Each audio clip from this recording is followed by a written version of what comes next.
Hi guys, it's me, Chazza HD, and welcome to qualifying day here in Montreal, Canada for the 2023 Canadian Grand Prix weekend. Hope all you guys are doing well. And yeah, this is going to be a really exciting day in Montreal because it is raining in Montreal and it is going to be wet all day. So it'll be a wet practice 3 and qualifying session. If you remember, qualifying for this Grand Prix last year, pretty much this same time last year, it was very exciting. We had many surprises, lots of brilliant things happening and lots of surprising things happening during the session, and it really made for a great race as well with the grid mixed up a bit. So yeah, this is going to be a really exciting day, and it'll be great for you guys to join me throughout the day for what's going to be hopefully one of the most exciting qualifying sessions of the season so far. But yeah, hope all you guys are doing well, no matter what time zone you're in or what part of the world you're from. Hope you're all having as best a day as possible. And yeah, hope you can join me today in either keeping up with what's going on or watching along practice 3 and qualifying in Canada. But yeah, just looking at the live F1 broadcast brought by Sky F1. Yeah, definitely wet. Not sure if it's full wet conditions for the full wet tire, or if it's good enough for the intermediate tires. I'm not quite sure yet, but yeah, looking at the forecast, it's just going to be raining all day, so it's very little chance of it being dry in practice 3 or qualifying later on. But of course, we already had a practice session and Friday practice yesterday in Canada. So let me just quickly get into the results of that session. Of course, it was a dry session, and it was really the only proper session of the weekend we've had so far. Practice 1 was beset by problems. We had, I think, a CCTV issue with it not syncing up properly to what race control was seeing, so they couldn't monitor properly what was going on the track. That's why practice 1 was red flagged for almost the entire session. So yeah, practice 2 was the only proper session we've had so far. Let me just quickly get into the results of said session. So, Lewis Hamilton was quickest for Mercedes, from George Russell in second. Quite a surprise to see Mercedes quickest and also have first and second in a practice 2 session. Don't see it that often anymore. And yeah, very good pace from Mercedes in the dry, and I think in the wet they'll also show some great pace because they do have 2 truly superb drivers. Carlos Sainz ended up in third, with Fernando Alonso in fourth, just ahead of Charles Leclerc in fifth. Max Verstappen was only in 6th, but his best lap time was done on the medium compound when everyone else had done their best time on the soft compound tyres. So, yeah, Red Bull definitely hiding their true pace yesterday. Valtteri Bottas was P7 for Alfa Romeo, with Sergio Perez 8th for Red Bull, Stroll 9th for Aston Martin, and Pierre Gasly in P10 for Alpine. And then the rest of the field was Piastri in 11th, Magnussen 12th, Norris 13th, Zhou 14th, Tsunoda 15th, De Vries 16th, Albon 17th, Ocon 18th, Sargent 19th, and Nico Hülkenberg last. Of course, Ocon and Hülkenberg had, they broke down in practice 2. That's why they ended up so low down. Hülkenberg had pretty much an engine failure, and Ocon had some sort of technical issue that caused him to stop on track. That's why they ended up low down. But, yeah, we'll come back to this just a second. I'll get the timer back on screen for you guys, as we've got 10 minutes to go until practice 3 starts. So, yeah, that is what happened in practice 2. Practice 2 was not entirely dry. The final 5 minutes were wet, but all of the lap times you saw there were done, obviously, in dry conditions. So in the dry, it looks like we've got a pretty interesting order. It's a lot easier to predict, of course, than what the order is team by team in the dry. But given what we saw yesterday, now going into what's going to be a wet practice 3 and a wet qualifying, it is pretty hard to say who is going to be where for qualifying today. So, yeah, it's going to be very close, very exciting. There's definitely going to be quite a few surprises today. Mercedes look good, look really good so far. Ferrari look...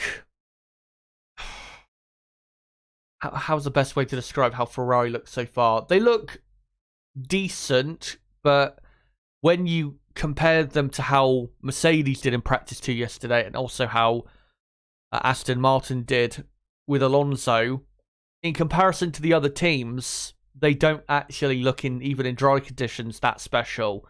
And I don't think their car's going to handle that well, to be honest, in wet conditions. What do you call it? Red Bull, I still think have the best car. I think Max Verstappen is still absolutely the man to beat this weekend, and definitely in qualifying, even in wet conditions. But I still think Red Bull and Verstappen are the clear favourites for pole position.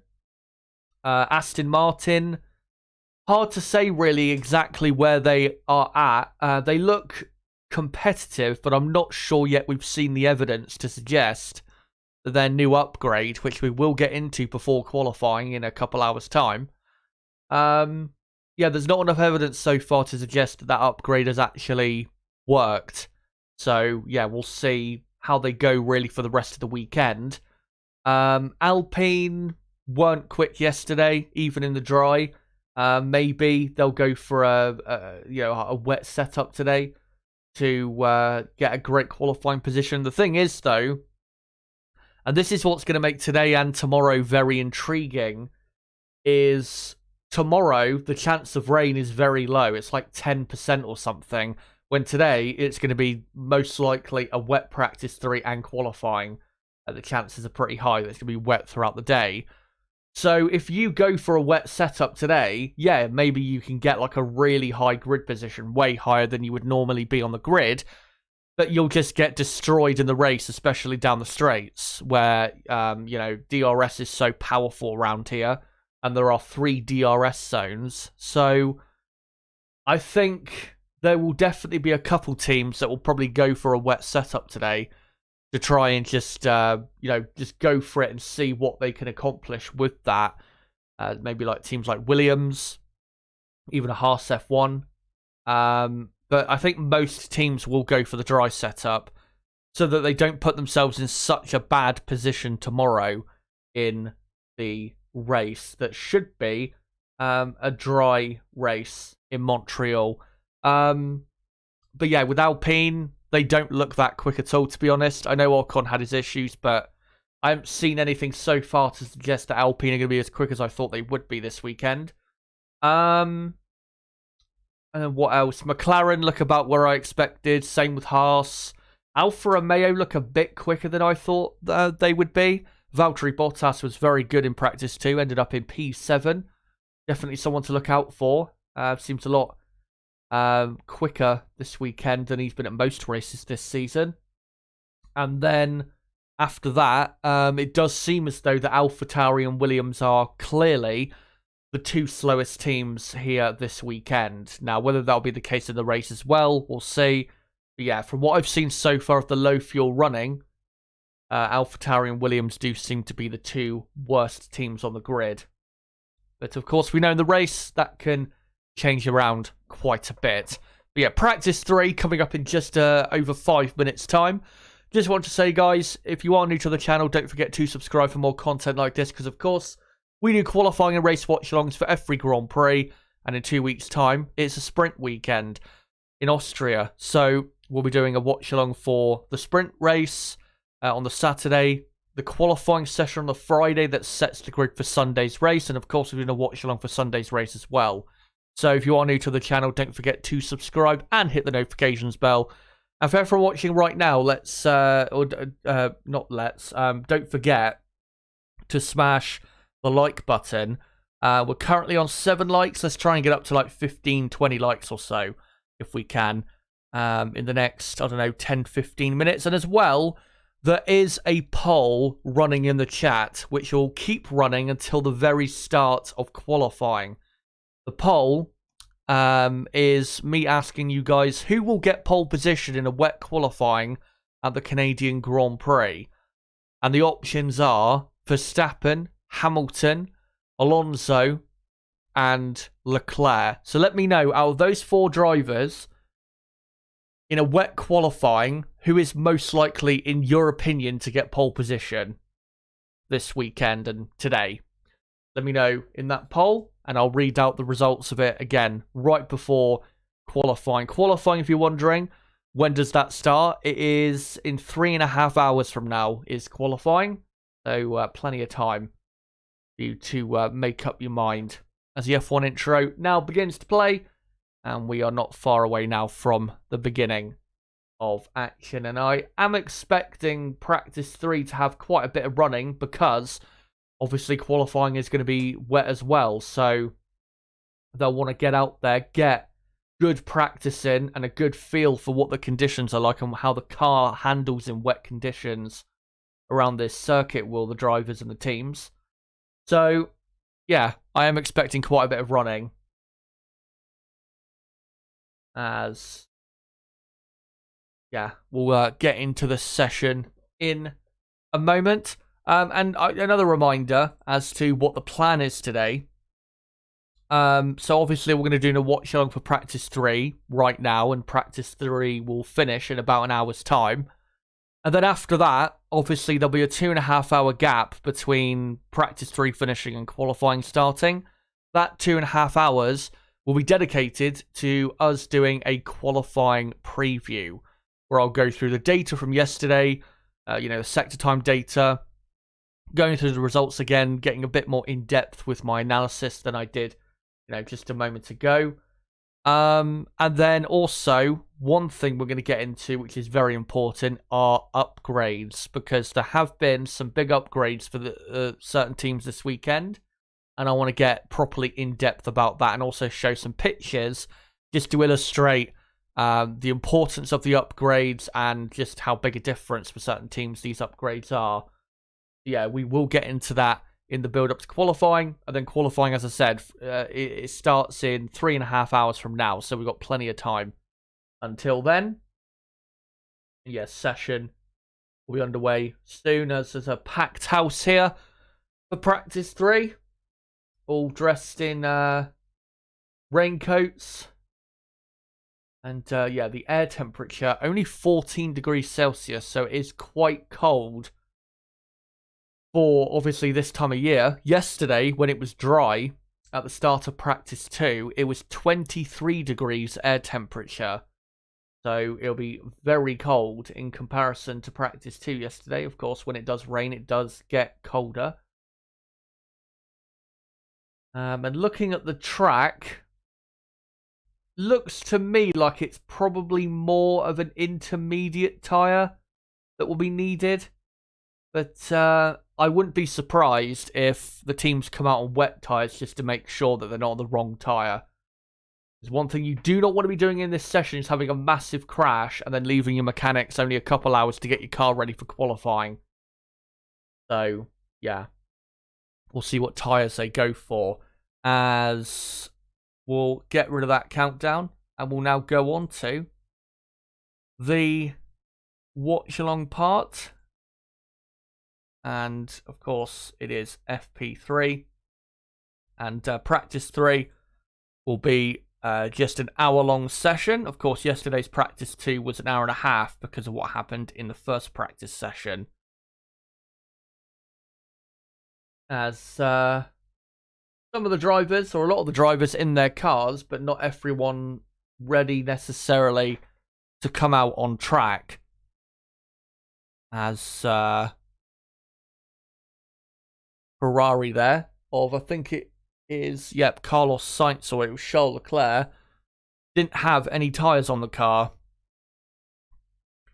So there is Fernando Alonso with a set of full wets on. And one thing to talk about quickly, with now it's, a wet session, these full wet tyres are a new full wet tyre, because after complaints about the performance of the full wet, after what happened in Japan at the end of last season, where the full wet tyre was deemed by the drivers just not good enough, it has been redesigned. So it'll be interesting to see how that performs today. And another thing I want to quickly talk about, I mean, we're not going to get into it super in detail here, because obviously we just want to focus on this weekend's action and all of that. But it has been not officially confirmed by F1 or the FIA, but it is being reported by sources at the BBC that Bridgestone, something I can't say very well because of my lisp, they will be submitting submitting, their name forward to be the Formula One tyre supplier from 2025 onwards. That is the report at the minute. So, yeah, we'll see if that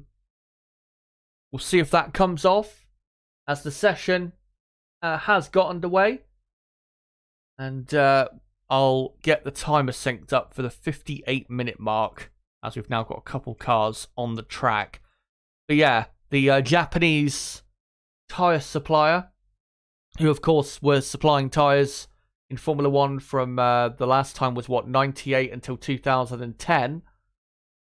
Sounds like they want to come back into Formula One. Pirelli, they are still keen to continue. So we'll see what goes on with that. But I wouldn't mind, to be honest, a change in tyre supplier, because I think Pirelli, I mean, they've had 12 years so far. As there you go, 58 minutes to go now, just getting that timer synced up for you guys. Yeah, Pirelli have had 12 years. By the time they get to the end of their current, the period they've signed on for, it will be the end of 2024. I just think, given what they have performed like with their tyres in that, say, 13-year period, it'll be by the end of next season, I think it is time for a change. I think it is. Because, I mean, if you look at Formula One history, normally after like 15 years or so, you do tend to get new tyre suppliers coming in. Whether it's, Bridgestone, Goodyear, Pirelli. I think we've had other tyre suppliers possibly in the past. And yeah, after like a 15-year period, I think it is good to go to someone who used to be in Formula One, or just a new tyre supplier in general. But as well, looking back at what Pirelli have produced, and again, I don't want to get into super in detail about this, because I want to talk about this probably another time on stream.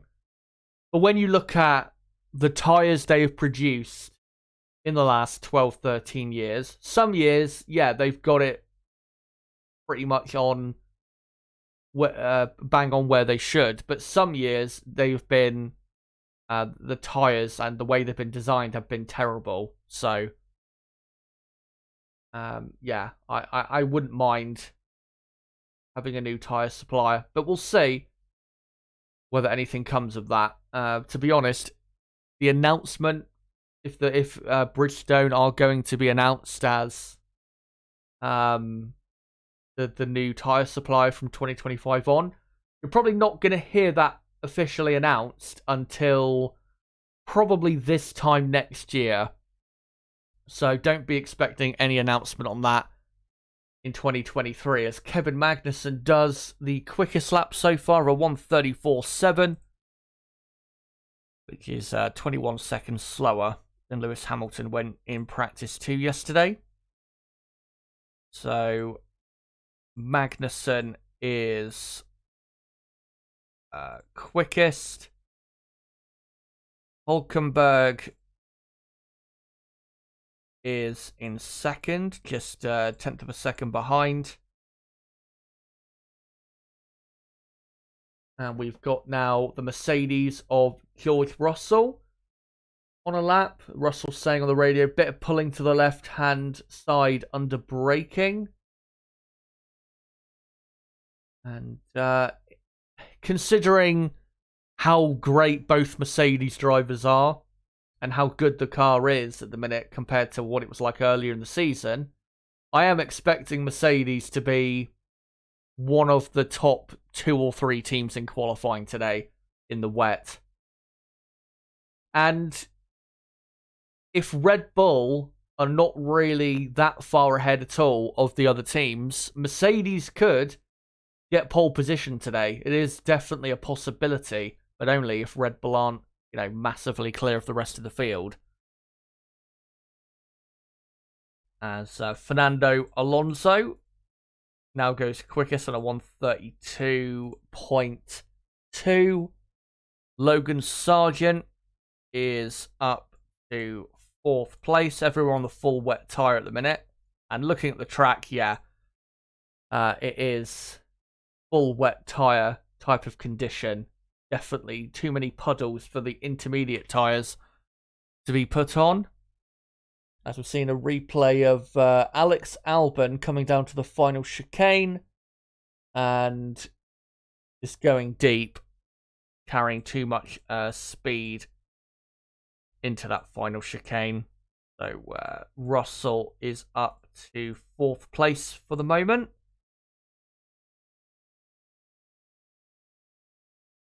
And here is Alonso going through the hairpin and presumably, complaining, who is the blind guy in the AlphaTauri? And the engineer responding, that's Tsunoda that's blind, Tsunoda. And the reason he said that is because Tsunoda looked like he was all over the place through the hairpin and on the exit. As Lance Stroll goes up to 3rd place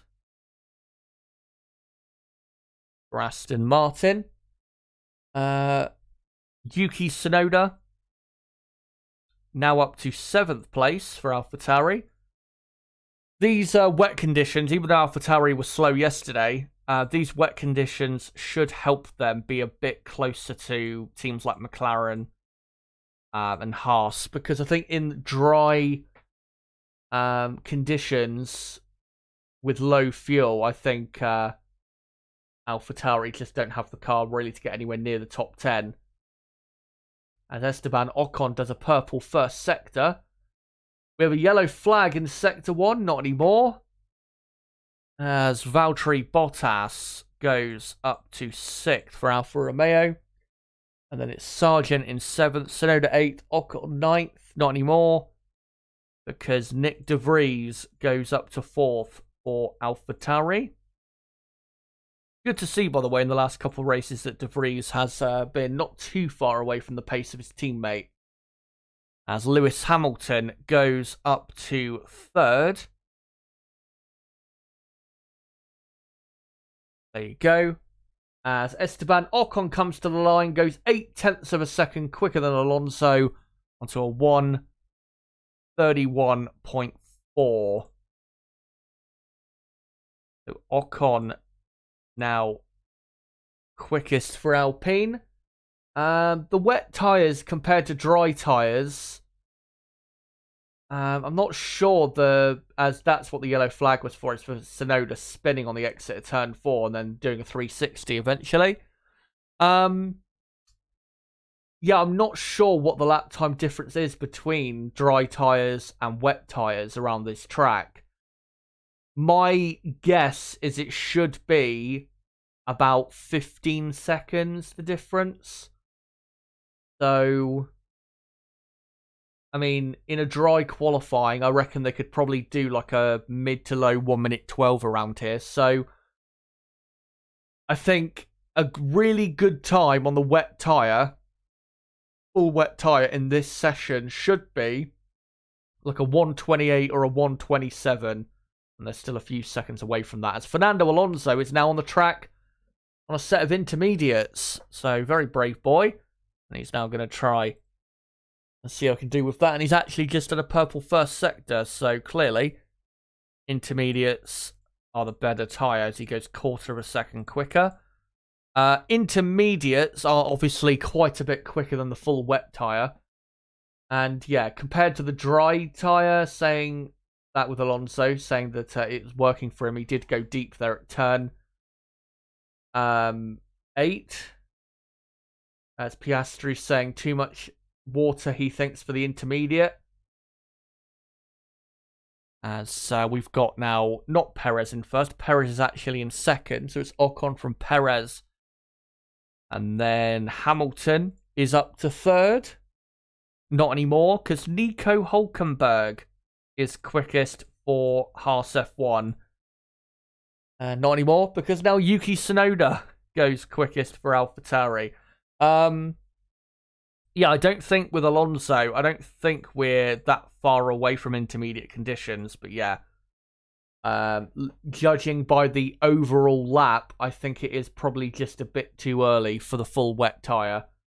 As it's Tsunoda, Hülkenberg and Magnussen, your top 3 at the minute. And then it's Ocon, Perez, Hamilton. Not anymore, because Pierre Gasly has gone up to third.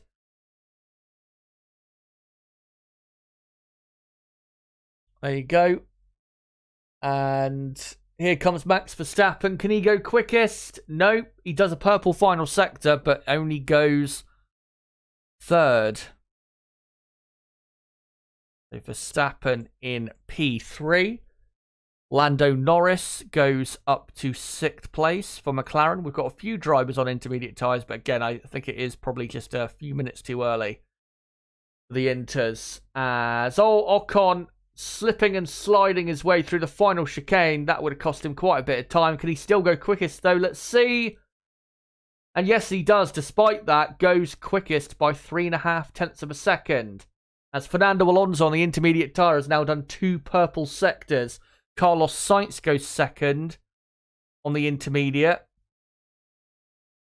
So Ocon quickest from Carlos Sainz in second. And Alonso's gone deep at the final chicane and ruined his lap. But yeah, looks like intermediates have now fired up. And that it is now ready for that tyre. As Sergio Perez goes quickest for Red Bull on a 1:30. Well, he did go quickest. Now Pierre Gasly has gone quickest on a 1:30.0. Still, though, I think we're, 2 to 3 seconds away from the absolute best times you could be doing on the full wet tyre. So we're still not running at like a really good pace for wet tyres. As Max Verstappen gets a lot closer to good pace and does a 1:29.1 and goes quickest by a mile. So it's Verstappen from Gasly, Perez, Ocon, Sainz, and then Tsunoda, Hülkenberg, Magnussen, Norris in 9th, and Charles Leclerc in P10. As Leclerc actually on the intermediate tyre goes up to 2nd place now. The top 10 with almost 15 minutes gone in this session is Verstappen, Leclerc, Gasly, Perez, Ocon, Sainz, Tsunoda, Hülkenberg, Magnussen, Norris, and then after that it's Hamilton, Albon in P12, and then Bottas is 13th with Piastri in 14th for McLaren.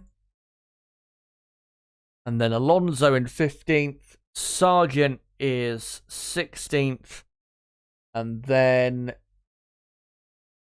actually somebody has improved. And it is Zhou Guanyu, who has now gone ahead of Fernando Alonso up to 15th. And then it's Alonso 16th. And then Sargent, Stroll, De Vries and Russell. So the current order on the screen is the correct one. Not for long, though, as Valtteri Bottas on a set of intermediates goes quickest.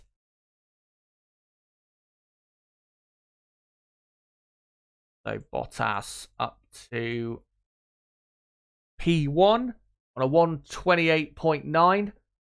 I'm sure we can get a lot quicker than that, as Lance Stroll on the intermediate tyre only goes up to 15th place. Which is, yeah, not quite sure why he's only gone 15th. Doesn't make any sense, really. As Carlos Sainz is here on the intermediate tyre. Fernando Alonso is just on a purple middle sector. And Carlos Sainz go quickest. And, oh no, he's actually just starting a lap, I think, is Carlos, as Logan Sargent goes up to P12. And Zhou Guanyu just went up then into the top 10, but not for long, as Fernando Alonso goes quickest on a 1:27.5. That is a very good first proper quick time on the intermediate tyres there from Alonso. And here's a replay of Tsunoda at turn 2, turning in a bit too aggressively and going through a bit too much water and ended up spinning. Thankfully got going again. Tsunoda all over the place, but still in the top 10. So it's Alonso from Bottas, Verstappen, Leclerc, Gasly, Perez, Ocon, and then Magnussen in 8th. Not anymore, because Lance Stroll has gone up to 5th for Aston Martin. As here comes Carlos Sainz. As Lando Norris goes up to 7th. Where the Sainz go, he goes quickest by nearly 0.3 of a second. Onto a I think 1:26 that might have been.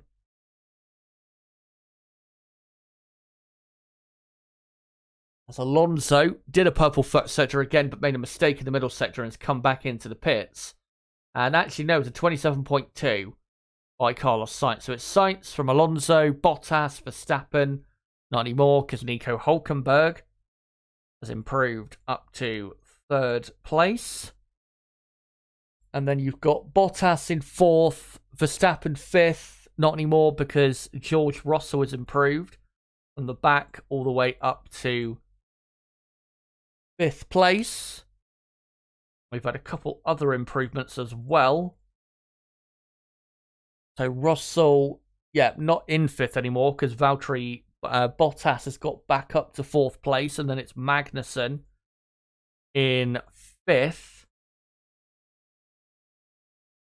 And then Russell 6th, Verstappen 7th, Leclerc 8th, Stroll 9th, Tsunoda is in the top 10. With Gasly 11th, Norris in 12th. As Charles Leclerc goes quickest by half a second.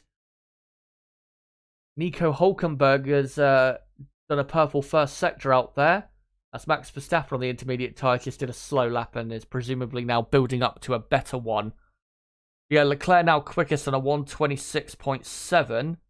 And the best time on the intermediate tyres really you should be doing, given the current track conditions, should be like a 1:23 or a 1:22 at the absolute best. But that is, of course, if you're running the highest engine settings and as aggressive with your fuel settings as well. So, yeah, we're not that far away. And obviously the track is improving.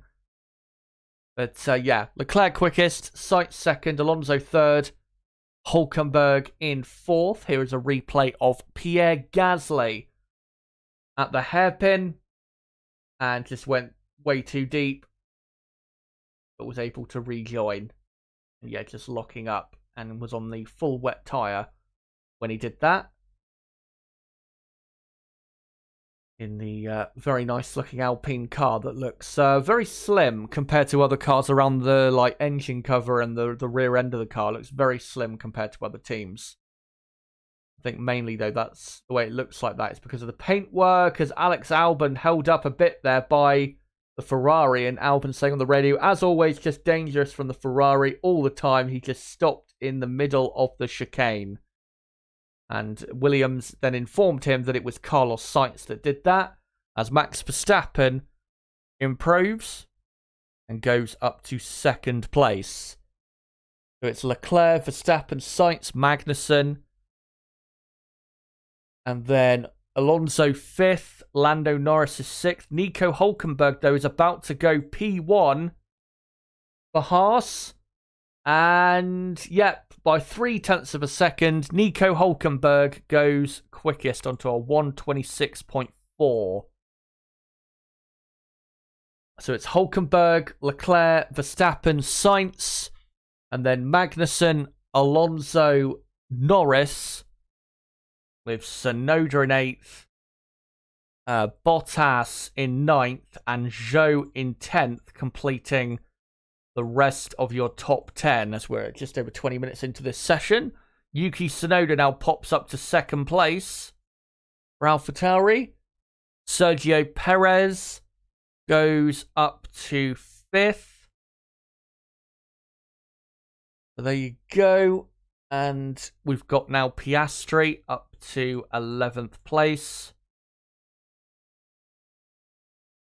as Lando Norris improves up to P5, with Leclerc going even quicker now, 1:25.7 for Charles Leclerc. Carlos Sainz goes up to second, a couple tenths of a second down, I think, on his teammate. So Ferrari 1-2. Actually, it was 0.4 of a second down. Yeah, 25.7 so far for Leclerc. So it's Leclerc, Sainz, Hulkenberg, Tsunoda, Verstappen, Norris, Perez, Magnussen, Alonso, and Bottas is your top 10. As here's a replay of Charles Leclerc bouncing his way through the final chicane. Leclerc is a driver, I've noticed, that is very aggressive in his use of the curb. Does like to use those parts of the track, as Logan Sargent pops himself up into the top 10 in 10th place. And now it's Bottas 11th, Piastri 12th. Lance Stroll is 13th, with Zhou in 14th, and Sky F1 now go to an ad break. So let me just quickly go on the F1 website to correct exactly who is in what position. And then, right, so then it's De Vries in 15th, with Russell 16th, Albon 17th, Gasly 18th, Ocon 19th, and Hamilton in 20th. So that is your current order in practice 3, as we're nearly halfway through the session. Let's Shogo on you there. Update briefly gone up to 11th place. But yeah, whilst we're on an ad break, let me just quickly have a look on Twitter to see if there's any current news I can bring you guys.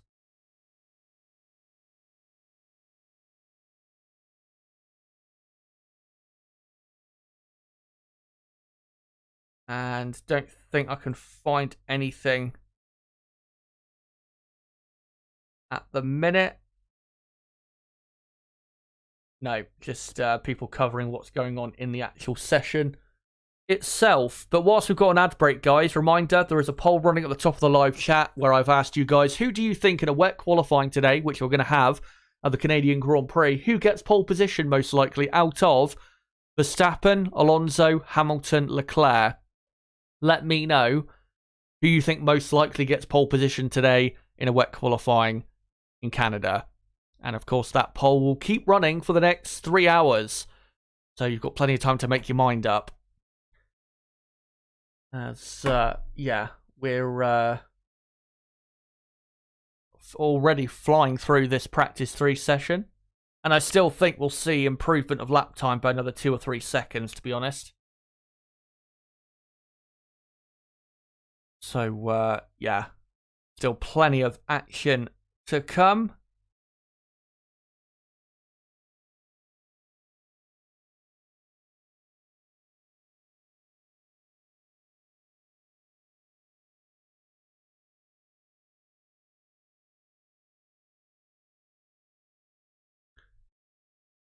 As yeah, Sky's still on an ad break. So let me just quickly look to see what you guys are saying in the chat. Colo, is it wet already? Yep, it is wet. No doubt about it. Drew Blank Music, thanks for the broadcast. Go Fernando. No problem. Thank you for, of course, the support. Grillany, I think it is, says Chazza, or asks, rather, has Lewis usually been bad in Sector 3? No. It's normally the sector where he excels the most because of that final chicane, and he's able to run so close to the wall, sometimes even grazing it, but is so incredibly quick. And of course, he is pretty much the king of this track. Vinster saying Mercedes is looking good. They still need a couple races to figure out the upgrades and find the true benefits. I think, to be honest, they've already found the benefits, and they already... I wouldn't say they fully understand the car completely now, but I think they absolutely know what to expect with this new turn in direction when it comes to the new design philosophy. And I can't wait for the British Grand Prix at Silverstone to see. As Albin saying on the radio, that has to go to the stewards now. It's the same guy again, him complaining about another Ferrari. And I didn't quite see what happened there. It's just a replay here of Perez going off and rejoining at turn 2, which you're not allowed to do per the race director's notes. So that is a big no-no by Perez, and I'm sure the stewards will warn Red Bull about that. As Max Verstappen, they're just showing a replay of when he went quickest, but Charles Leclerc has very quickly got back ahead, as Leclerc is now quickest on a 1:24.8, and then it's Verstappen second, Sainz third, Lando Norris, no surprise, he's doing well in the wet, up in 4th place, as Max Verstappen purple final sector and goes quickest on a 1:24.4. So yeah, it's Verstappen, Leclerc, Sainz, Norris, Hulkenberg, Tsunoda. Russell is now in 7th. And then I'll let you know the rest of the order once we get done with this replay of Ocon locking his inside front severely into turn 3 and going across the grass like Sebastian Vettel did 4 years ago. Thankfully came back on just all right. I can get going again. Here's a replay of Oscar Piastri and the McLaren. The McLarens should be pretty good in the wet today. They were good in the wet when the wet conditions when they came in Monaco. Their pace was very good, and they have 2 incredibly skilled and very, very good drivers to deal with the conditions as well. As Esteban Ocon has moved on from that mistake and has gone up to 8th position for Alpine. And then you've got Valtteri Bottas in 9th place, Perez in 10th with Piastri up to 11th. And then it's Albon up in P12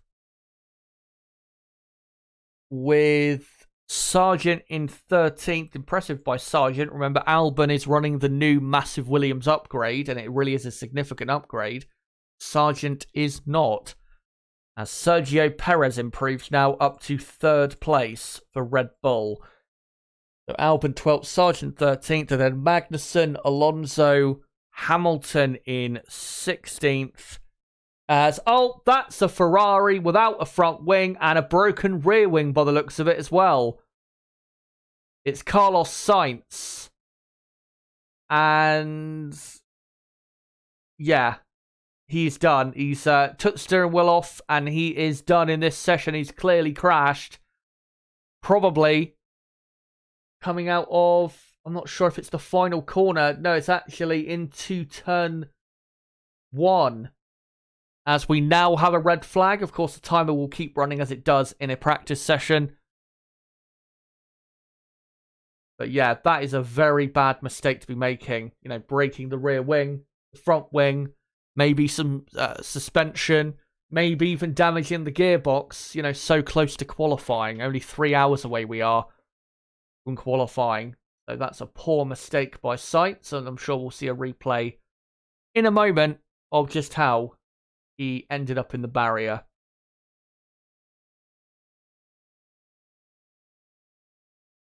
And very much a shame for his confidence that he's done that, because so far this weekend he's looked good, was third in practice too, ahead of his teammate. And remember last year for Ferrari, he could have won this race. He was very close to winning this race and was very good in last year's Canadian Grand Prix weekend. So, yeah, a shame that he's done that because he was doing well. Up in second place he went, I think, right before he had that crash. And yeah, here's the replay. So he exits the final chicane, then goes, I think, up to second place, and then has a crash immediately into turn one. And he touched the white line on the right-hand side of the track, I think. Spun the car around, went into the barrier. And yeah, he touched the white line. That's a pretty clear error from Carlos Sainz. Basic error that he should not be making. And it is a thing with the current, I'd say, driving style that I see in Formula One, where drivers will try to, when they're going into a corner, position themselves as far over to the other side as the apex of the corner so they can get as wide a turn in. But in the wet, that's what happens when you do that. When you put your car as wide as possible for, say, a left-hand turn, you end up touching the white line, even the grass or the AstroTurf at times, depends what track you're at, and that's what happens. You're in the barriers. So, Carlos Sainz is out of the session. And his car now being towed away. And the session should be, as the barrier doesn't look to be really that damaged to me, just looks like they need to clear the debris up. Looks like we'll be back underway probably in the next 2 or 3 minutes, so don't worry, we're not going to have a long delay, thankfully. More Ferrari pain, indeed. That was Will Chan who said that. Turbo Power, hello Chazza, how are you today? I'm good, hopefully you're good. I think this will be a crazy weekend, hopefully a new winner this weekend. That would be quite something if we had a new winner. Realistically, the only person who could be a new F1 race winner this weekend is Lance Stroll, who is obviously in the Aston Martin, one of the best cars on the grid right now, and obviously does help that it is his home race. But yeah, it's going to be incredibly difficult for that to happen. Of course, in 2007, Lewis Hamilton won his first race here. First of a lot. Obviously, he's won over 100 races as Hamilton. I think 103 it is officially that Lewis has won. And yeah, the first one was here 16 years ago. As let's have a look. See if there is any news on Twitter quick.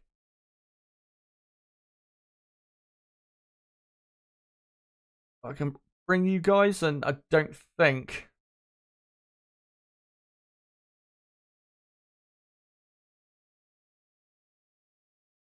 don't think I can find anything.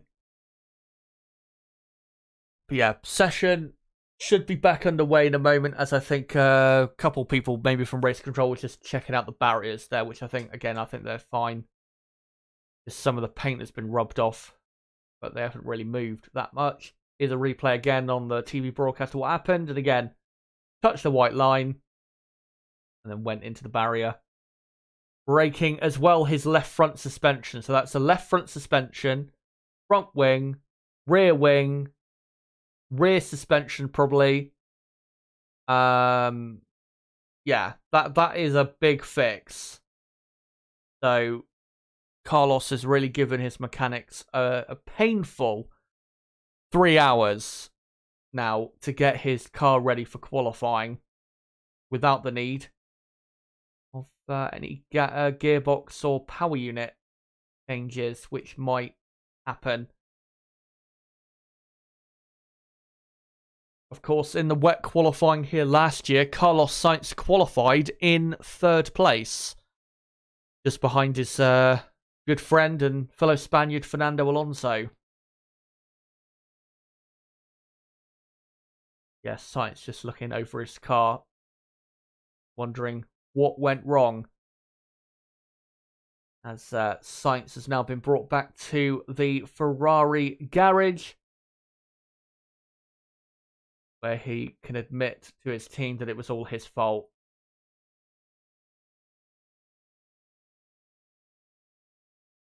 And is talking to, I think, some of the mechanics as well. But I'll let you know when we get a notification as to when the session will be restarting, as we've got just over 24 minutes to go in not qualifying, in practice 3. Will Carlos Sainz be part of the qualifying? Yeah, definitely. They'll be able to get that fixed. It's just, it's a real pain in the ass, though, having to fix so many different parts that are so important and so, such big parts, literally, of the car.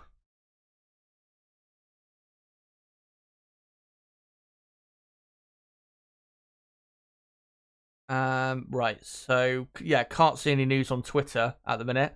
So, yeah, guys, if everyone watching, if you have any questions F1 related you want to ask me, make sure to post them in the live chat whilst we've got this delay, because, yeah, there's nothing going on at the minute. And as I said, I'll keep you updated if we get any news, or obviously the session gets restarted. One piece of news I can bring you, new power unit for Pierre Gasly, but will not incur a penalty because he's not broken the rules on the power unit elements and what you're allowed and not allowed to do.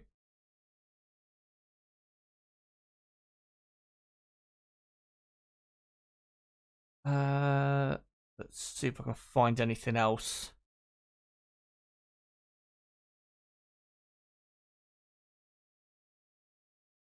Don't think I can find anything at the minute. Oh, another thing I want to quickly talk about is, of course, last year we had as a support series, the W Series, which was the female-only series. Of course, it was broadcast, I think, in between practice 3 and qualifying, I think it was the W Series, and was, got good attention, got some good spotlight. Of course, though, F1 took over from the W Series with the, can't remember what it was called, or what it is called exactly, but it's like the F1 Academy or something like that, which is basically a straight-up replacement for a female-only series. But there's been big issues with that, which I'll get onto in a second, but the W Series organization, it has been announced, has gone into bankruptcy, I think. So, yeah, that's sad to see. And even worse for, the female representation in motorsport is that with the new female series that Formula One runs, it's not broadcast live on television anywhere because of a current ongoing dispute, I think, between Sky Sports and FOM as to who actually has the rights to show it. Yeah, it's a very weird story, to be honest, but yeah, it's unfortunate to see. But I'm sure they'll get it sorted by the end of the year. To be honest, they should get it sorted before the summer break, which is in about 6 to 7 weeks from now. So, yeah, it would be good if they can get that sorted quick.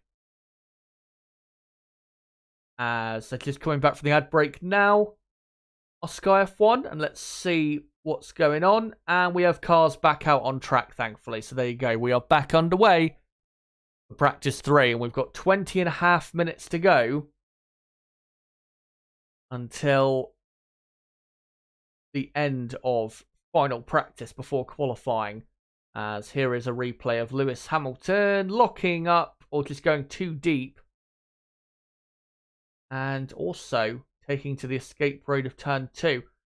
I'm pretty sure I saw before the weekend that drivers were not allowed to do that, and they were the FIA race direction notes was that the drivers had to turn around and rejoin at the exit of turn 1.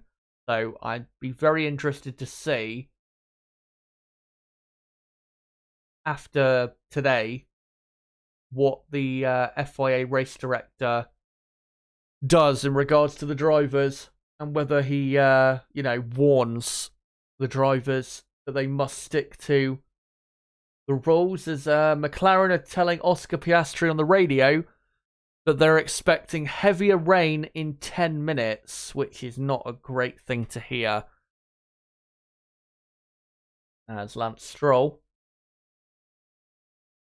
on the intermediate tyre, currently down all the way in 18th place. Aston Martin 15th and 18th. We haven't seen anything of note from them so far, nor have we seen anything from Mercedes of note.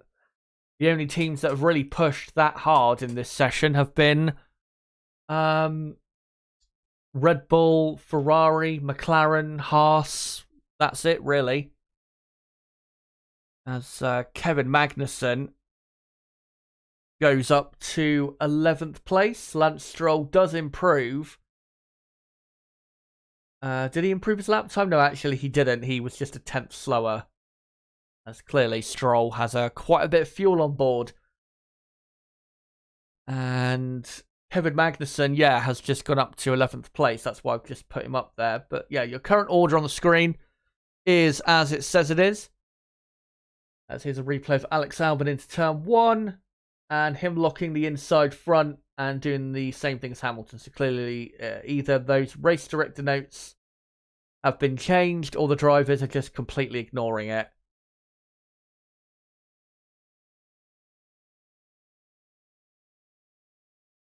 To be honest, if they want the drivers to rejoin on the exit of turn 1, they'll have to block off them being able to come back on the exit of turn 2. Which will not be great. But your current top 10 with 17.5 minutes to go in practice 3 is Verstappen, Sainz, Leclerc, Perez, Tsunoda, Norris, Hülkenberg, Russell, Ocon, and now Alonso into the top 10 as Oscar Piastri goes up into the top 10. Let me just update that Tsunoda is up to 5th. Piastri is up to 10th. Alonso is up now in P11. Here comes Lance Stroll, who now goes up to 9th. So, Stroll up to 9th place. As Max Verstappen has done a purple middle sector. Alonso on a better lap. Alex Albon goes up to 7th.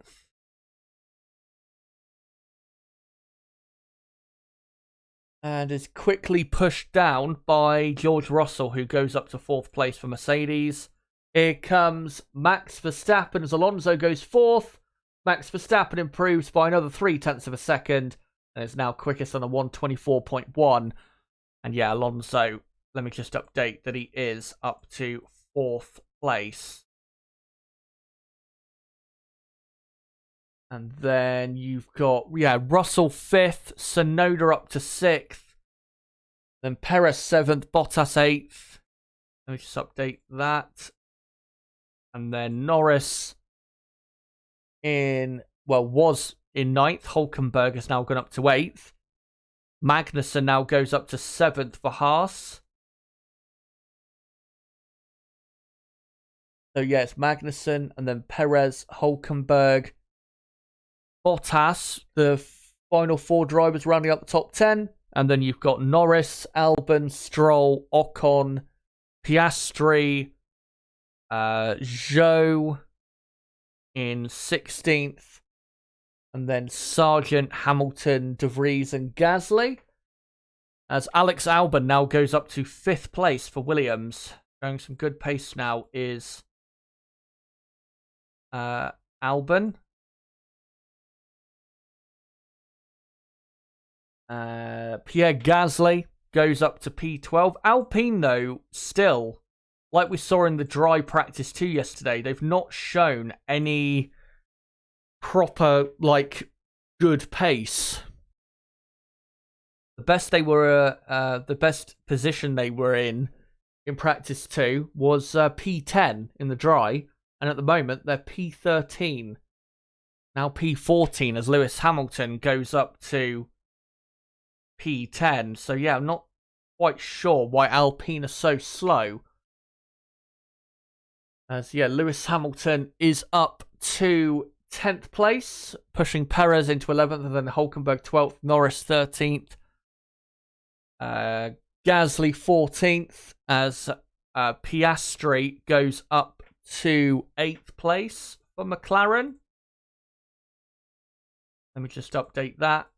Piastri up to 8th as Lando Norris goes up to 4th now for McLaren. And yeah, Lando should be definitely a contender for a really good grid position in qualifying if it does stay wet. As here comes Max Verstappen, 2 purple sectors, and surely a much quicker lap. And yep, 0.6 of a second quicker, and he does a 1:23.1. And to be honest, we're not that far away. I mean, it is still a wet track, but we're not that far away if it doesn't rain again. We're not that far away from dry conditions. There is a dry line starting to appear, and we're not that many seconds away from the crossover point. Still another 2, 3, 4 seconds away, but we're way closer than we were than 20 minutes ago. As that's a replay of Zhou Guanyu going down the escape, or not down the escape road, going over the grass through turn 3 and 4, and here's a replay of Russell having a moment at turn 8 and 9 and going through the escape route and rejoining that way. So we've got now Tsunoda up to 4th place, showing some good pace for AlphaTauri. Nico Hülkenberg is up to 5th. And then you've got Norris, Alonso, Magnussen in 8th, Gasly in 9th, and Albon in 10th, completing the top 10, with Piastri up to 11th, Russell 12th, Bottas 13th, De Vries is up to 14th place as Fernando Alonso improves up to 3rd for Aston Martin. And we've got another improvement, and that is Valtteri Bottas, who has gone up to 5th for Alfa Romeo. Still looking good, Bottas, in that Alfa Romeo. Charles Leclerc's on a much better lap. Not as quick as Verstappen, but only a 10.5 down on him after 2 sectors. So we've got Albon 11th, Piastri 12th, Russell 13th, and then De Vries, Hamilton, Stroll, Perez, Ocon, Zhou, Sargent. As actually Zhou goes up to 18th and Perez goes up to 16th. As Max Verstappen on another very quick lap, another purple middle sector. Here comes Leclerc, who goes up to 2nd, but is still a 1/4 of a second down on Verstappen, who looks like he's about to go even quicker and dip into the 1:22s. As Stroll goes 14th. Hamilton saying on the radio, yeah, I'm coming in, mate. I'm just wasting time. As Max Verstappen only goes half a 10th quicker onto a 1:23.106 as Alonso goes back up to 3rd ahead of Sainz, who of course is now out of the session. As yeah, it does seem now to be raining quite a bit harder. So these conditions we saw that were the best conditions really you can get with intermediate tyres. Looks as though that best time is now passed. So just a slow-mo replay of the camera looking into the visor of Max Verstappen as he went through the hairpin. A great place at this track to watch the cars. As Oscar Piastri goes up to 9th. Before I update that, though, Kevin Magnussen is up to 4th place. And then you've got Sainz 5th, Tsunoda 6th, Bottas 7th, Hülkenberg 8th, Piastri 9th, Norris 10th. And then Gasly, Albon, Russell, Stroll, De Vries, Hamilton, Perez, Zhou, Ocon, sorry, not Albon. And then Sargent, as Lance Stroll improves massively, up to 6th place. For Aston Martin.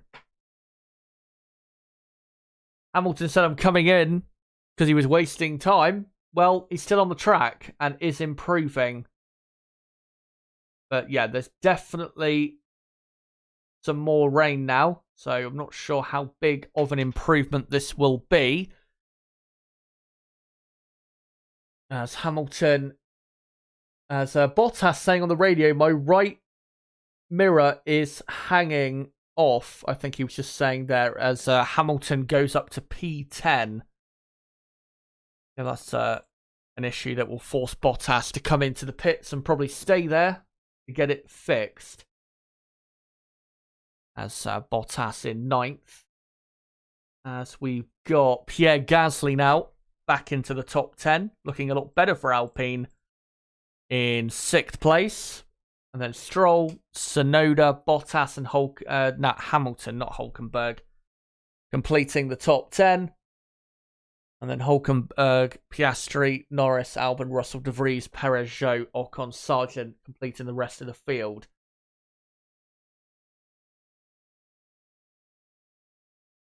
As Bottas about to be wheeled back in to the garage with his session most likely over and done with, I would say. Because if it is raining a lot harder now and improvements can't really be made, then I'm not sure really what more can be done. But I'm just looking at the weather forecast and yeah. So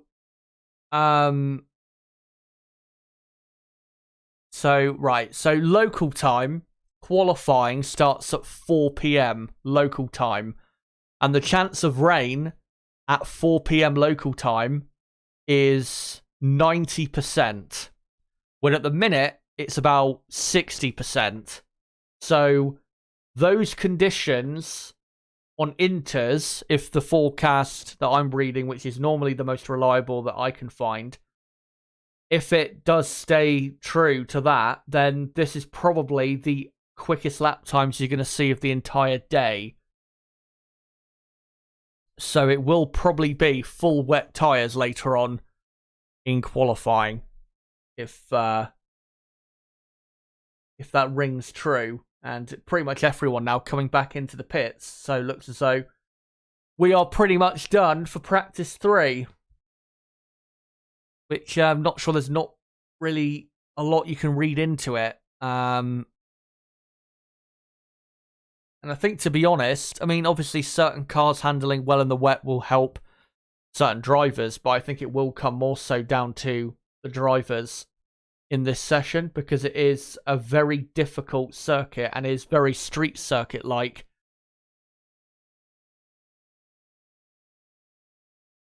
As Zhou back in the pits, and now everybody is back in the pits except for Charles Leclerc, who's on an outlap. I'm not sure what tyres he's on though. Maybe he's on the full wet tyre. But everybody now in the pit lane. So that is pretty much session over. And whilst it is pretty much session over, what I'm going to do, as I don't think we'll see any more improvements in lap time, I will quickly type up the gaps throughout the field so I can display it on the screen and then get that displayed hopefully by the end of practice 3, which is in like 5 minutes or so. So let me just quickly do that if I can. So Max Verstappen, quickest in this session on a 1:23.106, which is not the quickest time you could do on Inters around this track, but it's not too far away. So yeah, great pace there from him.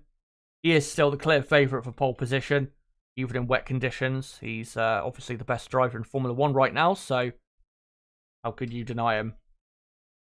Charles Leclerc, only 0.3 behind him. Alonso a further almost 1.5 seconds behind Verstappen. Obviously, he'll be hoping to get a lot closer than that.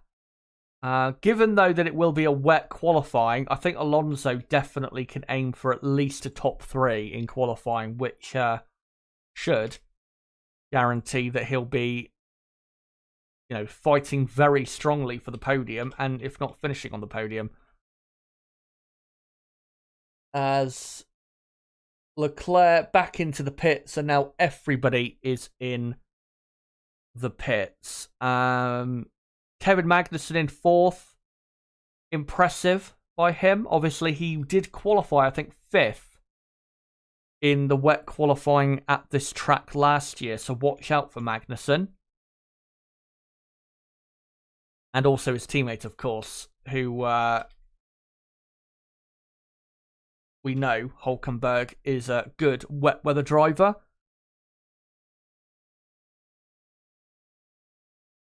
And let me just complete the gaps for the rest of the top 10.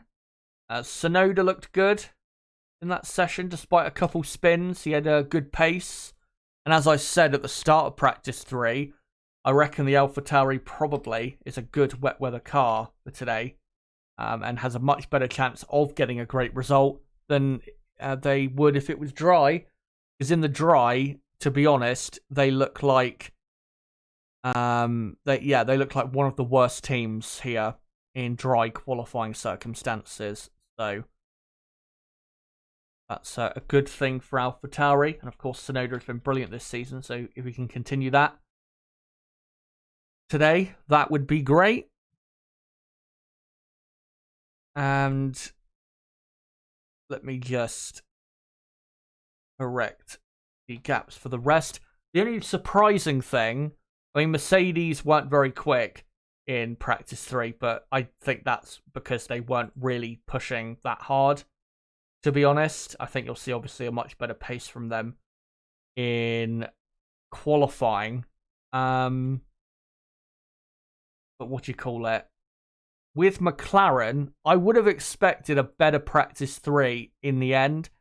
I mean, they were occasionally up in like 4th place, 5th place, 6th place, but in the end, it was, or is, 12th and 13th, which is very, if they were to end up with that in qualifying, with it being wet, I think they would be incredibly disappointed, because the only chance they've got of getting into the top 10 in qualifying is if it's wet. So, yeah, they need to improve on that, of course. But I'm sure with the 2 drivers that they've got a great chance of doing that. And as I said, you've got Russell down there, who's wasn't pushing as hard as others. Sergio Perez, obviously, all the way down there, who didn't have the greatest session.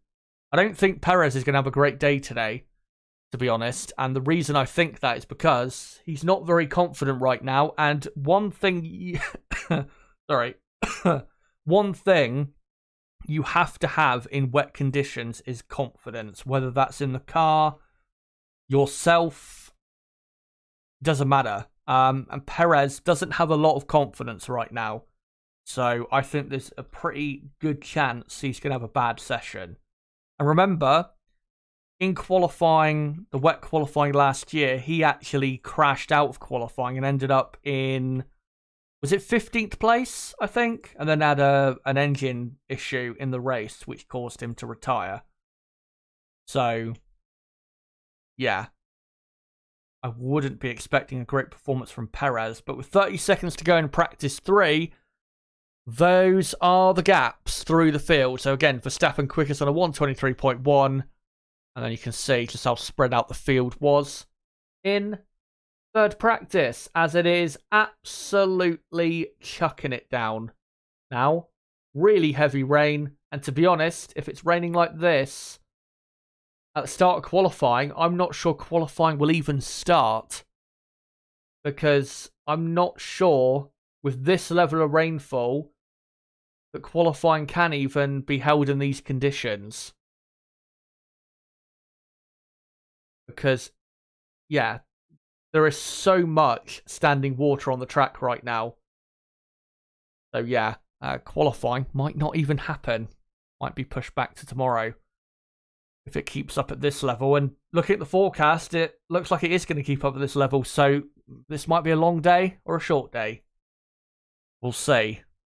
But that is, guys, practice 3 for the 2023 Canadian Grand Prix. And then we go through your results again. Max Verstappen ends up quickest from Charles Leclerc in second. Fernando Alonso third. Kevin Magnussen fourth. Carlos Sainz fifth. Gasly sixth. Stroll seventh. Tsunoda 8th. Bottas 9th. Hamilton 10th. And the rest of the field outside of the top 10. Hulkenberg, Piastri, Norris, Albon, Russell, De Vries, Perez, Zhou, Ocon, and Logan Sargent. And that is your practice 3 session. So let's come away from this and come back to this, and I'll just replace that text there. And also I am going to change the title of the stream in a second. Just give me a second, guys. Let me just get the timer on screen. Actually, let me just wait a few seconds so I can get it lined up almost on the dot. And I'll just quickly change the stream title to Qualifying Watchalong, because now that's what we're focused on. And we're now going to do a 2.5 hour build up to the session.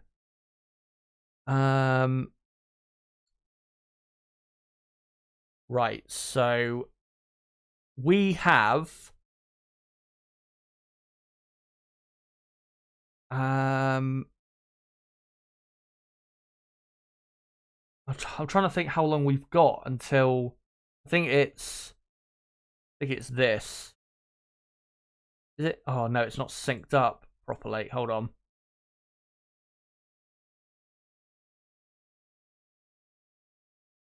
Yeah, I think actually no, it's not that. It's that's not the time remaining.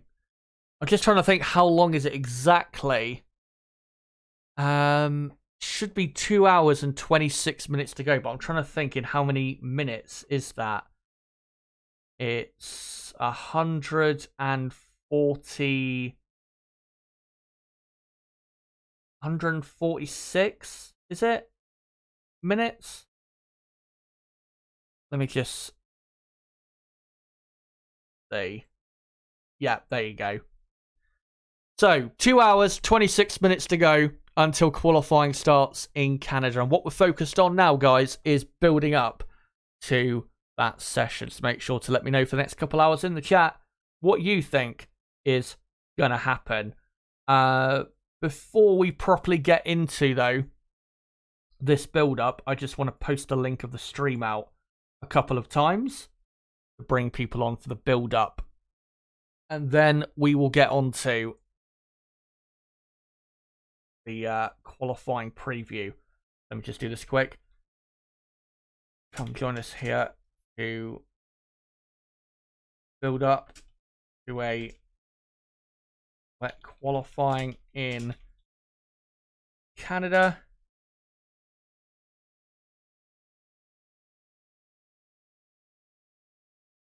And I'll just quickly post it out on Twitter as well. And I've got to be honest, guys, like I was saying just a moment ago, looking at the track, if the rain keeps falling at the rate that it is, I do have doubts as to whether we're even going to have qualifying. But, of course, we'll still continue building up to the session as normal, because hopefully the rain will ease off a bit. Come join us here to build up to a wet qualifying in Canada.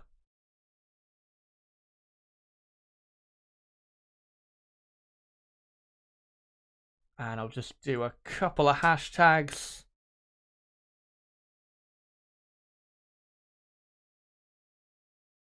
And there you go. Hopefully we'll get some more people joining in a sec. And I'll just see if there's any other news on Twitter that I can bring you guys. And I don't think I can see anything.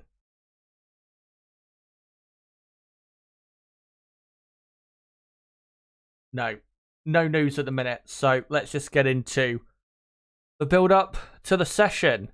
And of course, if there is, if the session is interrupted in terms of when it starts, or if it doesn't even happen at all, I will, of course, let you guys know any updates as we build up to qualifying. As Josiah saying, let's do an IndyCar quali watch along as I see Goblin Horner on my screen and walk out of my room. That is something, by the way, that I might be doing in the future, which is IndyCar coverage.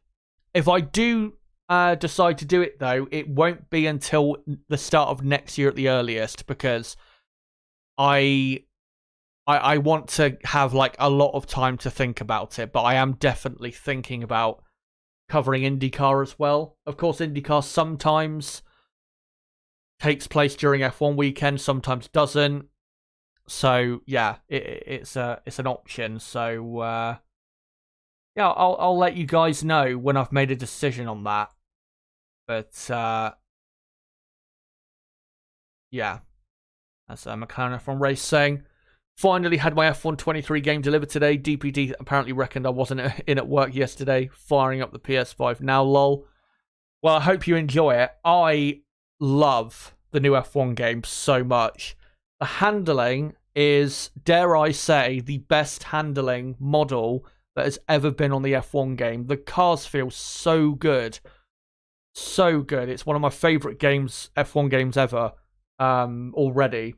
The other, say, favourite F1 games I have when it comes to like the handling and stuff is, F1 2013, F1 2018 I really liked, F1 2020 was really good, and yeah, this one is right up there. It's such a good game, and the handling of the cars is just, yeah, it's so good. And one thing that really helps is because they've now laser scanned all of the tracks for the game.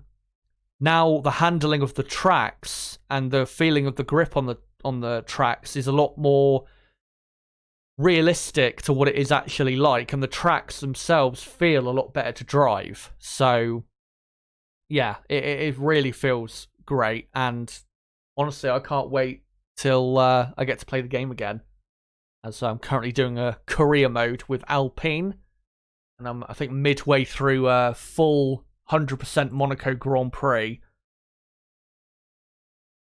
And yeah, on my career mode, if you're wondering, I do the full length qualifying and a full length race as well, because I just prefer to do it that way. As right, so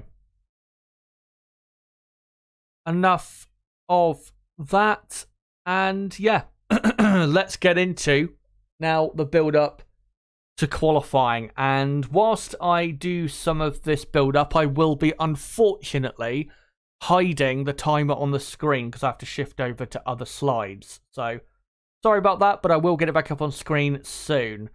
But let's get into practice 2 yesterday, which is really the only representative session of the weekend so far where the teams were pushing their hardest. And I know it was in dry conditions, but that's really the session we can, I think, base our opinions coming into qualifying off of. And of course, I will give you a look at the sector times and who was doing well in what sectors.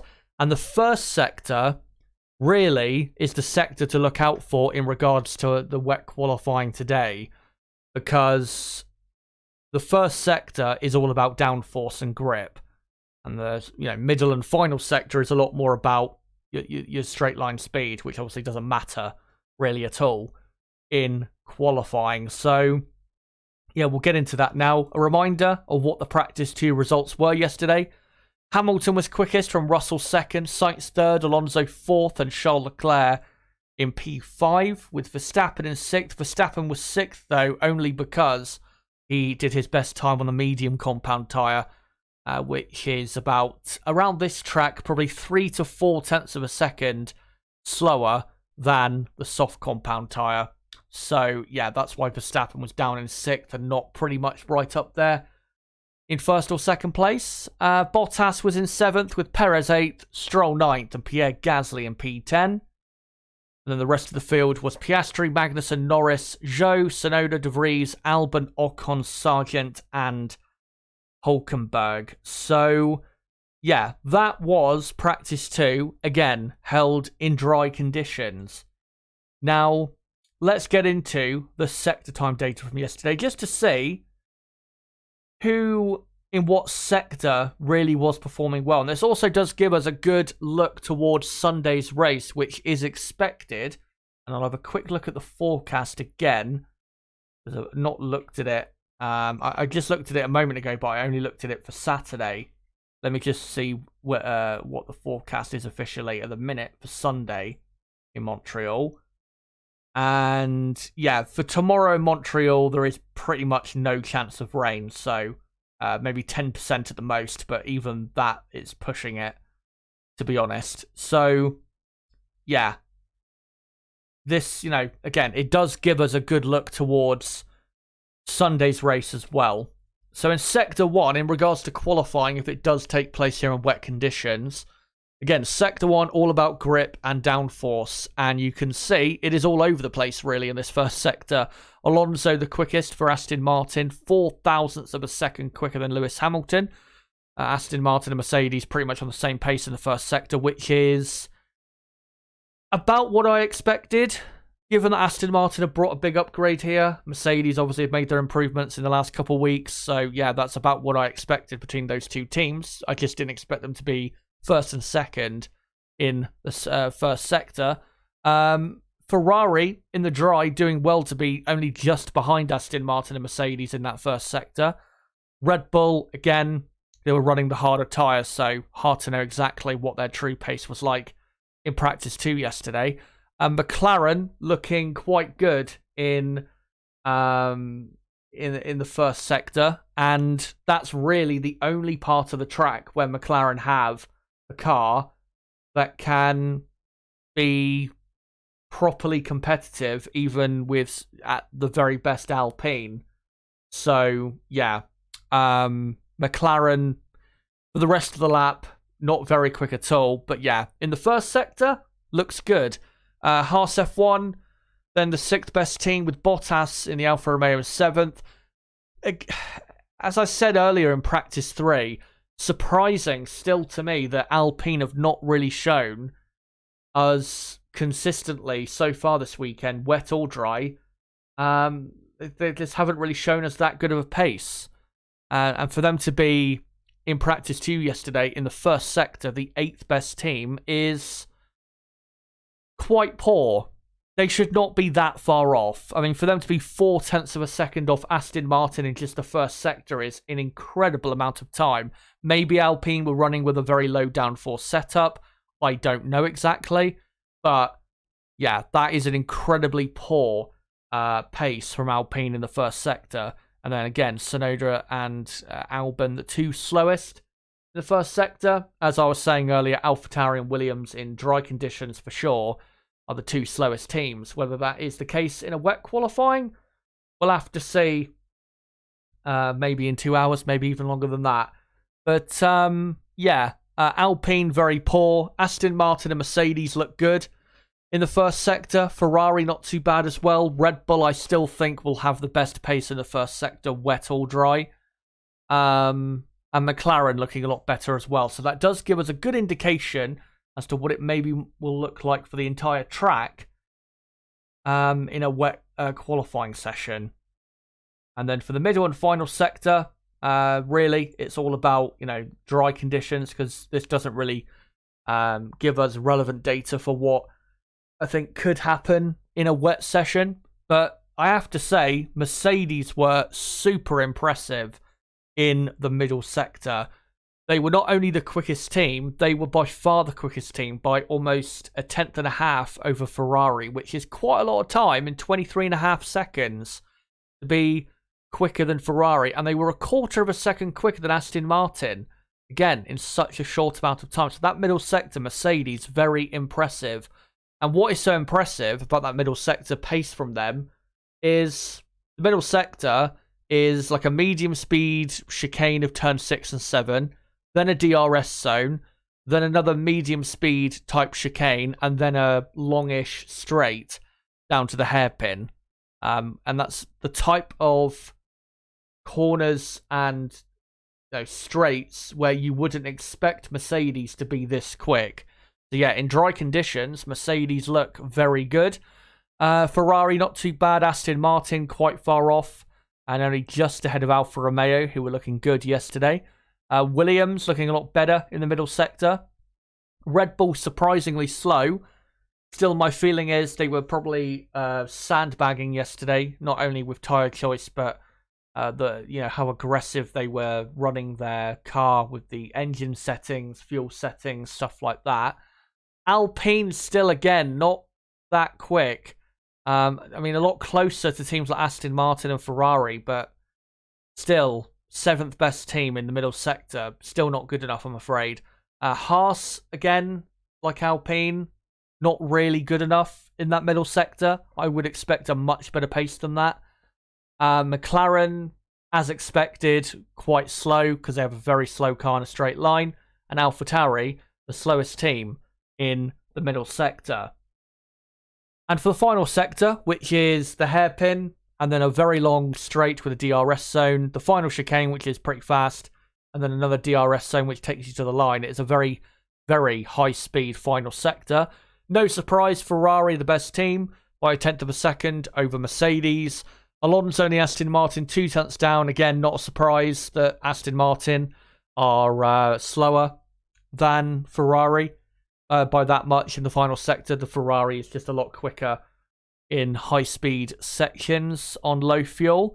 Alfa Romeo looking good again in the final sector, and they're definitely a team to look out for that could cause a surprise in dry or wet conditions, as we saw Valtteri Bottas in 9th place in practice 3 in the wet. Red Bull again, not very quick, but I'm not that worried about them. Alpine, again, not good enough. 3.5 tenths down on Ferrari, which is a bit too much lap time for them to be losing, because their car also is quite fast in a straight line. And you would, it's not even an opinion, it's been fact really this season that Alpine have had a pretty much a quicker car than Aston Martin and Mercedes in a straight line. So for them to be a quarter of a second slower than Mercedes and a tenth and a half slower than Aston Martin in the final sector, again, is not good enough. And Alpine, really, I think, looking at Friday practice and practice 3 to a certain extent as well, Alpine are the team that need to improve the most, because their performance so far this weekend has been pretty poor. McLaren doing pretty well in that final sector, somehow splitting Alpine and Williams despite having such a bad car down in a straight line, as Sky F1 has just shown the weather forecast, which looks abysmal, I can tell you. And then, Albon in the Williams in 8th. You have then the Haas of Magnussen. Haas, of course, the 9th best team in the final sector in practice 2 yesterday. Just like Alpine, not good enough. They should be quicker in that final sector, given, especially with Haas, that you've got another Ferrari-powered team in Alfa Romeo, a tenth and a half quicker. So, Haas have also got to improve with their straight line speed. Maybe they're running a bit too much wing in dry conditions, I'm not sure. And AlphaTauri, once again, the slowest team. So, that was the sector time data from practice 2. Let me just go back to the sector 1 times, which again, if it's a wet qualifying, sector 1 is going to be the most relevant because it has, all of the corners really, compared to the middle sector and the final sector. And you can just see there, again, what team is ranking best down to worst. And I'll just leave this on screen for a second because I just need to mute my microphone and clear my throat and have a drink a second because my throat's struggling a bit. So just give me a second, guys.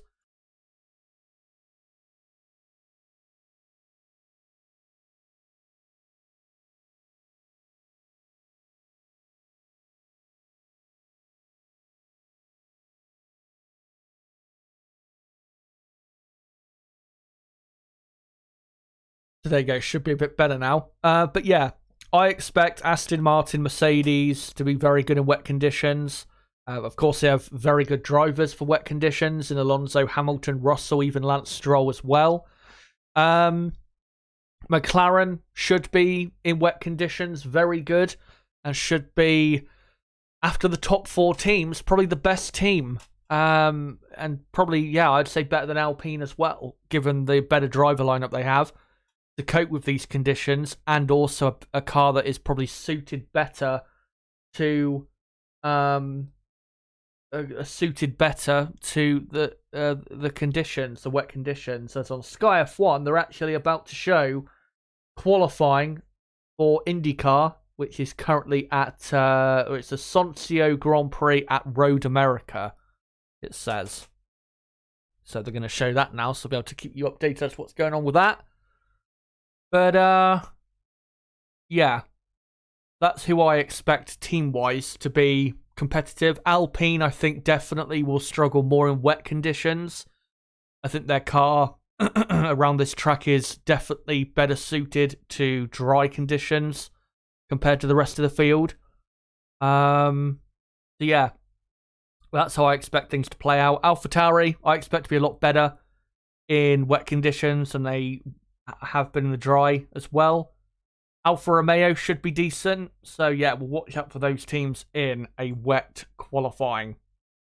And of course, I'll keep you guys updated with the weather and let you know if we'll have any delays or anything like that, which is definitely a real possibility. But one thing I'm going to get into now before we go on to the upgrades this weekend for certain teams, and certain teams have brought really big upgrades that should massively improve the performance of their cars. Let me get on to my final prediction for qualifying today at the Canadian Grand Prix. And this prediction I've done it based on if it is a wet qualifying session. Please remember that. And here you go. So I think Max Verstappen will get pole position in the wet qualifying with Lewis Hamilton second, Alonso just behind in third. The reason I got Hamilton ahead is because he is one of the best wet weather drivers ever. Alonso is up there as well as one of the best ever in the wet, but I think Hamilton is just a tad better and will be ahead on the grid and on the front row, which, if that front row does materialise, should make it very exciting. Alonso, will be third in my view, from Russell in fourth, Leclerc fifth, Perez, I'm going to go in sixth. Again, as I said earlier, because he's struggling with his confidence and he didn't have a good time in the wet qualifying here last year either, I think Perez will be sixth on the grid. Lando Norris is always a driver to look out for in wet conditions, and in that McLaren car, which is better suited to the wet conditions, I think he'll be P7 ahead of Carlos Sainz in 8th, with Lance Stroll, the home driver, in 9th, and Oscar Piastri, I think, will end up in P10. So yes, I do not think that any of the Alpines will get into the top 10, because again, I just don't think their car in wet conditions this weekend around this track is as good as the Red Bull, Mercedes, Aston Martin, Ferrari or McLaren cars. I just don't think it is. But in the race, given the race will be dry, they should be fine there. So, yeah, I think Alpine will still come through to get something from the race weekend if this top 10 does indeed turn out to finish like this. And let me just quickly go back to this screen whilst I quickly get up on the screen. Let me just find it a second. I just want to get up on screen all of the upgrades and go through team by team who has brought what, and also show visually the upgrades as well. So let me just find the start of it. There you go. And I'll just get it up on the screen for you guys. And there you go. So let's go through the list now. And the ones we're going to call out upgrades-wise will be the ones that are only for performance, not the circuit-specific ones. Because again, those are only specific for the track they're coming to. So for Red Bull, they have a new front wing, which is a subtle reprofiling to extract more load locally from the elements. Here it is circled where the new area of the front wing, which has been upgraded.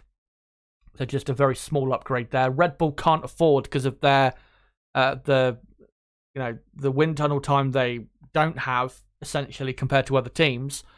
They can't afford to bring big upgrades. They can only afford to just slightly improve things as they go on.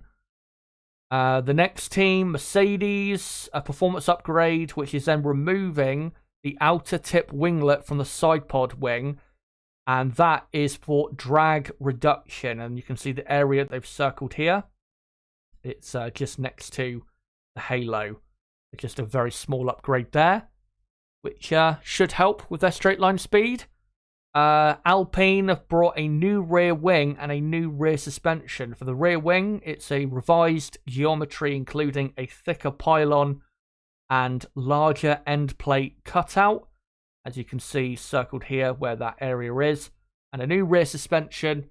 And it says revised lower leg fairing geometry. More nose down, I think it says. So yeah, you can see the areas circled. So a couple important upgrades. Not a massive upgrade for Alpine, but just some further upgrades for them to go along with what they brought a couple races ago, I think. The next team, McLaren, 2 performance upgrades for them, a new rear wing and a new beam wing. And I think that is maybe to help with their drag, to be honest, with McLaren. Let's get on to the other teams. Alfa Romeo, theirs is only circuit specific, which is a new rear corner.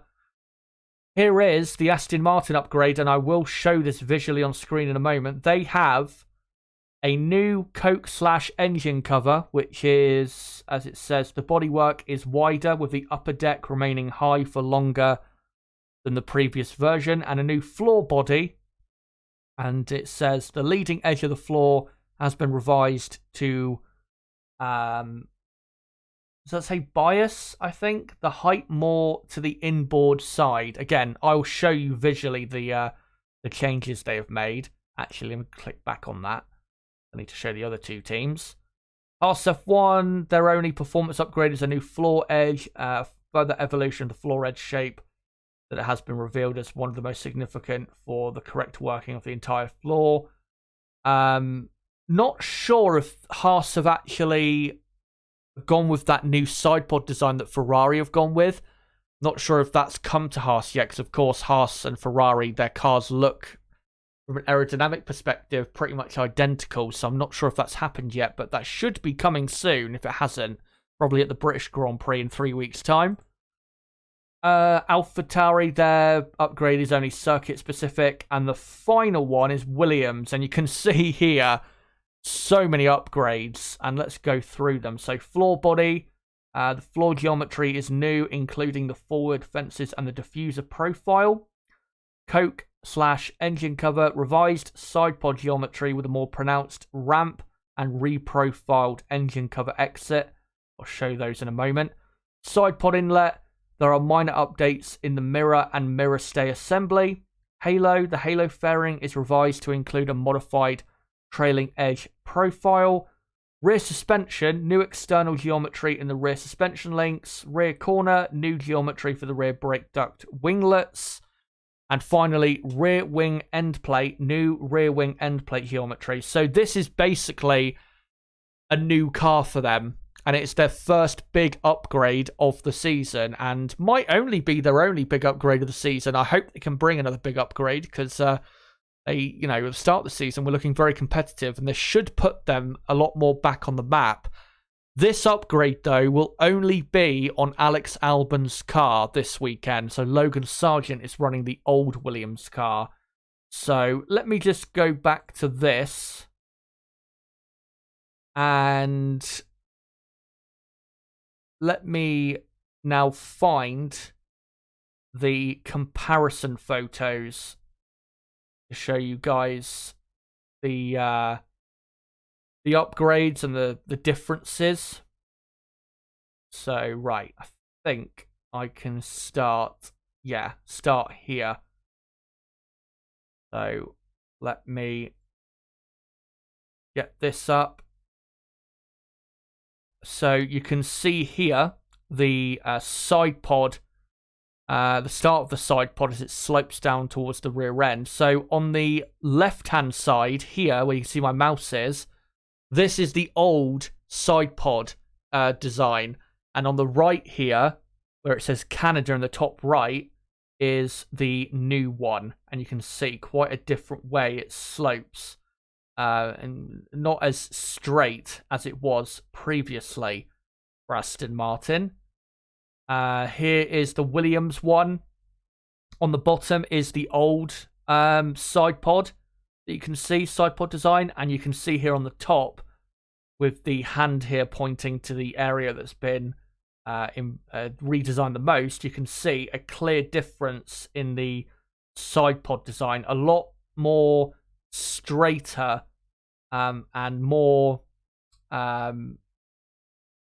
just not as curved as the way it goes down. It's a lot straighter now than it used to be, and it's more so following on, what Red Bull, of course, are doing with their side pods. And you can also see with this engine cover here, the difference on the one on the top, which is the new engine cover. So a complete redesign in this area, and it should really improve their car massively. But again, it will only be for Albon, and it is, new side pods, floor, rear suspension, a massive upgrade for them. And I think maybe in the race, if it's dry, because I think Williams with their car will enjoy the dry conditions more than the wet.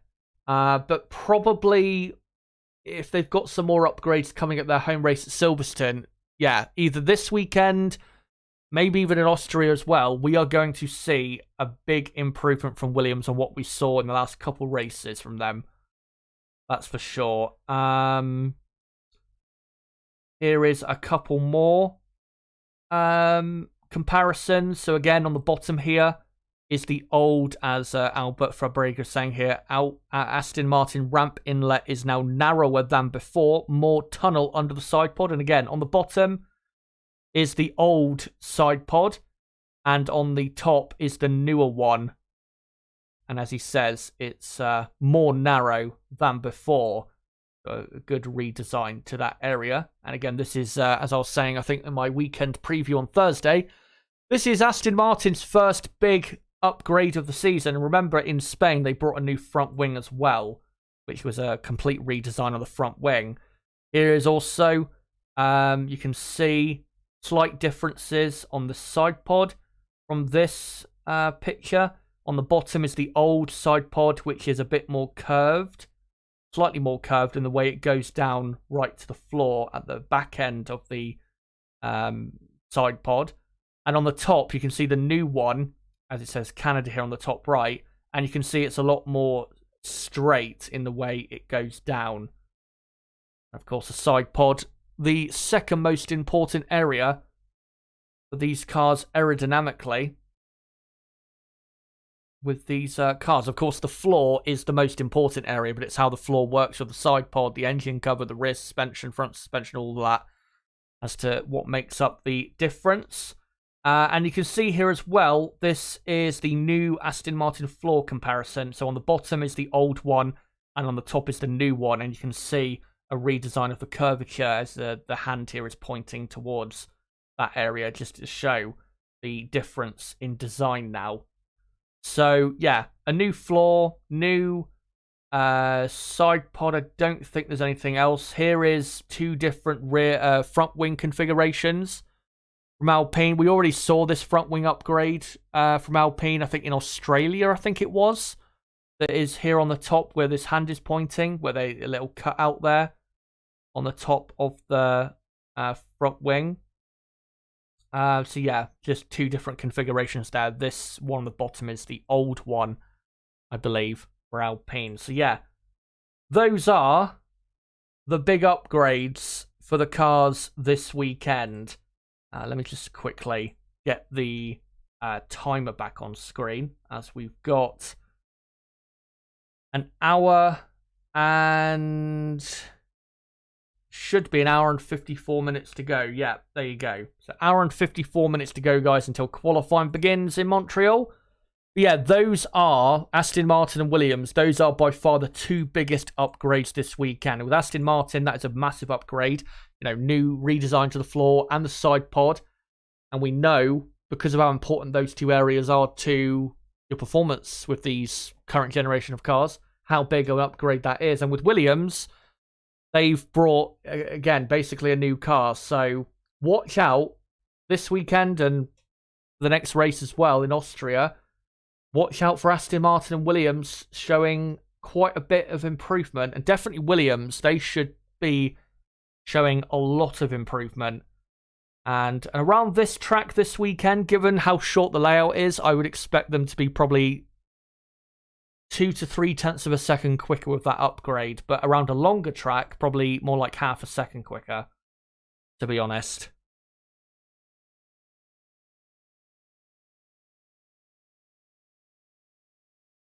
Right, so let me now, right, what am I now going to do? Before I go on to the teams respectively and get into a bit more detail as to how I think they'll do in this session, if it is wet, as currently watching the IndyCar qualifying at Road America, which is a very nice circuit. I've driven it before on Project Cars 2, I think it was, which is a video game if you guys don't know. What I'm going to do quickly is I'm going to read out some comments from you guys in the chat, as we've gone through quite a bit of stuff there. So let me just read what you guys have to say. Encam says IndyCar is a great series to follow. Polish Eddie says, I'm afraid quali might not happen today. I hope we see a wet quali today instead of dry tomorrow morning. Yeah, I mean, I would prefer a wet qualifying today, but from what I last saw off the track, I think there is a very real chance we're not going to have qualifying today because, again, looking at the weather forecast, the rain has got a lot worse. It is now absolutely chucking it down. Really heavy rain. And the chance of rain is only getting higher as the day goes on, and it doesn't start to drop the chance of rain in Montreal until about 8 o'clock at night. And of course, by then it'll be way too late to get started. And qualifying in Montreal starts at 4 p.m. local time. And, you know, going to be very tough. And looking at the forecast, looking at the radar, yeah, there's just an absolute mountain of rain right over Montreal right now. And over the east coast of Canada. That particular part of the east coast of Canada right now. So, yeah. I think there is a very real possibility we might not get qualifying today. But we will wait it out if necessary. Hello to Prank. Good to see you, mate. Mickey asks, any word on how much damage Sainz has got? Is his gearbox okay? Let me just check Ferrari's Twitter account, see if they've said anything in regards to damage and whether they'll be able to make qualifying. No, they haven't said anything. So, Yeah, I mean, it was what? Front suspension, rear wing, front wing. It definitely looked visibly broken, so they got to fix that and hope that there's no gearbox or power unit damage or even a cracked chassis.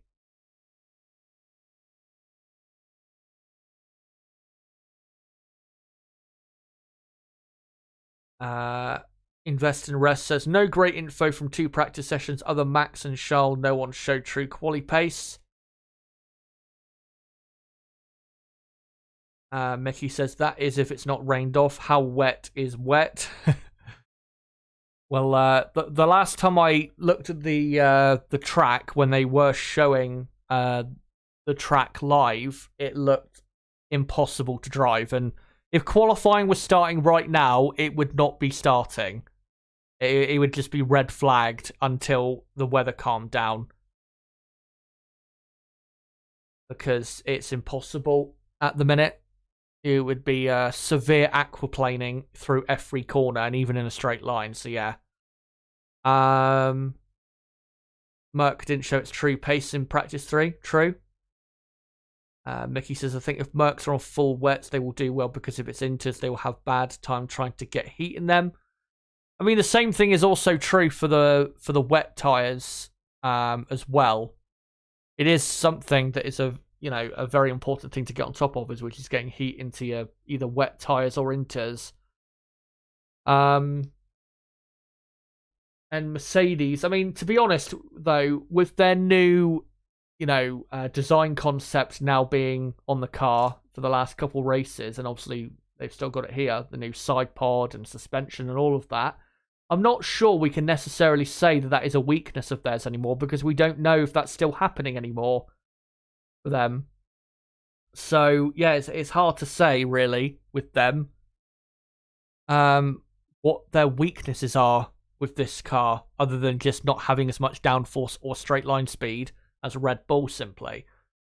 Ewok, are you live streaming your F1 23, Chaz? No, I'm not going to be. I mean, in the long past, 5-6 years ago, I think I possibly uploaded F1 videos, even on my old channel, which was around like 6-7 years ago. But yeah, I'm not going to upload. Not going to upload any F1 23 content. Anyone think Sainz will get a grid penalty for blocking? I don't think he will. It'll just be maybe like a small fine or a warning about future conduct. Darth Lord Raven, hello to you, who says hi, Chazza. And also says that was a dumb move from Sainz touching the white line. It was a very simple mistake for a pretty good racing driver. But it does happen. The drivers aren't perfect, but you would expect better than that from Carlos, to be honest. Trying to see if there's any news on Twitter that I can bring you guys at the minute. And I don't think... No, I don't think I can find anything. One thing I was thinking about, though, before I properly now move on and start talking about teams. Mickey saying, I'm surprised he didn't remove the wall at turn 1. I have seen some people criticising it. I think it's fine, to be honest. I think it's absolutely fine. And hello to Silverback. Good to see you as well. Yeah. One thing I was thinking about, before we move on to start talking about the teams in more detail, is that if qualifying today is cancelled because of the rain, which at the minute, given the current rainfall, looks likely, when would qualifying take place? I'm trying to think, when was the last time we had a qualifying on a Sunday? Was it last year sometime, or was it 2019? I swear we had it not that long ago. Yeah, someone let me know when was the last time we had a Sunday qualifying. It feels like it wasn't long ago. It wasn't obviously this season. Did we have one last season? Wasn't Japan, because qualifying in Japan was dry. Qualifying in Singapore was wet, but it was on the Saturday. Yeah, I can't remember because I'm trying to think how long before the race will that qualifying session take place. Dop says, don't they take the results from last practice? That is only if it is impossible to hold a qualifying session. So, for example, with all the heavy rain today, let's say, tomorrow is also heavy rain. It's not going to be because I've looked at the forecast, but let's just say hypothetically it was. And there was no way of holding a qualifying session in the morning before the race. Then they would take the results from practice 3, and that would be the grid for the race. But if qualifying can be held tomorrow morning, then that is what they will do. And if I remember, because I remember covering it, it was the 2019 Japanese Grand Prix. We had a cancelled qualifying because of a typhoon warning, I think it was. Was it? It might have been a hurricane warning. I can't remember exactly, but it was a storm was coming and they cancelled it because they couldn't be sure that it wasn't going to be a serious safety risk to the F1 personnel, drivers, teams, everyone, and the fans obviously as well. So qualifying didn't take place, and qualifying, if I remember correctly, took place 6 hours before the race started, I think. So if that was to happen tomorrow, then the race would obviously, the race tomorrow starts at 7 p.m. UK time, which is 2 p.m. local time. So qualifying, if it was cancelled and pushed back to tomorrow, qualifying would start at 1 p.m. local time. And that would be, well, that'd be too early, wouldn't it? Be like 7 a.m. in Montreal. So it would have to be later than that. It'd have to be like 9 a.m. local time, which would only be 5 hours before the race. So, yeah. If that was to happen, it would be a 9 a.m. local time start for qualifying, which would be 2 p.m. UK time start for qualifying, and then 5 hours later, you would have the race. So, yeah, that's what would happen. The race, don't worry, won't be rained off. I've looked at the forecast. There is no there is no chance of the race tomorrow being rained off. The chance of rain tomorrow is 10% at the absolute highest, but even that is stretching it. But, yeah, let's remember that, as I've just seen that Carlos Sainz has to report to the stewards for impeding Alex Albon. So clearly stewards want to have a word with him. What was I going to say? What was I going to say? Yeah. If qualifying today is rained off, then that is something to remember for you guys in terms of tomorrow and when, qualifying would get underway and how close it would be to the race and all of that. So yeah, important to remember that. But let's hope that doesn't happen, because when that happens, it's just really chaotic. I remember for that Japanese Grand Prix, I did... it wasn't like an 8-hour long stream or anything, but I did basically 7, 8, 9 hours straight of content because of how close qualifying was to the race. But there you go.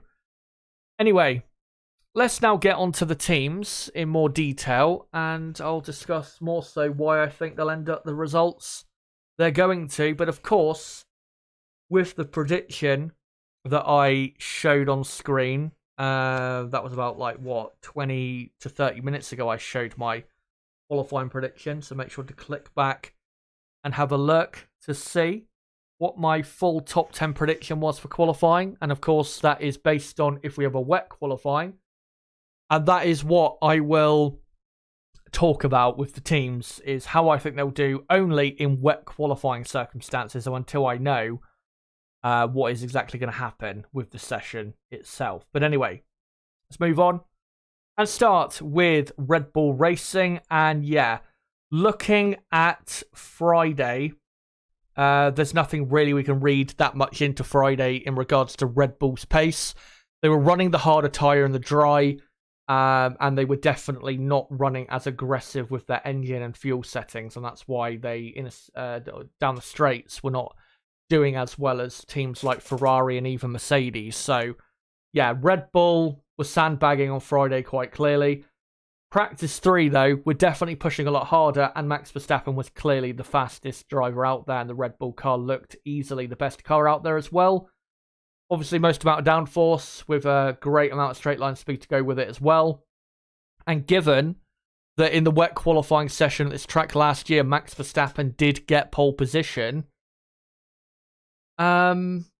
yeah, I just don't see how he doesn't get pole position again. I don't think he's going to get it by like an absolute mile. I don't think it's going to be like a half a second or more. I don't think it's going to be that far, the gap between him and the rest. But I do not see anybody other than him getting pole position in this car, because he's the best driver in the world right now. He's incredibly confident, and when he's incredibly confident, he is so dangerous. And in the wet, we know that he is an amazing driver. He's one of the best drivers. Well, maybe not one of the best drivers ever in wet conditions, but he's right up there in the top few drivers in Formula One history in wet conditions. And it's going to be incredibly hard to beat in what is such a good Red Bull car as well.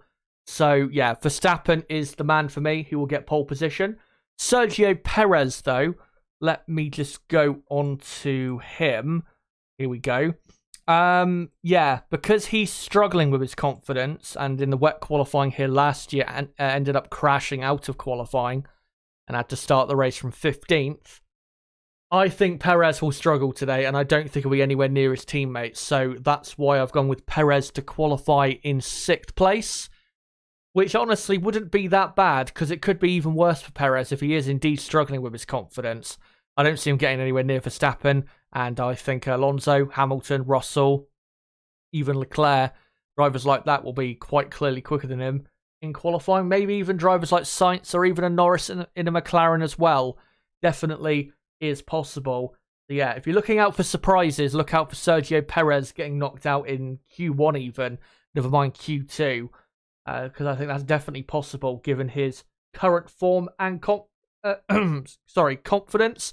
But yeah, Max Verstappen in the Red Bull, clear favourite for pole position, even in wet conditions. Guys, at the moment, there is a poll going in the live chat, which I set up a couple of hours ago. And the question is, who will get pole position in a wet qualifying at the Canadian Grand Prix? There is still another hour and a half left of that poll. So make sure to vote on who you think is most likely out of Verstappen, Hamilton, Alonso and Leclerc to get pole position today in a wet qualifying at the Canadian Grand Prix. And I will read off the results of that before we start again in just over an hour and a half's time in Canada. But yeah, Red Bull, clear favourites, and I don't see them being stopped even with tricky conditions out there. Ferrari next. In the dry, I mean, they sounded pretty happy, Ferrari, with how practice yesterday went. I think Charles Leclerc said that it was the best Friday practice they had had of the season so far. So that was good to hear. Even despite that, Charles Leclerc was behind his teammate Carlos Sainz on pace. And in the wet practice 3, Leclerc looked pretty good. He wasn't that far behind Verstappen. I think was it 0.3 of a second behind in the end, which if he was only that far behind in qualifying, if it's wet, then he would probably end up in the top 3-4 on the grid at the absolute worst. So yeah, that's looking good for Leclerc. And Ferrari don't look too bad at all with their car, at least in qualifying trim. But of course, concerns will remain when it comes to the race itself on Sunday. But of course, that's not what we're looking ahead to. We're looking ahead to qualifying. And yeah, when it comes to qualifying, I think Leclerc will definitely be in the top 5. The reason I'm going for him in 5th is because I just think Alonso and Hamilton and Verstappen, of course, are all better wet weather drivers than Leclerc. And Leclerc, we do know, has a bit more of a mistake in him than those three. And the reason I've gone with George Russell also ahead of him is because I think the Mercedes car looks really good this weekend, and also good enough to see Russell get ahead of Leclerc in qualifying. That's why I think Leclerc will be in the top 5. The reason I've gone with Carlos Sainz outside of the top 5 and down in 8th is because I still do not trust him in qualifying at the minute. I know he put it on the front row in Spain. He's not had that bad of a season. He's mostly done the best he could so far in 2023. But I just don't trust him in a wet qualifying to really deliver on what Ferrari's pace is actually like. And I do think he will be slower than Leclerc in the wet conditions. And of course, we saw in practice 3 him making a stupid mistake, putting it in the wall, and giving his mechanics and team a lot of work to do to get his car ready for qualifying. So, yeah, very disappointing there. And yeah, I think Sainz will end up in 8th behind Norris, Leclerc, obviously his teammate, and also Perez in the Red Bull, because I just don't think he's going to be that quick, really, in wet conditions. Of course, he did qualify 3rd at this Grand Prix last year in wet conditions, but I think if you compare the Ferrari car at that time, in the middle of the 2022 season when we came to this race, to now, the Ferrari car last year was a lot better in comparison to the rest of the field than it is now. Because Ferrari still had, arguably, the best car on the grid this time last year. But obviously at the minute, they absolutely do not. They have, maybe at best in qualifying circumstances, the second best car on the grid. And that is being, quite generous. So, yeah. I just think Sainz will end up in 8th place. And maybe that mistake will come back to bite him in the end. But yeah, 5th and 8th, I think it'll be for Ferrari, which is obviously not that good. But I just think wet conditions also, I just don't think they suit this Ferrari car as well. Because the problem with the Ferrari car is handling. It's got lots of straight line speed. Not a lot of reliability, of course, from the engine. But it is very, very powerful. The most powerful on the grid. And that does help them a lot at a track like this in the dry. But in the wet, I just don't think they've got the handling to be, as quick as Red Bull, Mercedes, or Aston Martin in a wet qualifying session. So that's why I've got them so far down on the grid. Now we'll go on to Mercedes-Benz, who so far this weekend have looked very, very good. They've been, obviously they were 1st and 2nd in practice 2. Looked very good in the dry, produced some really good pace in the end, just getting ahead of Carlos Sainz in the Ferrari. And if you look at the sector time data that we looked at earlier, they were really good in all of the sectors. They were pretty much the quickest, the joint quickest team in the first sector yesterday. The middle sector, they were by far the best team. And then in the final sector, despite not being the quickest team, they were still pretty quick in that final sector. 10th of a second quicker than Aston Martin, only a 10th behind Ferrari. So yeah, Mercedes look very good here. And even in wet conditions, I still think Mercedes will be looking good.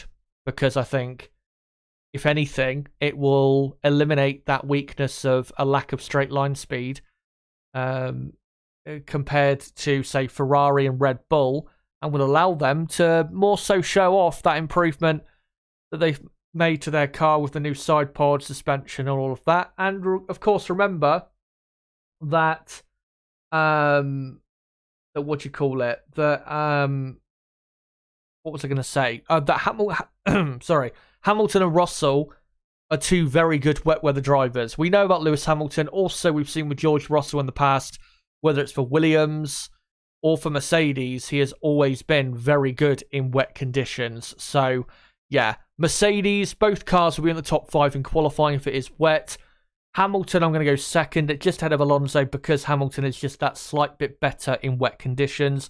Russell, I will go in P4, but if they can get second and fourth on the grid, that is a truly brilliant result and would really set themselves up for a really good race result on Sunday, because their race pace looks pretty good as well.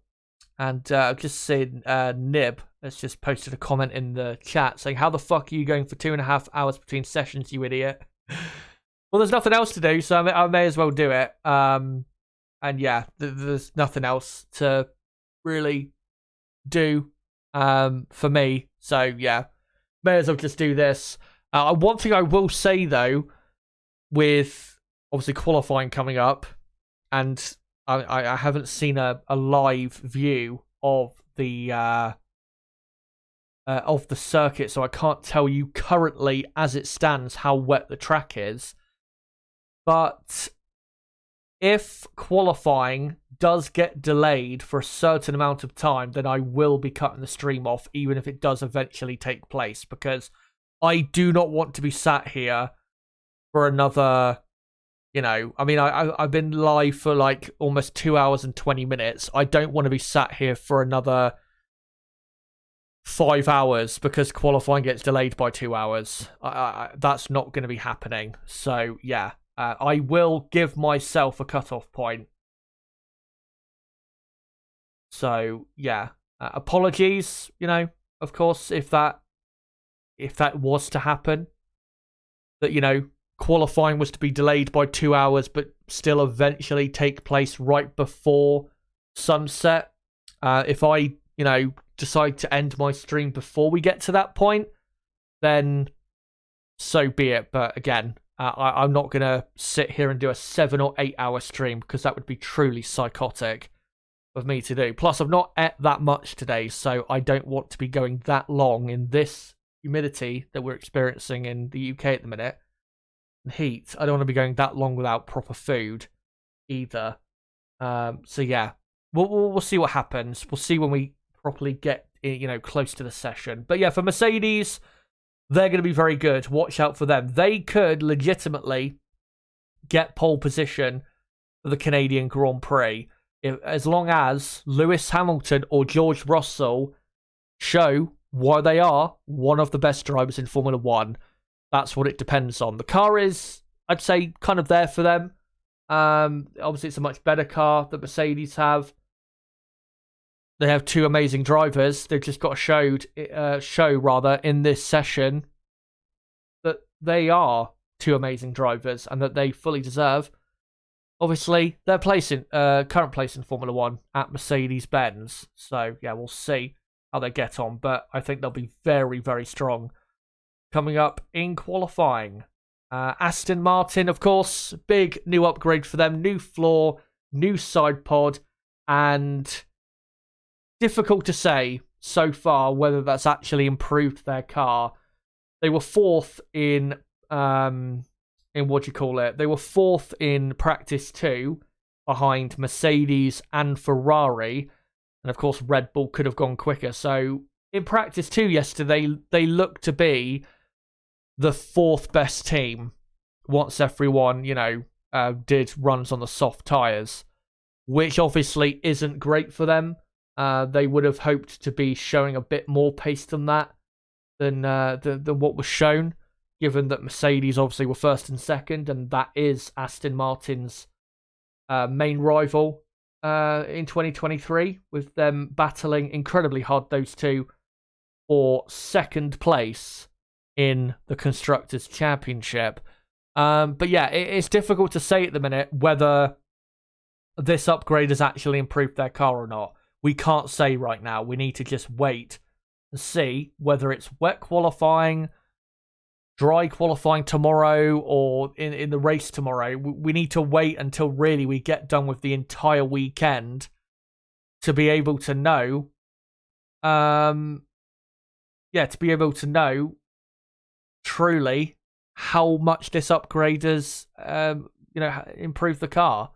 Hopefully, it does improve the car. It is a substantial upgrade that they have brought. It should improve their car by at least 2 to 3 tenths of a second, I would imagine. That type of upgrade. So, yeah, we should see some improvements here. To be honest, I don't think this track is the best track to show the improvements that come with upgrades, because it is, it's not really a high aero circuit. So it's not the best track. I think a track like Silverstone is a lot better track to show improvements from upgrades. But you would still expect to see a slight difference and a slightly better performance because of those upgrades than what maybe we've seen so far. But Aston Martin, they look okay. They still look like they're a contender to maybe get into the top 3 on the grid. Fernando Alonso, we know, is an absolute monster in wet conditions, and especially a monster at this track. Dry or wet, he's always been superb around this track. Of course, last year in the Alpine, which at the time was the 4th best car at worst, he put it on the front row of the grid when the Ferrari and the Red Bull car at the time were miles quicker than the Alpine. So if Alonso can produce a surprise, again, that would be brilliant to see. And he's definitely capable of doing that, given just how great he is in these conditions and around this circuit. Of course, Lance Stroll, home race for him. He's not, though, looked that quick really throughout the entire weekend, and he's looked quite a bit off his teammate in low fuel running. I thought I saw some news then on Twitter in regards to maybe the session, but was a false alarm. With Stroll, he's been quite a bit slower than Alonso this weekend. Not a surprise, Alonso's a much better driver, but over a single lap, Stroll has looked like he's in a completely different race, in a negative, obviously, compared to Fernando. So with Stroll, really, the aim for him is to, firstly, get into the top 10, and then to qualify, if he can, in the top, say, 7 on the grid. I think realistically would be a good result, considering the competition at the front and where Aston Martin are so far this weekend. So, I think that's realistically where I would say they're at. Aston Martin and Lance Stroll. But, I think, given Alonso is normally so great in wet conditions, obviously we can expect Alonso to once again put in a special performance. But I just think with Aston Martin this weekend, despite this upgrade, I'm not sure we're going to see the true improvements that maybe they have made with this upgrade just yet. So I think we'll need to probably wait until probably the British Grand Prix at Silverstone, which obviously has a lot more corners than we've got here in Montreal, and a lot more corners than what we have at the Red Bull Ring. But Alonso, really all the hope for Aston Martin is pinned on him as usual, and I think he will qualify in 3rd place. He will be very close with Lewis Hamilton and George Russell and Charles Leclerc throughout the session, but he will get into the top 3 and set himself up nicely for a podium finish. And I have had a look at what the long run pace from Friday looked like, and Aston Martin do look like they've got a good car for Sunday. So if we can get like a top 3 or top 4 finish today, that would be really perfect for the race tomorrow. And the final front running team we'll go on to in this build up will be Alpine. Thing is, though, with Alpine, they have not been at all a They've not at all been a front-running team this weekend. They've been pretty bad. They've looked nowhere near Mercedes, Red Bull, Ferrari, Aston Martin. They've been nowhere near their pace and have been closer, a lot closer, in fact, to teams like McLaren, which shouldn't be happening. They should not be closer to McLaren than they are to, the front-running teams. That should not be the case. And even in practice 2 in the dry, Alpine was slower than Alfa Romeo. Valtteri Bottas was a couple tenths of a second quicker. So, yeah. Very poor pace this weekend from Alpine. They just haven't really showed up so far. Of course, they've had a couple upgrades. I think, was it a new rear wing and rear suspension? I think it was. Again, I don't think we'll see the full fruition of those upgrades this weekend, to be honest. But I honestly expected much better performance from them. Maybe they're just trying to run the engine in a lot more conservative mode because they're worried about reliability. Of course, Ocon did break down in practice 2 yesterday, so that is possible. But I am not encouraged by Alpine's pace this weekend. And I think they're heading for a pretty poor qualifying if it is wet. Because McLaren, they look a lot more suited to the wet conditions and obviously have a better driver lineup, which will help a lot in the wet. And Alpine, just don't look very quick at all. They look like probably in wet conditions, not fifth best, probably the sixth best team at the absolute best. Might even be slower than that because AlphaTauri and Alfa Romeo were looking good, and even Haas were looking good in practice 3 in the wet conditions. So, yeah, Alpine really poor. I really hope I see a massive improvement from them because they have shown nothing positive so far this weekend, which is really disappointing because I thought they'd be right on the pace of Mercedes, Aston Martin, maybe not quite Ferrari in terms of qualifying trim, but I thought they'd be right in there, but they absolutely are not, dry or wet, and that is really quite sad to see, to be honest. But let's move on from Alpine and now get into the midfield teams, more so midfield teams. McLaren, they will be very happy that it is going to be a wet session if qualifying does indeed happen today.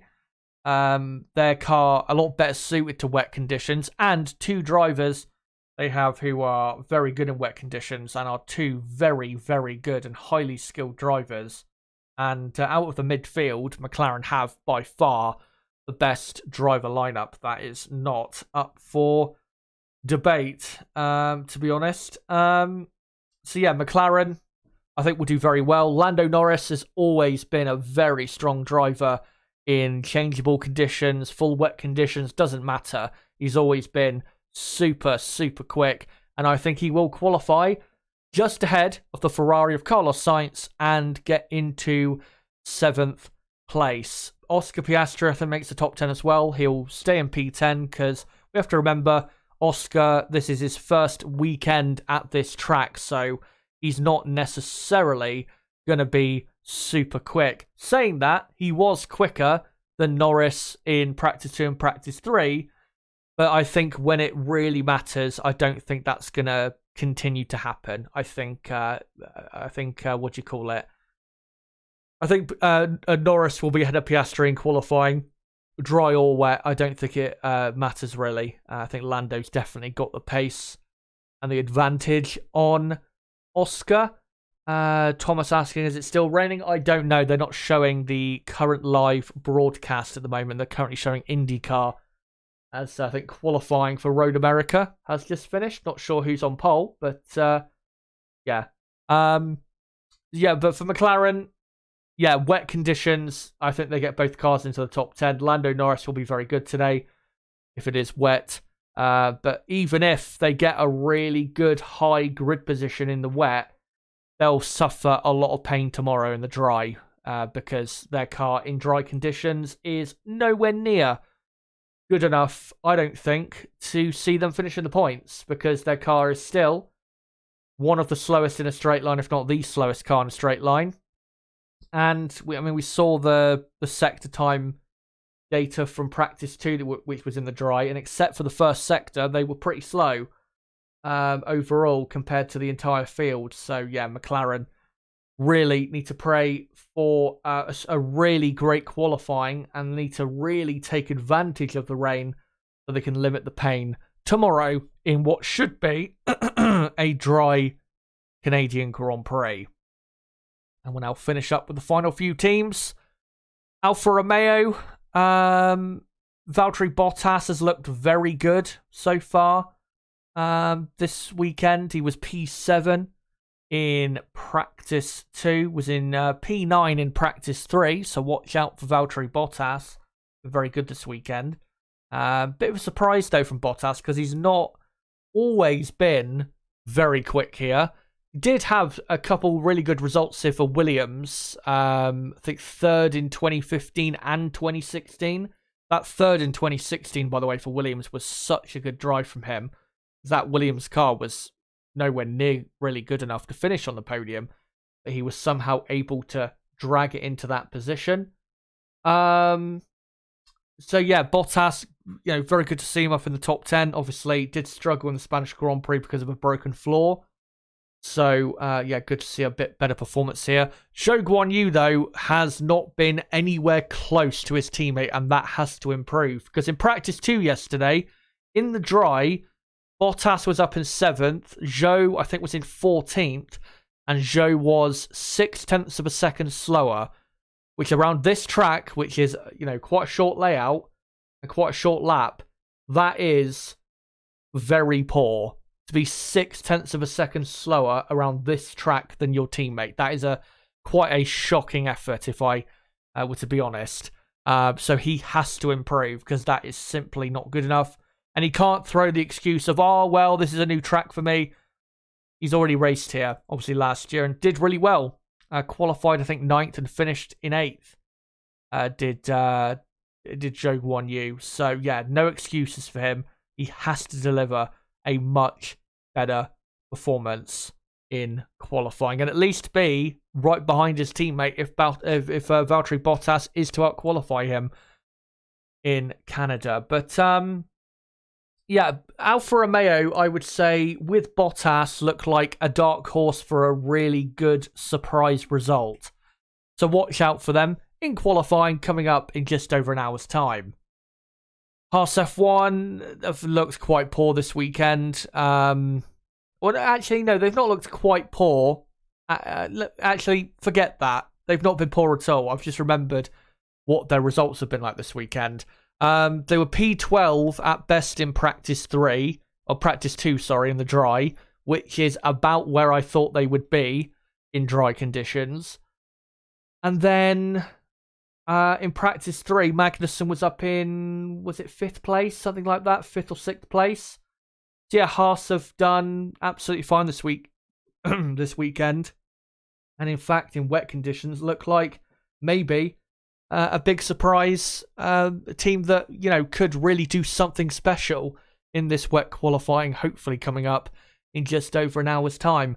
Remember, of course, Haas in the wet at this track last year produced an amazing result where Kevin Magnussen qualified in 5th place and Mick Schumacher, who was the second Haas driver that weekend, put it in P6. So, yeah, definitely watch out for Haas. And of course, they've got 2 very good, experienced drivers.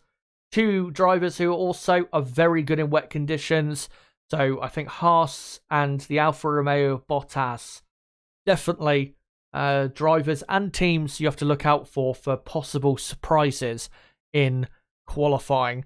And in the wet, I think Magnussen definitely can possibly, get into qualifying 3.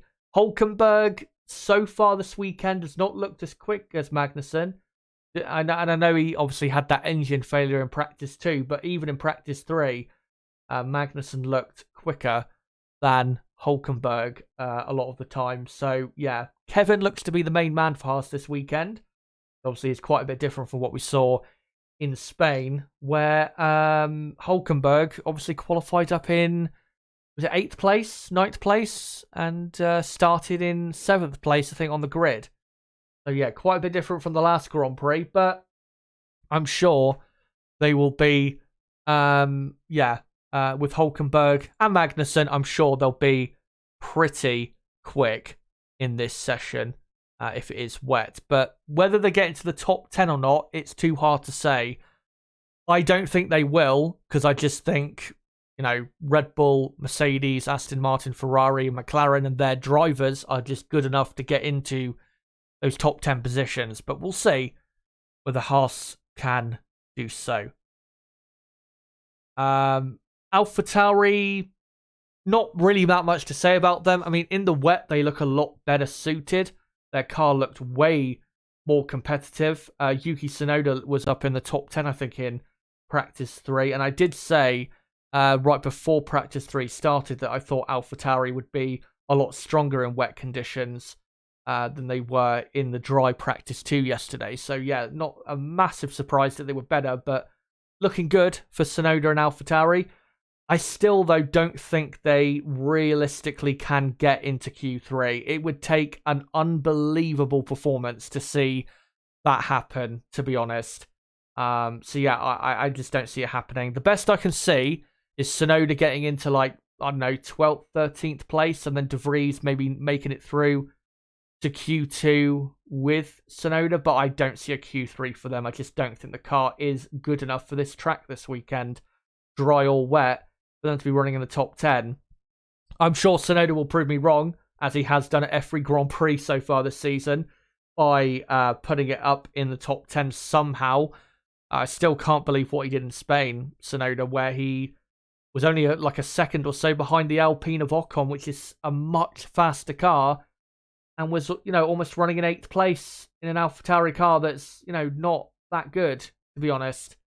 So, yeah, brilliant season, obviously, Tsunoda's had.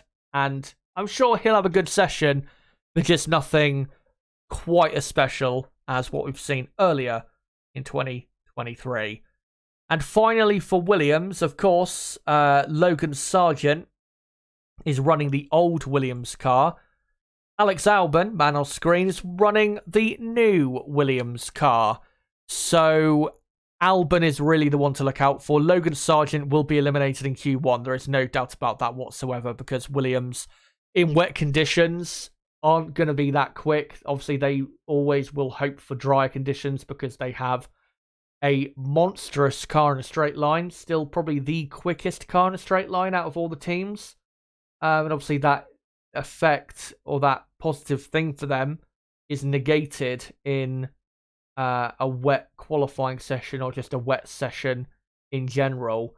Sargeant definitely will be eliminated from Q1.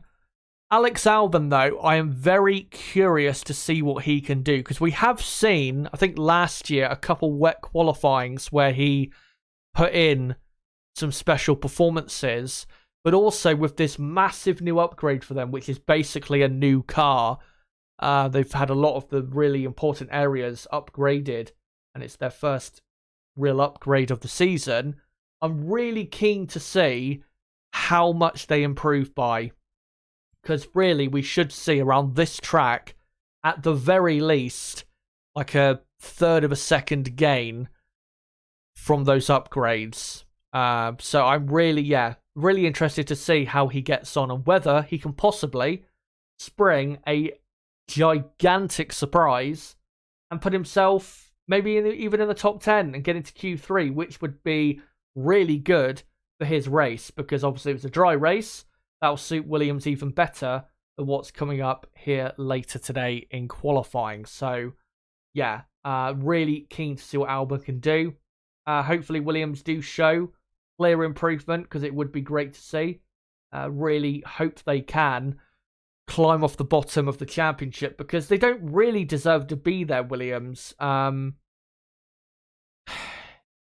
be honest, I think even though the last couple races, they've not been very good at all, if you look at the season so far overall, I don't think they've been the worst team. I think probably AlphaTauri or Alfa Romeo even deserve to be last in the championship more than them, because at the start of the season, Williams were so quick. Obviously, remember Alex Albon, qualifying in 7th place in Melbourne. Unfortunately, blew it with a really costly mistake in the race after overheating his tyres too much and then spinning and crashing out. But yeah, I really hope they can climb off the bottom of the championship with this upgrade, because they deserve a lot better than what they've had this season. And of course, they've only had 1 point this season, which is the point that Alex Albon scored in Bahrain, the first race, which was, 3 months ago? 3.5 months ago, where he finished in P10, just about holding off Tsunoda in the AlphaTauri. So yeah, fingers crossed that Williams show clear, massive improvement. But we'll now go back onto these pictures, and we've got, guys, 1 hour to go until qualifying begins in Montreal. So, given that I've got nothing else to talk about, really, what I want you guys to do for the next hour is, in the chat, post any questions that you may have F1 related, and I'll try and answer them to the best of my abilities.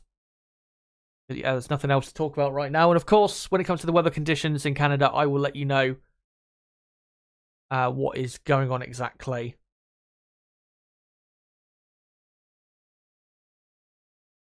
And just trying to see if there's any news I can find on Twitter at the minute, and I can't find anything right now.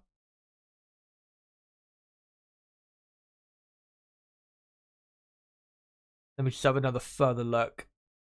And no, can't see anything. So yeah, make sure in the chat to post whatever questions you have, F1 related questions, of course, and I'll make sure to answer them the best I can in the next hour or so. One thing I do want to say, though, quickly, is for anyone new watching, do not forget to subscribe to the channel for more content like this, because we do qualifying and race watch-alongs for every Grand Prix in 2023. And, of course, I'll be doing the race watch-along tomorrow at... we'll be going live at 5 p.m. UK time, 2 hours before the race starts, to firstly build up to the race, then do a watch-along of the race, and then a reaction to it after. And, of course, we'll be covering the sprint race, and actual Sunday race in Austria in a couple weeks' time as well. So, again, if you are new, make sure to subscribe and hit the notifications bell for more content like this. And for everyone watching right now, make sure to smash that like button. We're currently on 88 likes. If you've not hit the like button yet, make sure to do so.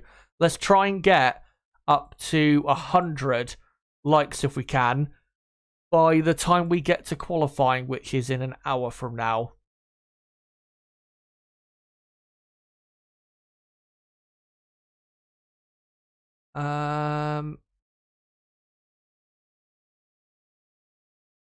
Let's see if I can find any news quick from the usual suspects on Twitter that do post some up-to-date news.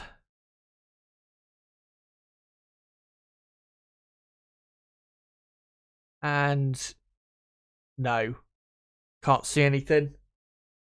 I'm not sure what time the F1 broadcast will be on the Sky F1 broadcast. I'm not sure when they're coming back on live. Or actually in a minute. Right, so I'll be able to see in a minute what the actual track conditions are like and whether we're actually going to get a session or whether it's just going to be completely rained out, which is definitely a possibility. It's happened plenty of times before at certain Grand Prix, and you can never count out the possibility of it happening. We've had it happen, which is readjusting my chair, firstly. We've had it happen in Japan a couple times. Australia, we had it in 2013. Trying to think where else have we had it. Maybe a couple other races as well. I can't remember exactly. But yeah, it has happened in the past, and it is definitely a possibility. But let's hope it's not going to be happening today, because I don't want to be doing, 2 marathon streams tomorrow.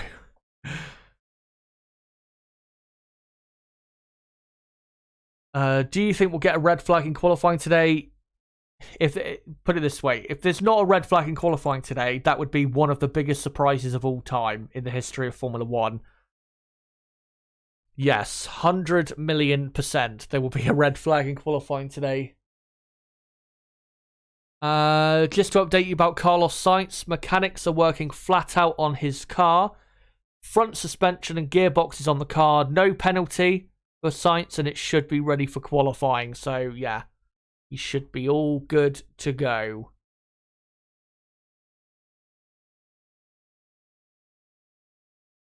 Hank, will Aston Martin hurt by their 3rd place in the championship? I'm not sure what you mean by that. Yeah, the way you've worded that question, I'm not sure exactly what you mean. So if you can reword it to tell me what you mean. Yeah. Yeah. I don't know what you mean. So just reword it if you can. Simon Troop, what is the best 5 Canadian Grand Prix you have watched? 2011, obviously. Obviously, I didn't watch it live. And I have to clarify, some of these Canadian Grand Prix I'm going to mention, I did not watch them live, but I have gone back and watched them in full. I've gone back and watched so many races in full from when I, wasn't watching Formula 1. And really, the only Formula 1 races I go back and watch are the ones that I didn't watch live. Because once I've seen it live, I don't know. I just don't need to see it again. That's just how I feel about it, to be honest. Because, yeah, I've a great memory when it comes to all of that. But, yeah, the best 5 Canadian Grand Prix I've seen. Yeah, 2011, 2007, because of the chaos and the this mental race it was. 2008 as well. That was a very good Canadian Grand Prix. A crazy race that was. That's 3. 2014. I would say as well.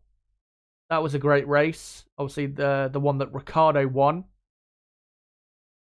for Red Bull. As by the looks of it, the rain has stopped. As they're now, they're now back live on Sky F1 for the F1 qualifying build-up, and by the looks of it, it has stopped raining, which is good to see. So that's good. Because, it means we'll actually get the session started at least if it continues like this. So, yeah, 2011, 2014, 2008, 2007, and what other one? Hard to say. There's been so many good ones. Probably 2012 as well, because that race was so up and down, so many different people sitting in the podium position, so we ended up with such a weird podium. Hamilton, Grosjean, Perez. Perez came back from like 15th on the grid in a Sauber.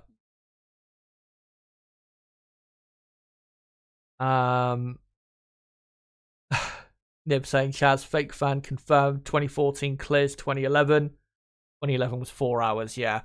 If you watched it live, it wouldn't have been a great experience. But if you go back and watch it, after the fact, if you never had saw it live, then, yeah, you'd think it was the best race, one of the best races ever.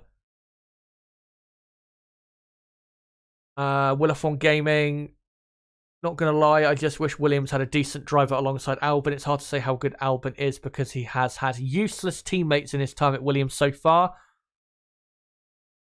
Yeah. I mean, if we look at Logan Sargent so far in his F1 career, he had a really good debut in Bahrain. He very unfortunate he was to be knocked out in Q1, I remember, because he set the same time, I think, as a McLaren driver. Was it Norris? And was knocked out in a quite unlucky fashion there. And then in the race, ended up finishing in 12th place. And I thought that was such a good debut and was only a few seconds away from finishing in the points. And I thought that was just a brilliant way to start his F1 career. And then if we look after that, let me just look at what he did in Saudi Arabia. Because one thing we have to remember with Logan is some of the races that we've raced at so far, some of the tracks, he's never raced at before, and that does hurt. So he crashed, I think, in Saudi Arabia qualifying. Finished in 16th, ahead of Norris and Bottas. So, that's still a decent performance. And was only just behind Piastri in 15th. Australia. Yeah, he'd never raced there before, and he was 18th in qualifying. And then finished, or he didn't even finish the race, did Logan. So yeah, poor weekend there, but I think we can explain that to a degree. Baku, he was 15th in qualifying, and then in the race he withdrew, I think because of a car issue, I think it was. So, it's hard to say really that weekend what he could have done. Oh wait, did he withdraw? No, that was a sprint race. That wasn't the race. So he started 14th in the race and only finished in 16th. And finished 12 seconds behind his teammate. Yeah, not that good.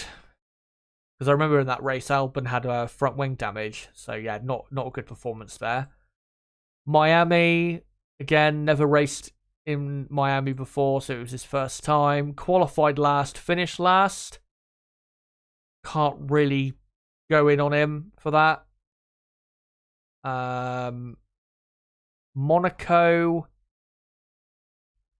he did really well in qualifying. Williams did well overall. He was 16th in qualifying.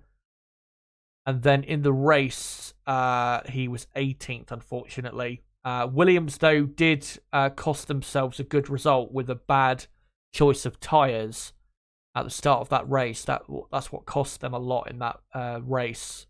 They'd gone with the right tyre choice. I think they could have had a much better result. And then he was last in Spain and last in the race as well. But, Williams was quite slow in Spain. So, overall, I would say Logan has done just fine so far. He hasn't had like a good season so far, but I think we need to give him more time. We have to remember that, some of the tracks we've been to, he's never raced at before. So we have to give him, we need to cut him a lot of slack. And even a couple of races where he has raced before and has looked decent at times, there's been other circumstances as to why, he didn't end up with, a great result. For example, in Monaco, qualified well in 16th, but then poor tyre choice by Williams cost Logan what could have been maybe a 15th or even better in the Monaco Grand Prix. So, yeah, I think we need to wait probably until the end of the European season, because remember, after this race, you've got Austria, Silverstone, Hungary, Spa, Zandvoort, Monza. That is 6 races that he's and all those racetracks he's raced at before more than once, and actually has, I think, a very good record at Silverstone. So let's wait and see by the end of the European season what Logan is looking like compared to Albon, and then we will judge him for 2023 for his debut season. But I think it's too early really to say has he been good enough or not. Way too early to say. Mickey, do you think we'll hear porpoising being talked about this weekend with the track as it is? No, it's not really been a talking point since the technical directive. that was brought in at Spa last year. USA 2015 as well as Will F1 Gaming was another F1 race weekend where we had qualifying on a Sunday.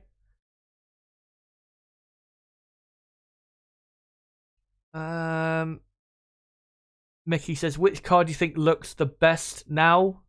Just looks, not speed. Still, the Ferrari car for me is the best looking car. The shade of red and the way it looks with the way the aerodynamic pieces flow with this current generation of cars, it just looks really nice, and I'd still say it's the best looking car, to be honest.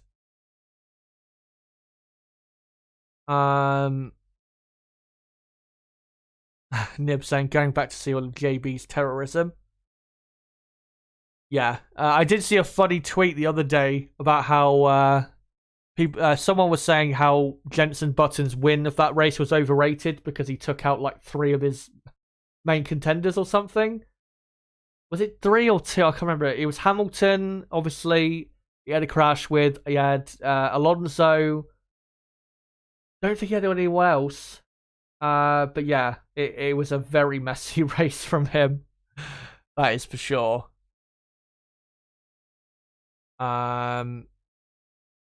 Mickey says, do you think if it doesn't rain again, we will get a dry line for soft tyres in qualifying? Well, at the minute, it's not raining, and we weren't that far away from a dry line properly appearing in practice 3, and then it started hammering down. So if it stops raining now and doesn't rain for the rest of the day, then I think, yeah, there is. I mean, we've still got another just over 45 minutes to go until qualifying starts. There's still, I think, a very good chance we could see a, say, dry track at the end of qualifying, which really could make things exciting. Because, of course, at that point, it's all about who does their best lap last to have the access to the most amount of grip as the track, continues to improve.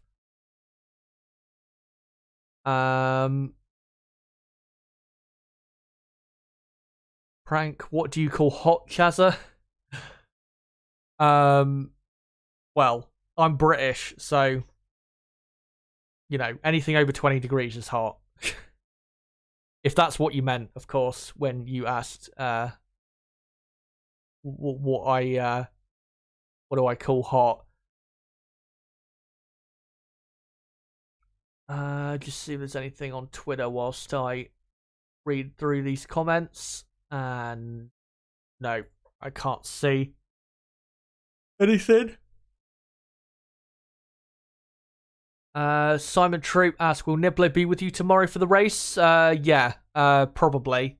I mean, yeah, he just said there in chat, likely will be, yeah. And, I mean, dry qualifying, wet qualifying, I don't think it matters really. I think we'll get a pretty exciting race. Not an amazing race, not a 10, obviously, but I think we'll probably get like a, I don't know, like a 7 or maybe a best 8 out of 10. I mean, last year's Canadian Grand Prix was really good, where we had lots of action going on. Prank says, it is what I meant. And Nib saying, anything over 20 degrees is hot. Lol, lol, lol, lol.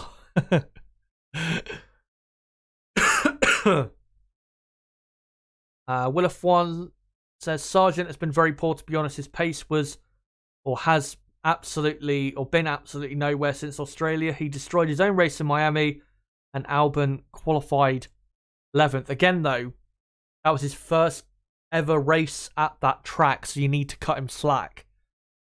Let's wait and see how he does at the the racetracks he's raced at before, because every single F1 driver is not going to be at their absolute peak for that track in their first ever time driving around that track. It's just not going to happen.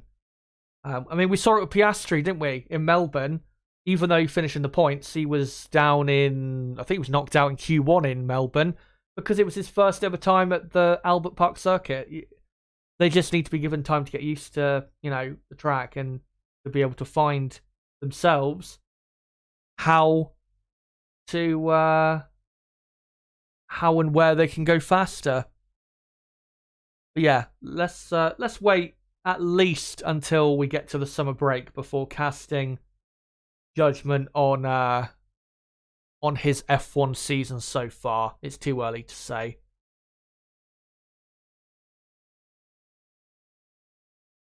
Mickey asks, any word on Max's downshift problems? No.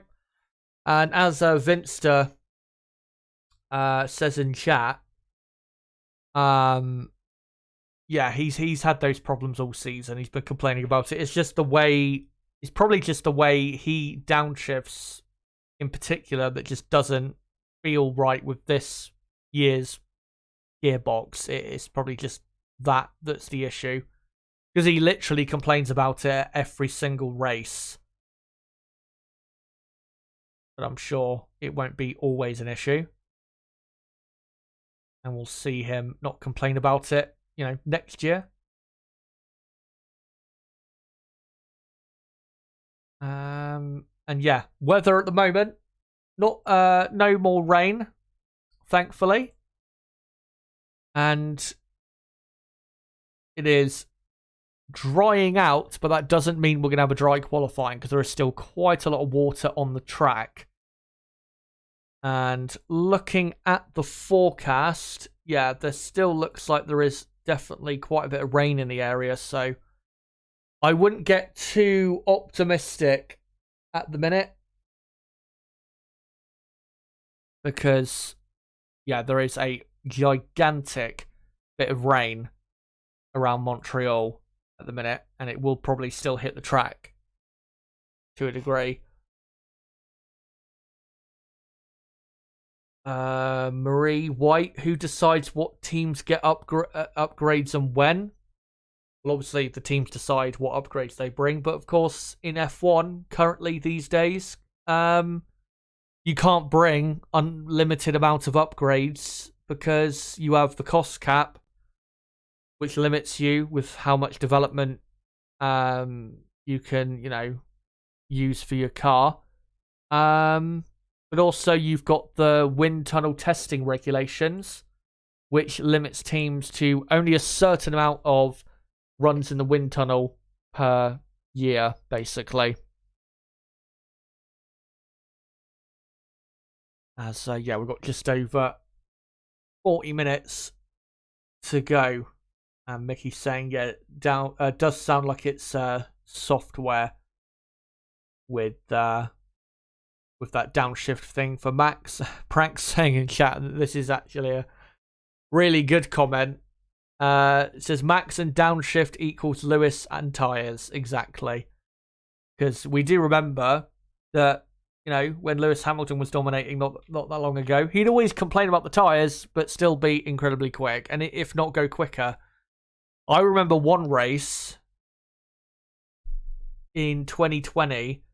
It was Portugal, I think it was, where he was behind Bottas, obviously his teammate. Bottas had got pole position, was, leading comfortably, I think like 20 laps into the race, and then Lewis started complaining about his tyres and then just suddenly started going like a second quicker, passed Bottas and then won the race by like 25 seconds, which I thought was hilarious. And I think that was the win that officially saw Hamilton break Michael Schumacher's win record.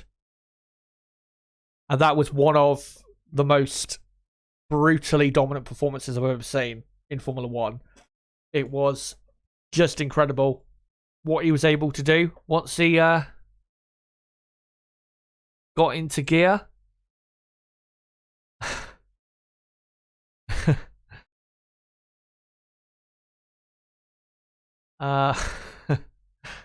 Sorry, just laughing at something that I've just been sent. I can just see at the minute we're on 99 likes. So if you haven't hit the like button yet, make sure to do so. Let's try and get up to over 100.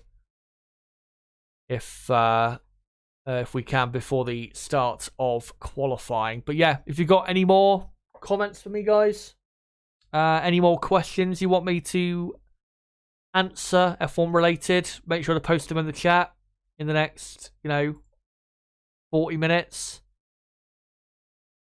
And I'll make sure to answer it. And then once we get into the final 10-15 minutes, we'll get really down to getting into the session. Because, of course, I've gone through all of my build-up. We're just now waiting, really.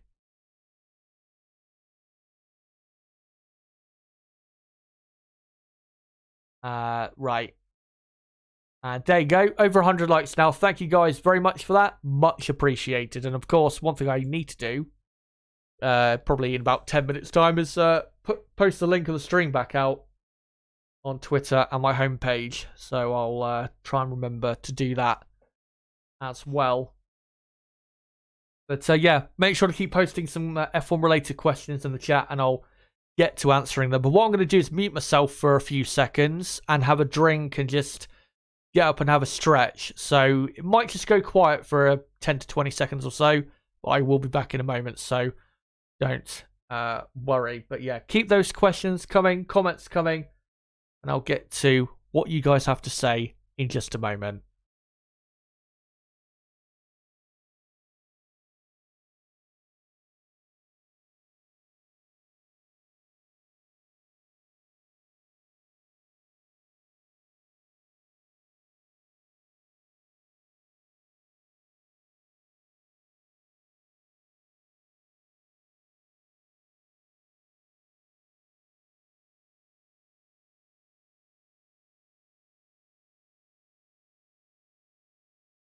Right, so let's see if you guys have got any more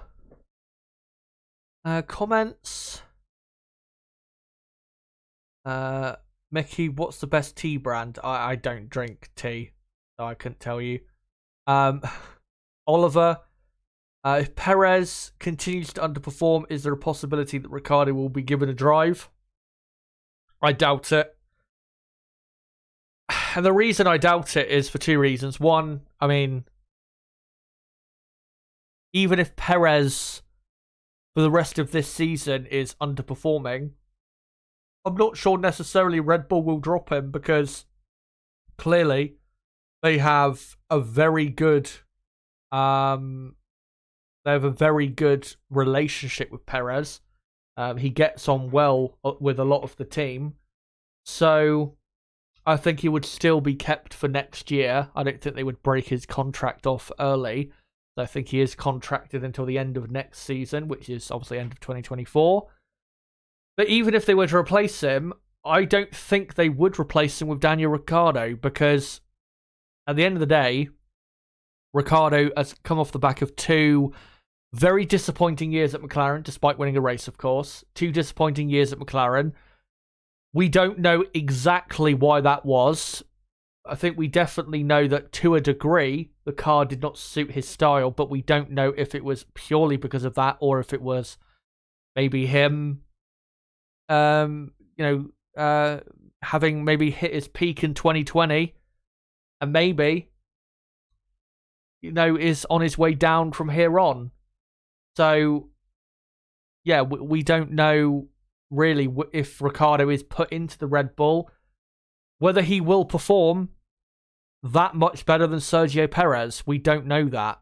And I think, to be honest as well, given that Yuki Tsunoda is a Red Bull driver, obviously part of the Red Bull Academy, currently racing for AlphaTauri. He's been this is his third F1 season. He's getting a bit of experience now. He's had a very good F1 season. He's been one of the top few drivers this season as Yuki. And I think Red Bull, if they decided that Perez needed to be dropped because his performances were not good enough, I think they would probably go with Tsunoda, because he's a lot younger. He's performing very well. And long term, he is the better option than Ricciardo, because Ricciardo, even if they put him back on the car, he may only stick around for 2 or 3 years and then decide to do something else. Because, I mean, his motivation for Formula 1 in the last year hasn't exactly been 100%. So, yeah, I think it's quite doubtful, as I think Prank was saying in the chat there in response to your question there. But you never know. I mean, maybe it could happen, but realistically, I don't see that occurring.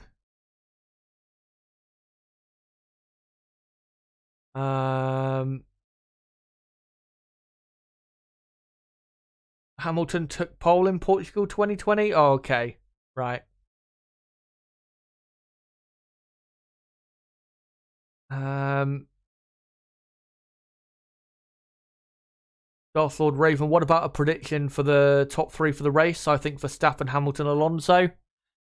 I mean, I submitted my race prediction coming into the weekend on Thursday, which I think my top three was Verstappen, Perez, and Alonso, I believe. But that was me basing it off of whether we had a dry qualifying and race.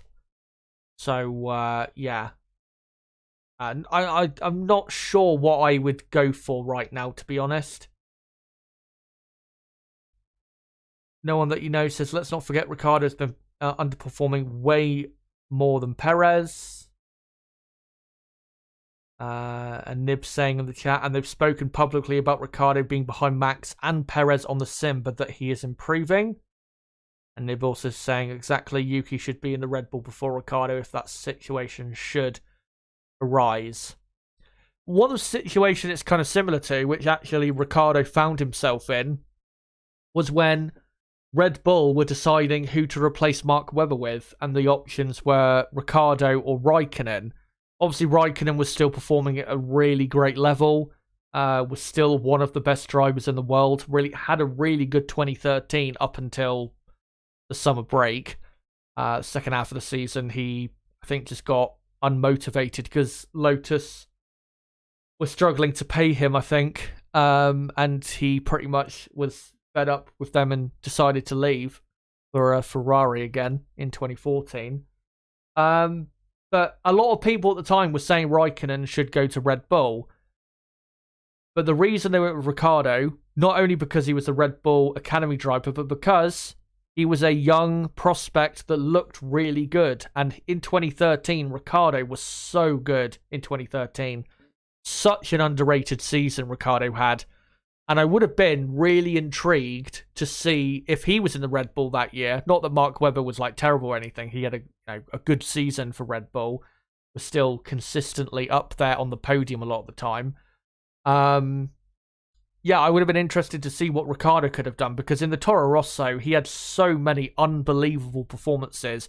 He had a run where he couldn't stop qualifying in the top 10 in the Toro Rosso from it was from the start of the European season, I want to say, until the end of the European season. It was so many races where he got that car into Q3 when it was nowhere near really good enough to be at that level. And it was so impressive. Similar, really, to what Tsunoda's been doing this season. So, yeah. If there is to be a replacement for Perez, it has to be Tsunoda. And Nib saying, right, I'm going to head off 5:30. I reckon might be bedtime. No problem, mate. And yeah, hopefully I'll see you tomorrow. And hopefully qualifying won't be delayed until tomorrow, and we can get even just a wet session today. Mickey asks, do you like the Las Vegas track? Well, because I've just bought the F1 23 game, which maybe some of you have already got as well, I can only recommend it. It is such a good game. I'm really enjoying it. The handling is so good, as I said earlier, when I think McLaren F1 Race mentioned about the about him buying the game. Yeah.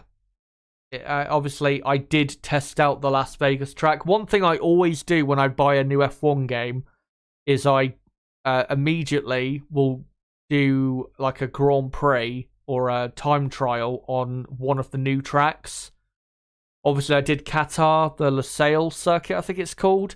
What a track that is. Oh my fucking god. That track it's porn. That's what it is. It is so fucking enjoyable.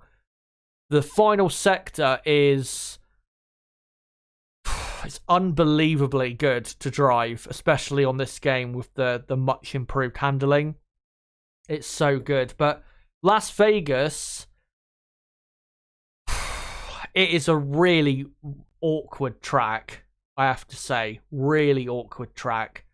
The first sector is, I mean, it's got a decent flow to it, but it's a bit weird, I would say. The first sector, because you've got like a really long turn one, which is not like a fast long corner. It's like a more of a medium speed long corner, and then it flows into like a high speed right hander. Then you have a short DRS zone, and then a 90-degree right hander, and then after that you go into like a weird like 3-part chicane, like a slow left-hander which is 90 degrees, then a 90-degree-ish right-hander, and then a almost or pretty much a 90-degree-ish left-hander as well. Then an on-throttle section which weaves in and out of the walls. And then you brake hard for another 90-degree corner that takes you onto a mammoth straight. And oh my god, that straight on that track is so long. And on the F1 game, for a little hack, if you guys do decide to get it, or if you've already got it, just go for as low a downforce as possible, because it doesn't matter that it will cost you in like the corners, because on that straight, if you have like no downforce on and you've set your car up for, you know, as much straight line speed as possible, you will be able to overtake like 2 or 3 cars just in that straight alone. It is unbelievable, the speed. And then after that, you've got like, again, another triple chicane, which like zigzags, then onto the pit straight. And then the pit straight is very like oval-like. It curves to the left, and it's very much like an oval where you would have the start-finish line. Reminds me of that quite a bit, and then it goes back onto turn 1. It's a really weird track. That's the best way to describe it. We will get a lot of overtaking at that track in November. And remember, it's going to be quite an interesting race as well because of how cold it will be. The track temperatures are going to be very cold because the race will be held at night. It'd be like just above 0, the track temperature. It'll be very interesting to see how the teams manage with that. But yeah, it's a very unusual track, but it will see a lot of racing. That is for sure. And I think you'll see very slim wings around that track. Because if you're too slow on that straight right before the end of the lap, then you're screwed. Because you can literally get overtaken by so many cars on the video game, and I'm sure in real life it'll be, you know, a very important area. Anyway, before I read out any more comments, I am going to post the link of the stream out a couple more times, so just give me a couple minutes, guys. Come join us here to watch along a wet qualifying in Canada.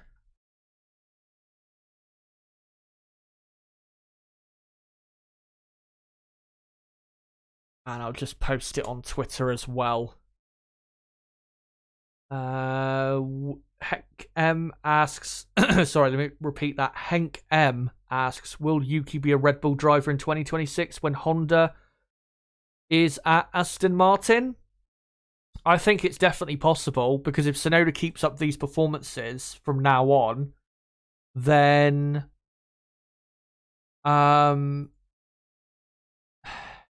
they're going to try and get him into that car probably for 2025 even, I would say.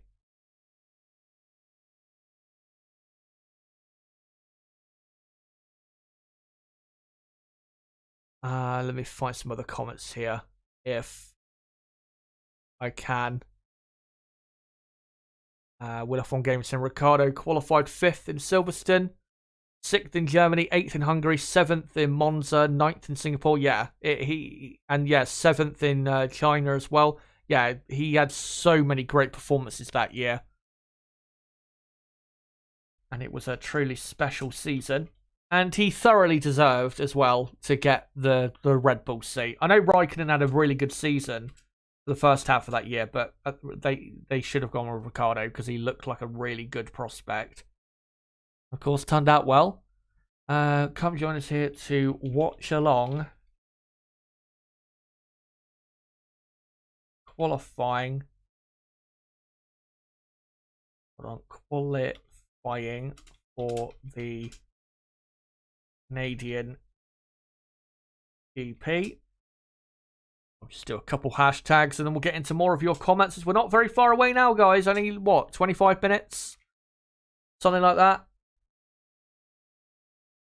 So, yeah. Not long until we can find out who will own the streets of, well, maybe not the streets of Montreal, but at least this circuit. As Carlos Sainz, by the way, has not been given a penalty, but has been, probably just been warned about his conduct. So there you go. Darth Lord Rimson, yeah, I agree. Las Vegas is a weird track.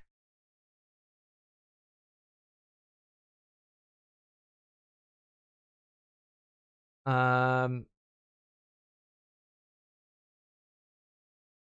me find some other comments, see if I can. Prank says, I like Daniel, but I think he has done in F1. He should have took the McLaren Indy drive, in my opinion. The thing is, though, at the time, I think he was losing his love for just a lot of things because he was quite depressed about just the way things were going for him in Formula One, because obviously it's the number one thing in his life. I think he probably will go to IndyCar in the future, but yeah, I think he just wants to enjoy himself and relax from all the stresses that he's put himself through in the last few years.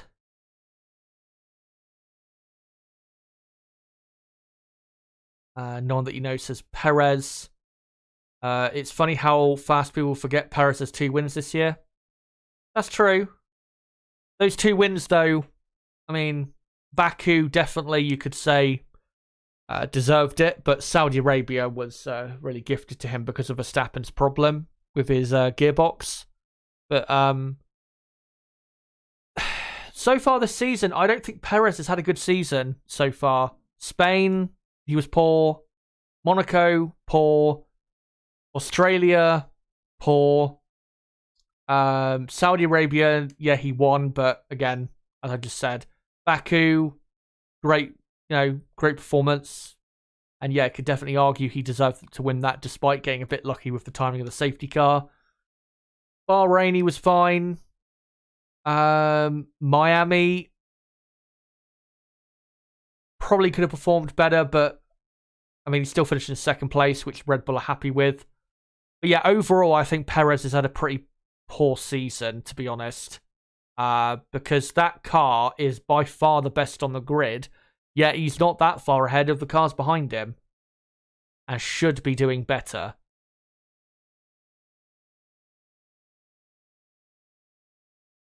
Let's find some other comments here if I can. RS, would Verstappen not go to Mercedes as a teammate of Russell? Probably not. I would be surprised if Verstappen ever went to Mercedes, to be honest.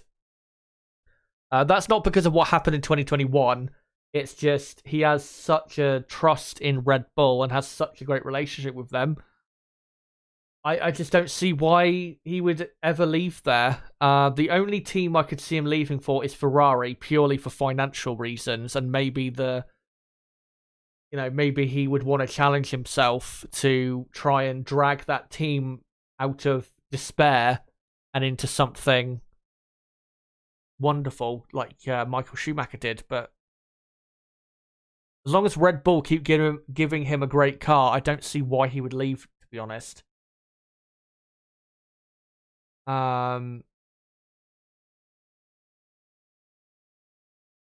Drew Blank Music says Danny Rick is busy shopping like a millionaire. True. There was a clip of him a few weeks ago at a concert, I think, in Las Vegas, and he looked like he was enjoying himself a lot. So that's good to see. Good to see him a lot happier. That's what matters at the end of the day. Obviously, we'd love him to be in Formula One, but if he's less happy in Formula One, then he shouldn't be in Formula One.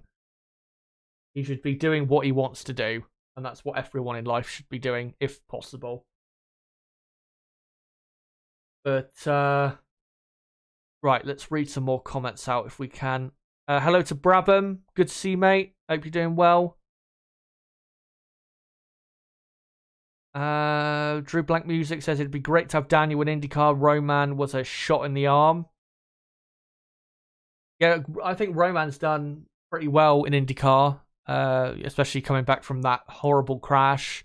Marcus Ericsson's done brilliantly. And I think Ricciardo, absolutely, if he's paired with the right team, like Andretti, what other teams have you got in IndyCar? I can't remember exactly what other teams you've got. Is it Penske you've got? Is another team? Yeah, if you pair him with the right team, I think Ricciardo absolutely wins the IndyCar Championship because he's definitely a step above Grosjean and Ericsson. And Ericsson nearly won the IndyCar title, I think, was it last year? And Ericsson did win the Indy 500, I think, last year. So, yeah. If Ricciardo wants to, continue his racing career and, enjoy himself and have success, proper success, then IndyCar would be a great place for him. It really would. Penske, Ganassi, yeah. That's another one. Hankem, who will own the streets in Las Vegas? Is F1 owner of the circuit? If so, they will be on the F1 calendar for many years as other circuits have trouble to secure a 5-year F1 deal. I don't think they own the entire track. I think they own the pit lane. I don't think they own the entire track, though. Do Formula One. I could be wrong on that, though, so do not quote me on that. But, yeah. I mean, Las Vegas, I think, was given a 10-year deal, so it's going to be around for a long time. Ericsson got second this year at the Indy 500 too, says Prank. Wasn't there a controversy in the Indy 500, though, with the safety car or something? Because I remember seeing Ericsson complain about something in the race. McLaren from race says, well, I'm slaying Butler in breaking point in a minute. Are we going to get a quali or is it going to be a snooze fest? Well, thankfully, it's dried out a bit, so we will get qualifying, thankfully. And, yeah, only just over 15 more minutes until qualifying starts. Aline, do you think Lewis will win a race in 2023? It's too hard to say because Mercedes are still way too far behind Red Bull to, for us to really say whether he can win a race this season. Of course, didn't win a race last year. His last win in Formula One was, Saudi Arabia 2021, which was December of 2021. Year and a half ago. Amazing to think it's been that long. That's the longest drought he's ever had between wins as Lewis Hamilton. I think the previous longest drought before that was from the end of 2008 until like the middle of 2009, which was like 9 or 10 months, something like that. But yeah, it's been an incredible last year and a half for him that we could have never have predicted. Incredible, obviously, in a bad way. But yeah, Mercedes are still not, on the pace of Red Bull. They're not anywhere near their pace. Obviously, they're going to be bringing a big upgrade, Mercedes to Silverstone, most likely. You would imagine so, because that's where the team is based, only just down the road from Silverstone. And if that works, which it should, they'll, close the gap. And then if they can whack on another set of upgrades or upgrade after that, then maybe they can get, say, about a third of a second away from Red Bull. But even that would be a bit too far away for them to legitimately have a race-winning car. I think at the minute, I would say there is a 50-50 chance that Mercedes could win one race this season. But it all depends on their upgrades. And if they can, bring a big upgrade at Silverstone, get a couple tenths closer, and then possibly bring another upgrade after that, with the extra wind tunnel time they will have over Red Bull, to, close the gap by another tenth or two, and maybe then, at a couple tracks towards the end of the season, you will see Mercedes-Benz maybe win a race. But it is too hard to say right now. As Ferrari confirmed that Charles Leclerc will be wearing his Gilles Villeneuve tribute helmet. I did see something a few minutes ago about, what do you call it, about that. And yeah, he took a picture with Joan and Melanie Villeneuve in the paddock. A picture together, with the tribute helmet.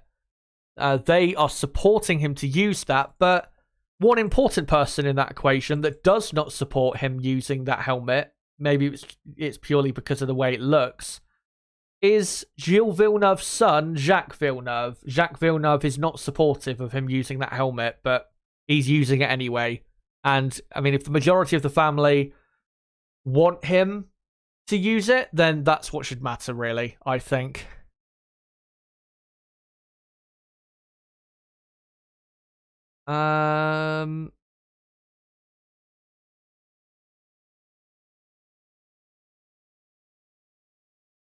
Through Blank Music says, under previous standards, should have been a yellow and Ericsson wins back to back.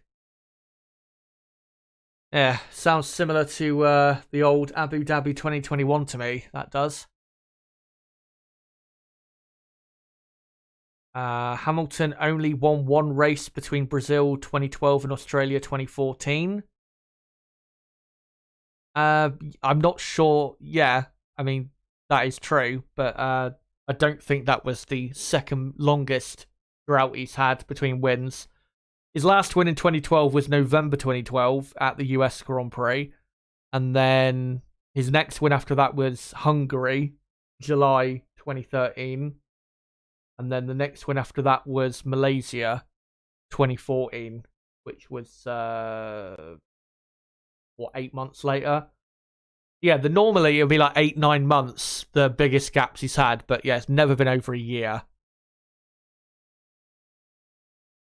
Leclerc should wear a Latifi tribute helmet. Yeah, he should. I mean, all the drivers should be. They should be respecting the GOAT, who is, no longer on the grid, no longer gracing us with his absolute brilliance, his GOATness. I still remember to this day one of the greatest performances of all time in the history of sports, not just Formula One.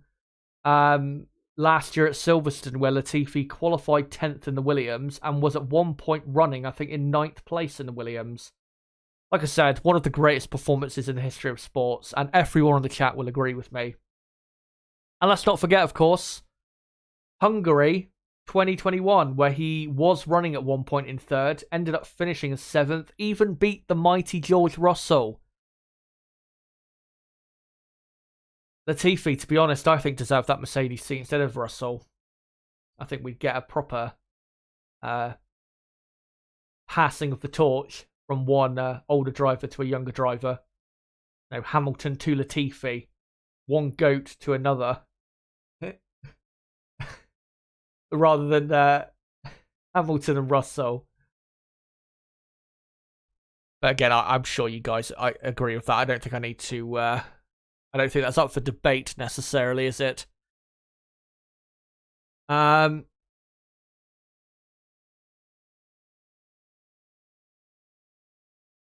Will F1 Gaming saying Latifi even had floor damage in the race at Silverstone and did not have the upgraded car. Exactly. That's, again, another reason why it's one of the greatest performances by, I mean, not even in sports, just one of the greatest performances by any human being ever. One of the greatest work days that any human has ever had. Truly a special, special day for Latifi. For a truly special driver. As, right, we're what, 10 minutes away from the start of qualifying? Let's see if I can find a couple more comments before we get started here. And make sure, if you haven't already, to vote in that poll at the top of the chat, because I will be finishing that poll in about 5 minutes' time. So make sure to vote on that poll. The question is, who will get pole position in a wet qualifying at the Canadian Grand Prix? Your options are Verstappen, Hamilton, Alonso, Leclerc. Let me know who you think most likely gets a wet pole at the Canadian Grand Prix. The entire grid wearing a Latifi helmet would be amazing. I'm sure, like, there's someone out there that could make like a mod on the F1 game of that, everyone wearing a Latifi helmet, or just every driver being Latifi and seeing which Latifi, you know, then you'd find out truly who has the best car, wouldn't you? If you had the GOAT in literally every seat, then we'd really know who has the pace in Formula One. It's still, yeah, a lot drier now than it was earlier. As Lewis Hamilton's car there being working on the rear end of the car by the looks of it.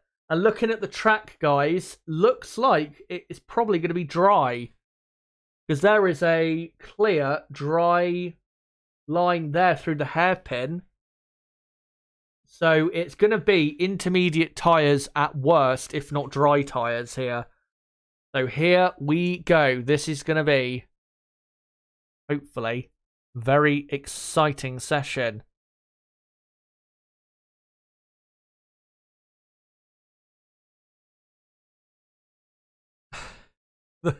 Frank saying the Matrix is real, go Tiffy. Yeah. Yeah, just like that. Is it in the second Matrix film where Neo has to fight like a million Smiths? Yeah.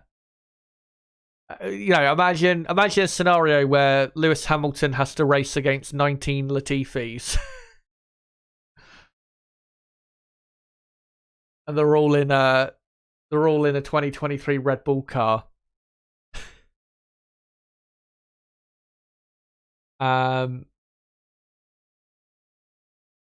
Anyway, yeah, I think we'll move on from the GOAT. So we've got 7 minutes to go until qualifying begins, and I think I'll just end the poll now. We've had a lot of votes. Thank you guys for voting. 443 votes in total. And the question was again, who will get pole position in a wet qualifying at the Canadian Grand Prix? Will qualifying even be wet? We'll have to see. But you guys voted for Max Verstappen as the most likely driver to get pole position in a wet qualifying with 49% of the vote. Lewis Hamilton second with 31% of the vote. Alonso third with 11% of the vote. And Charles Leclerc fourth with only 7% of the vote. And I agree with you guys. In a wet qualifying, in a dry qualifying, it doesn't matter. Max Verstappen is the man for pole position. It's unfortunate to say that. I'd love it to be like an unknown like we had a couple years ago. But that is not the case right now, unfortunately. So we must wait until that eventuality does return, hopefully later this year or even next year.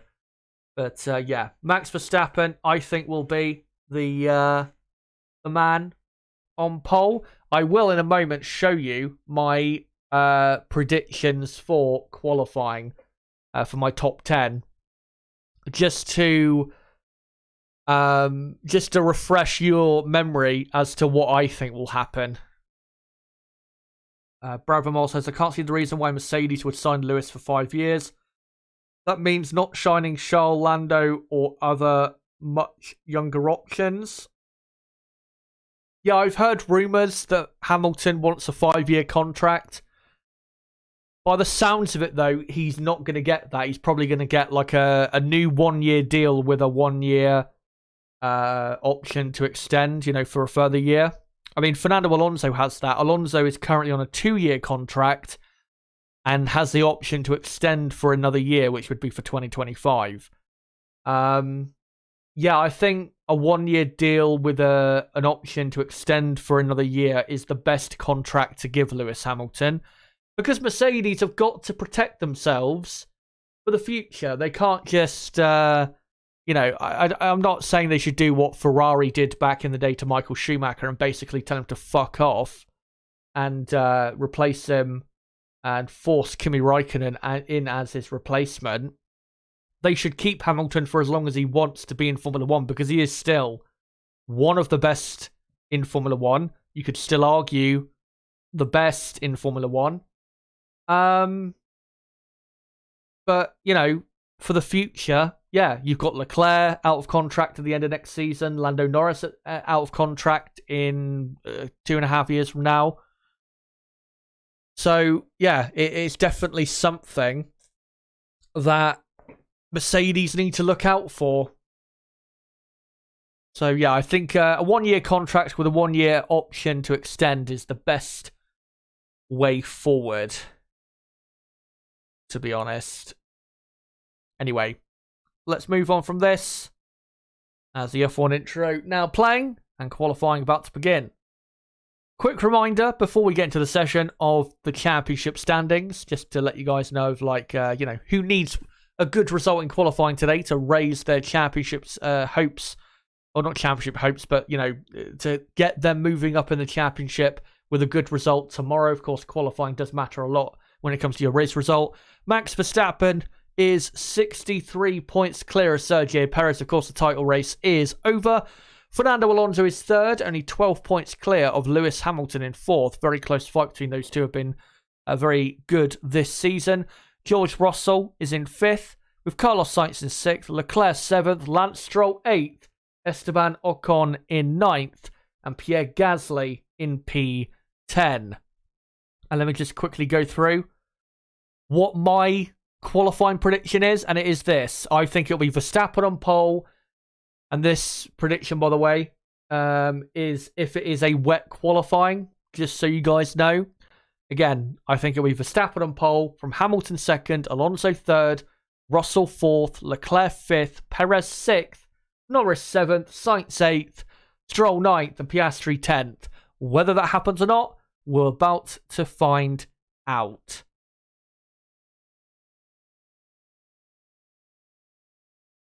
And there you go. And I'll just quickly change over the text there, get rid of those lap times, and we will, in a second, get into the start of qualifying. And of course, Q1 is a 18-minute long session. So I'll sync up the timer at the 17-minute mark. And let me get my dotted line out to illustrate the cutoff zone as well. As, yeah, it is a lot drier now than it was at the end of practice 3. No doubt about that. Right, let me just shrink this down.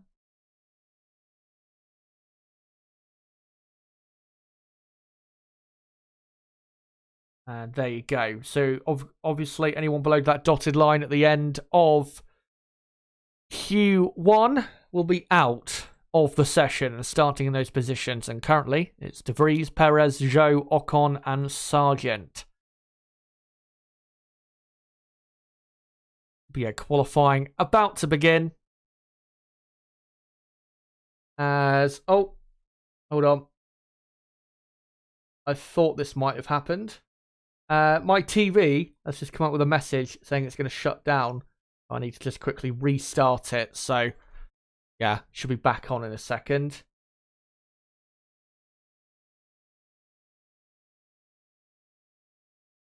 And, yeah, here we go.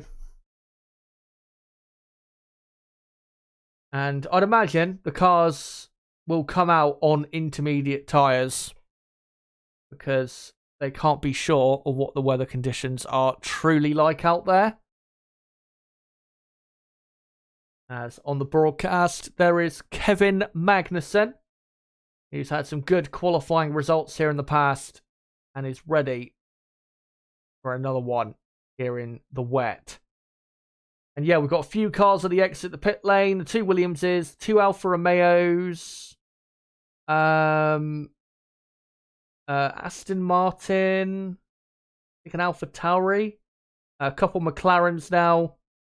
So quite a few cars at the exit the pit lane waiting for the green light. And of course, if rain does come, like a big rain shower in 10 minutes, it'll make, it impossible for you to improve on your lap time.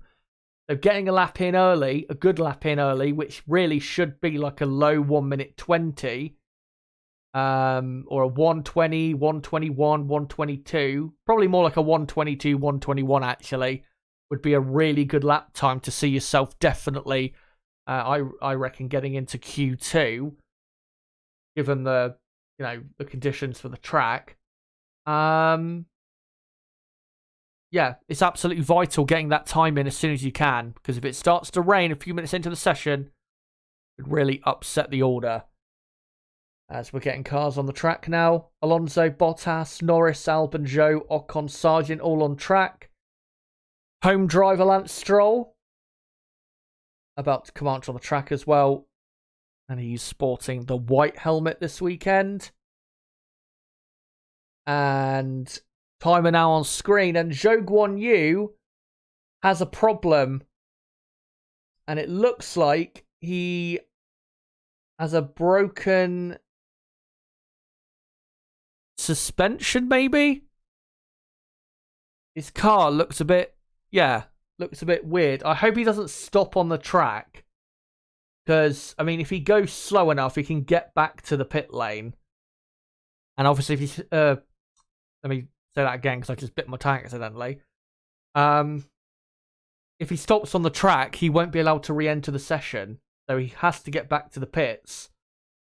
If he wants to get into Q2,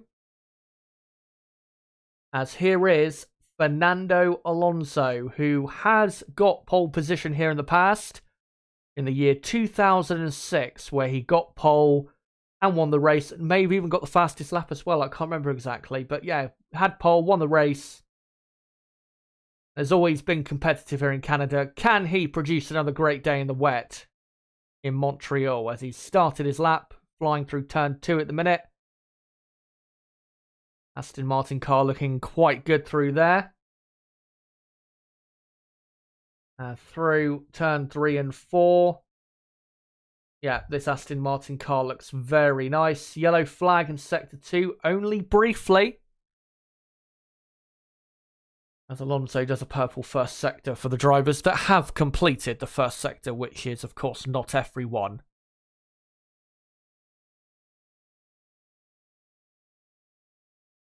Yellow flag in sector 2 still. Is it because of Zhou? I can't see anything through sector 2 to suggest a yellow flag, so I have no idea. And, yep, it is Zhou. And he has parked just to the left of the track on the exit of turn 7. And presumably has broken down and can't get going again. So let's just see what happened here with Zhou. And so he comes down to the exit, and yeah, he some sort of drive engine problem or gearbox problem there for Zhou, because he just never really got his car properly going. So it's and we have a red flag. Red flag. Told you it would happen. Absolute guarantee in a wet session. With 14 minutes and 33 seconds left on the clock, red flag, and it's because Zhou has broken down. And he's still staying in the car because he's going to try and get going again if he can, and there you go. he does get going again. So the red flag won't last long, really. It should only last a couple minutes because, I mean, he's going again. They just need to wait, the stewards, for him to get back into the pit lane. And then they can get the session going again. Only 3 times on the board so far from Sargent, Albon, and Bottas. So let me just update that. The laps they did were in the 27s, which are not good lap times at all. So, yeah, they'll have to improve massively on that if they want to get anywhere near Q2. Albon. So here's a replay of Oscar Piastri at turn 1. And went way too deep into the corner and came across in the middle of turn 2. So he's all fine.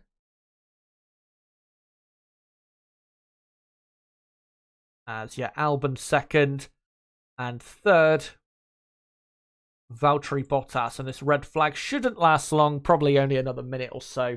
And there's a replay of De Vries going off at turn 1 and 2 as well, and De Vries doing the same thing. And actually, thankfully, or was that De Vries or Tsunoda? It was De Vries. De Vries did the right thing, and as it says in the race director notes, I believe, that you have to rejoin back on the track. You can't just cut off turn 2 and rejoin on the exit of turn 2, like a couple of drivers were doing in practice 3, because it is quite dangerous coming on the exit of turn 3, especially if there's a car exiting turn 2. Sorry, not turn 3. As Max Verstappen now wheeled back into the garage. There is Logan Sargent, P1 at the minute in Q1. And yeah, 1:27.2 was that lap. Half a second quicker immediately than his teammate. So a good start there for Logan. As Zhou is now back in the pits, so hopefully red flag will now come in and then we can just get going, because I'm just praying really that we don't get too many red flags, which is obviously very possible in a wet qualifying around a track like this. So Zhou will be put back into the garage and we will see whether he will be able to come back out or not. Maybe just a software issue that needs fixing for a few minutes. And yes, session will resume in, 2 or 3 minutes from now? As both Red Bulls line up at the exit of the pit lane. And I think the reason that is, guys, is because rain is forecast to be coming. And they do not want to be caught out by it. So they're now lining up at the exit of the pit lane. All the cars, but we've still got another 2 minutes until the session restarts. 2 minutes and 15 seconds. That's how desperate they are. Get back underway. They can get those good laps in to protect themselves against elimination later. And of course, once we get going again, I will sync up the timer at the 14-minute mark. As we've got 14 minutes and 33 seconds to go in Q1. And yeah, massive rainstorm coming to the track. It's just looking at the radar, it is a massive wall of rain and it looks horrendous. So bad that if it comes before, the worst of it, if it comes before the end of qualifying, we might not get an end to qualifying. It looks that bad. Very heavy rain. So we need to get going here.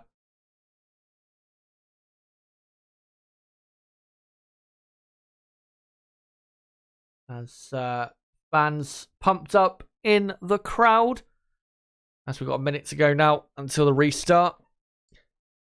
And obviously they're pumped up to see what could happen in what, you know, maybe a very exciting session for the fans. Of course, it's not great for the fans if it is a wet session, because obviously they're the ones getting drenched, but it is great viewing wise to watch the cars in the wet, and is a lot of the time so exciting. We've got about 25 seconds now to go until we get restarted. Everyone pretty much is on the exit of the pit lane.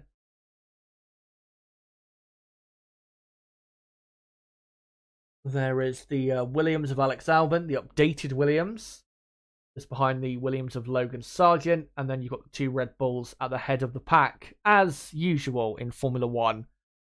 And there you go. Green light is on, and we are back underway in Q1 in Canada. Again, I'll sync up the timer at the 14-minute mark once they actually show on the screen that we've hit 14 minutes to go.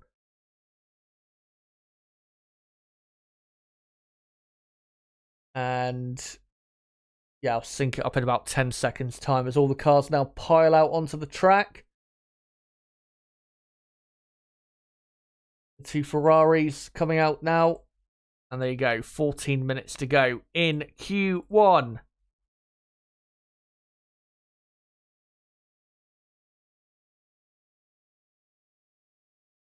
And Max Verstappen, who is the first car out on track, is just coming through turn 8 and 9 now, so he'll be starting his first proper attempt in qualifying very soon. As now we've got the Aston Martins, Alpines, McLarens, Alfa Romeo, AlphaTauri in the back there coming out of the pit lane. As Sargent saying raining turn 2. And that might just be a big issue for these drivers coming out of the pit lane. And thankfully, Zhou Guanyu has made it out onto track. Whether he actually does a lap or not, who knows? Maybe his car won't be healthy enough. We'll have to see. As Max Verstappen starts what could be his only attempt in Q1 if it really starts to hammer down very soon. As Verstappen already into turn 3 and 4. And the best time we saw in practice 3 was a 1:23, I think, minute lap. And he's done a very good first sector, 1.1 seconds up on Logan Sargent.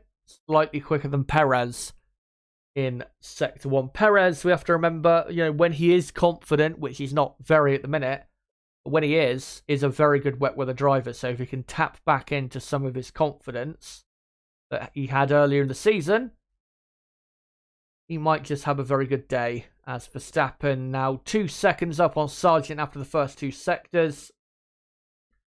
As Max comes through the hairpin, which looks quite dry, and is so much quicker than, I think, Perez on this lap so far.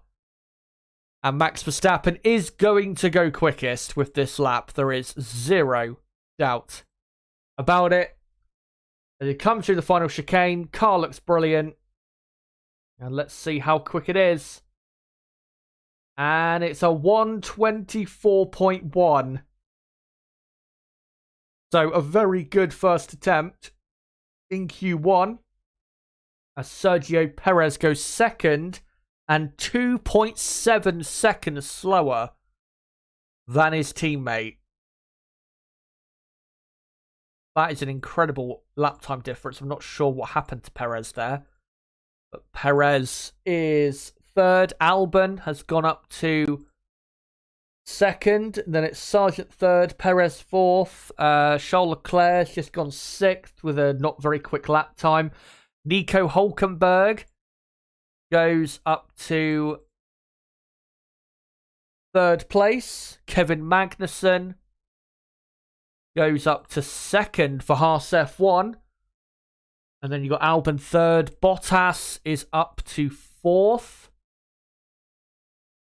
As Alonso exiting the final chicane now. We'll see what he does as Lando Norris goes all the way up to 4th place. Let me just update that.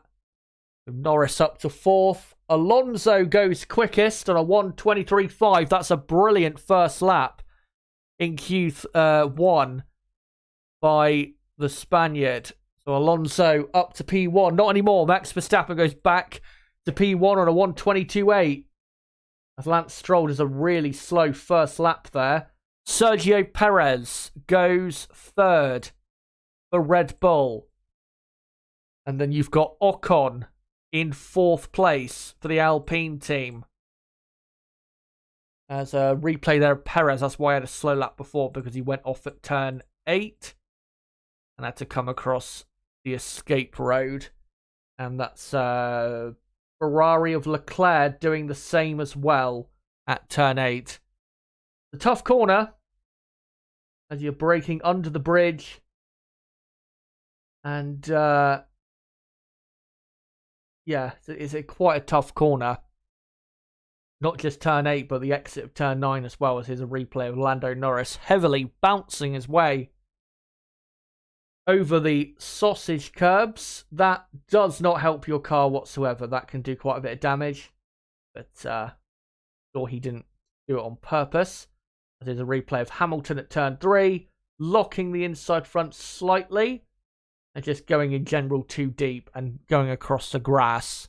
Where, of course, Vettel did in 2019. That gifted Lewis Hamilton what is, to this day, his last win at the Canadian Grand Prix. As Leclerc is up to 3rd. Lewis Hamilton is up to 4th. Let me just update that. Hamilton up to 4th. Ocon is 5th. With Stroll in 6th place. And then Sainz is in P7, as Lando Norris, I can see, is on a better lap this time. Yes, Sainz is in 7th. Tsunoda has just gone up to 8th place for AlphaTauri. And then Nico Hülkenberg has just improved all the way up to 4th place. There you go. As here comes Lando Norris, currently in the drop zone on the broadcast, and goes all the way up to 3rd place. Brilliant lap there by the Brit. So Norris up to 3rd. Magnussen has gone up to 6th, so 5th and 6th for Haas. That's where they qualified at this race last year in the same conditions. Hamilton is 7th, and then you got Ocon 8th. Gasly is up to 9th. And then in P10 is Lance Stroll with Sainz 11th, Tsunoda 12th, Piastri 13th, Russell 14th, Perez 15th. And in the drop zone right now, guys, Albon, Zhou, who else? De Vries in 18th, Bottas 19th, and Logan Sargent in 20th as Sergio Perez goes up to P7. Alex Albon improves massively and goes up to 5th. What a lap by Albon. That is a stunning time from him. So into the drop zone now, it is Russell, Zhou, De Vries, Bottas. Sargent goes up to 16th only. Will need a bit better than that, of course, to get himself out. As Oscar Piastri goes up a couple positions to 13th. The Tsunoda, the driver most at risk. Carlos Sainz currently in 14th. Now goes up to 4th place, but is still a second down on Max Verstappen. As Valtteri Bottas gets himself out the drop zone and up to 11th, but I'm not sure that's going to be good enough, to be honest. As Fernando Alonso is back up to 2nd. Charles Leclerc is in 3rd with Sainz in 4th. And then Norris 5th. Not anymore, because Esteban Ocon is up to 5th place. Norris is in 6th. Lewis Hamilton is 7th. With Albon 8th, Hülkenberg 9th, Magnussen 10th, Perez 11th, Bottas 12th, Stroll up to 13th. Gasly 14th. De Vries 15th. And in the drop zone, it's Piastri, Tsunoda, Sargent, Russell, and Zhou. As Russell coming through the final chicane now, surely will get out of the drop zone and go about where his teammate is. Here he comes. And goes, yes, actually quite a bit quicker and up to 4th place. So Russell is into Q2 for the moment. So Russell in P4 is a replay of Lewis Hamilton having a bit of an oversteer moment on the exit of the hairpin. Just applied a bit too much throttle there. And probably touched the white line slightly as well on the left-hand curb, which is on the exit of the hairpin. As is a replay of Leclerc being held up by an AlphaTauri. And Leclerc saying on the radio, come on, Tsunoda. Yes, Tsunoda is quite a bleep, to be honest. I think we can all guess what that 4-letter swear word is.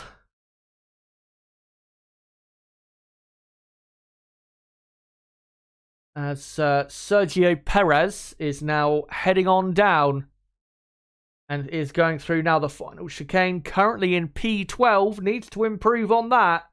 He comes to the line and goes 5th, but will that be good enough? With the track improving as it is, you just never know what's going to happen in this session. As Lewis Hamilton up to 3rd now for Mercedes-Benz.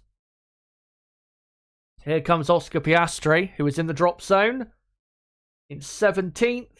Can he improve? Yes, but only up to 13th. That definitely won't be good enough if the track continues to improve. As we've got 3.5 minutes to go in Q1. Charles Leclerc up to 3rd. The drivers I would say at most at risk is really from Albon in P10 down to Stroll in 15th.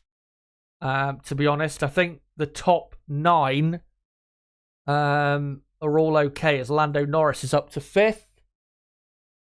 And then it is, yes, Sainz in 6th, Perez 7th, Russell 8th, then Ocon, well, was in 9th place, but now Pierre Gasly is up to 9th. And then you've got Valtteri Bottas up to P11. So in the drop zone, Lance Stroll in the Aston Martin got to improve on that. That would be a shocking performance. De Vries 17th, Tsunoda 18th, Sargent 19th, and Zhou in 20th. As Tsunoda has not improved his first sector. But what can he do in the middle sector? As Piastri does a much better lap and goes up to 9th place. That's a lot more like it. As Hulkenberg in 14th has done an improved first sector. Tsunoda does a good middle sector. But I'm not sure if it's good enough to get him out of the drop zone. We will see as we enter the final 2 minutes in Q1. Alex Albon, what an improvement by him. He goes up to 4th. 4th place for Albon. That is a stunning lap yet again. As Tsunoda, as Lando Norris has gone up to 2nd for McLaren. Here comes Tsunoda. And only 14th. I don't think that's going to be enough to get him into the next part of qualifying, as Nico Hulkenberg goes up to 9th place. Kevin Magnussen goes up to 11th. So yes, Tsunoda back in the drop zone immediately. Alpine, I will say, at massive risk here. 13th and 14th. They've got to really put in some good laps here to finish Q1, or else they are in big trouble. As Alonso goes quickest on a 121.5. What can Stroll do? Goes up to goes up to 8th place. That might be good enough to get him into Q2. So Stroll up to 8th and into the drop zone. Now Bottas, Tsunoda, De Vries, Sargent and Zhou. As here is Pierre Gasly on his final lap of Q1. Can he do enough to get into the second part qualifying as Kevin Magnussen does a purple middle sector? Gasly, though, is doing enough right now to get into Q2 pretty easily. As long as this traffic, and there's a lot of it, doesn't hold him up. And oh no, it's going to hold him up. That is Chaos 101 right there. And that is an absolute piss take. And now Gasly, he gets, that is complete rubbish. And the stewards immediately say they're investigating that for impeding. That was horrible by Tsunoda and Leclerc. They both should get penalties for that. That was horrifically bad. As Bottas up to 7th. Magnussen up to 8th. Esteban Ocon gets out of the drop zone. He's up into 5th place. That pushes his teammate Pierre Gasly out in Q1. And it's through no fault of his own. As Max Verstappen goes back to the top of the timesheets on a 1:20.8. And then you've got Norris 3rd, Leclerc 4th, Ocon 5th, Albon 6th. Perez improves up to 7th place. Hamilton goes up to 3rd. And then you've got Bottas 9th, Magnussen 10th, Sainz in 11th. As Piastri improves massively to protect himself against elimination and goes up to 9th place. George Russell improves massively and goes up to 4th. Alex Albon, big improvement from him. He goes up to 6th. Carlos Sainz, currently on a lap. Can he do enough to get into Q2? Yes, just about. He goes up to 11th place with not a great lap. As Lance Stroll finishes up 14th with Hulkenberg in 15th. And then in the drop zone, let me just get it correct quickly, as here's a replay of Lance Stroll, I think, being blocked by a Mercedes of, looks like George Russell to me. And that might, yeah, that probably, it's actually Lewis Hamilton. And Lewis saying, I couldn't see him. Well, maybe you should look harder, I don't know. And yeah, the replay there of Gasly coming across Leclerc and Tsunoda and Leclerc will get a penalty without a doubt. That was horrific from both of them, and not totally because of their, it's not totally down to them that happening. The engineer has to definitely take blame, and once again, Ferrari Charles Leclerc engineer not letting Charles Leclerc know the right information, as he usually does. And yeah, he's going to get a penalty for that, just like he did in, was it Monaco? Yeah, Monaco for the block on Norris. But let me go through as Gasly punches the air, not with joy, but with immense frustration. Let me read out the people that are going through to Q2. So going through to Q2, Verstappen, Alonso, Hamilton, Russell, Norris, Albon, Leclerc, Ocon, Perez, Piastri, Sainz, Bottas, Magnussen, Stroll, and Hulkenberg. And knocked out in order of Q1, Yuki Tsunoda in 16th, Pierre Gasly in 17th, but he was absolutely robbed there of Q2. Nick De Vries in 18th, Logan Sargent in 19th, and Zhou Guanyu in 20th. But yeah, Tsunoda and Leclerc are 100% getting a penalty, and Hamilton might get one as well, because his blocking on Stroll is quite poor as well, so plenty of blocking out there. And just quite horrific driving, if we're being honest.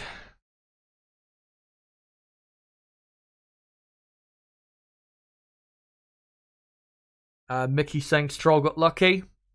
Yeah, to a certain degree. Wasn't very quick at all in Q1, but he's through, and that's what matters at the end of the day. Let me just quickly do this dotted line for Q2. Show obviously where the cutoff point is. And there you go. So anyone obviously in between those two dotted lines at the end of Q2 will be eliminated in its positions. And currently it's Sainz, Bottas, Magnussen, Stroll, Hulkenberg.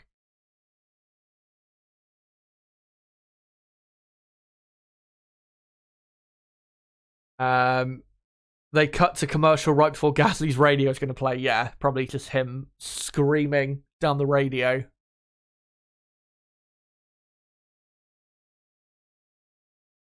But let me just look on Twitter to see what.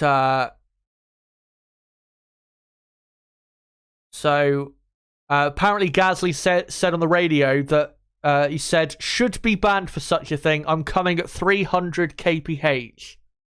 And yeah, looking at the replay, it's horrendous. But I think it's worse from Leclerc because Tsunoda actually tries to, like, he sees them and he's like, oh fuck, I need to, get going. And he actually tries to start his lap. Leclerc doesn't even bother. He lets Tsunoda through. And even when Tsunoda passes him, he doesn't even bother starting a lap. He just slowly comes out of the final corner. So, yeah, 100% Leclerc and Tsunoda will get penalties. Hamilton, if Stroll was on a flying lap there, I think Hamilton probably gets a penalty as well.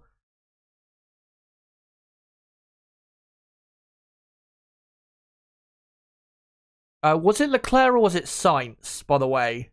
Oh, was it Sainz? I thought it was Leclerc. No, it was Sainz. It wasn't Leclerc.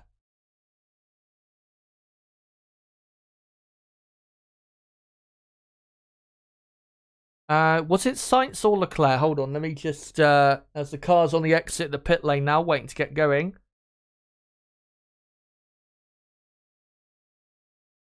Let me just say who it was. I can't tell. Someone in the chat, let me know, who was it? Was it Sainz or Leclerc? I don't know. To be fair, I don't actually know why I assumed it was Leclerc. Yeah, not sure.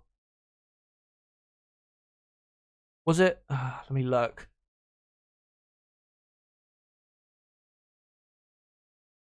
Yeah, it was Sainz. So it was Carlos Sainz. Well, we saw an incident with Sainz. He literally got warned after practice 3. What the fuck is he doing? And what is his engineer doing? As, yeah, turn 13 incident involving Gasly and Sainz to be investigated after the session for impeding. Why? Learning absolutely nothing from what happened in practice 3. Honestly, what the fuck is wrong with them? I know it's difficult, as a turn 10 incident involving Hulkenberg and Tsunoda will be investigated after the session as well for impeding.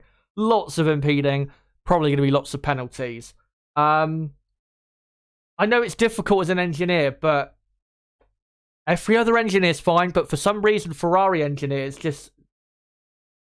they're up in the clouds dreaming. They're not even paying attention to what's going on because we see it a lot with their engineers. With Leclerc's one in Monaco. Not paying attention at all, not even letting Leclerc know that Norris was on a lap.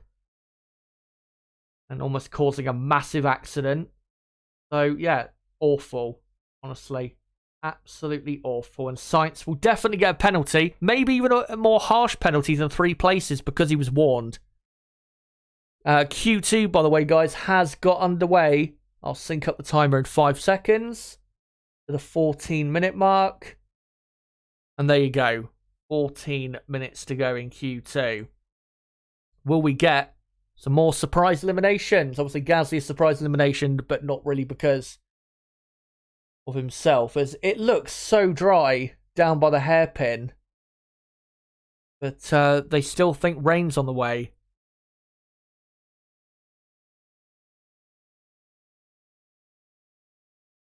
And yeah, cheers for you guys saying Sainz. I don't know why I assumed it was Leclerc. Not sure why. Apologies for that. I think it may be because Leclerc and Tsunoda had an incident themselves at the final chicane. So, yeah. As Max Verstappen, we're currently looking at has started his first flying attempt in Q2. To be honest, if I'm Williams, they have. I was gonna say I would go for it. Alex Albon is on a set of soft compound tyres. And I would go for it because there's a dry line everywhere. And I know rain might be coming, but you may as well go for it because if Albon can put in like a 1 minute 12 or a 1 minute 13 on the soft, then he's guaranteed to be into Q3 if it does then rain after he does that. So that's a brilliant idea from Albon, and it's absolutely worth it because right now the track looks quite dry. As Verstappen does a fastest middle sector. Albon has not started his lap yet. He's about to, though. He needs to try and build up some good temperature in his tyres if he can. As Max Verstappen about to complete his first timed run of Q2.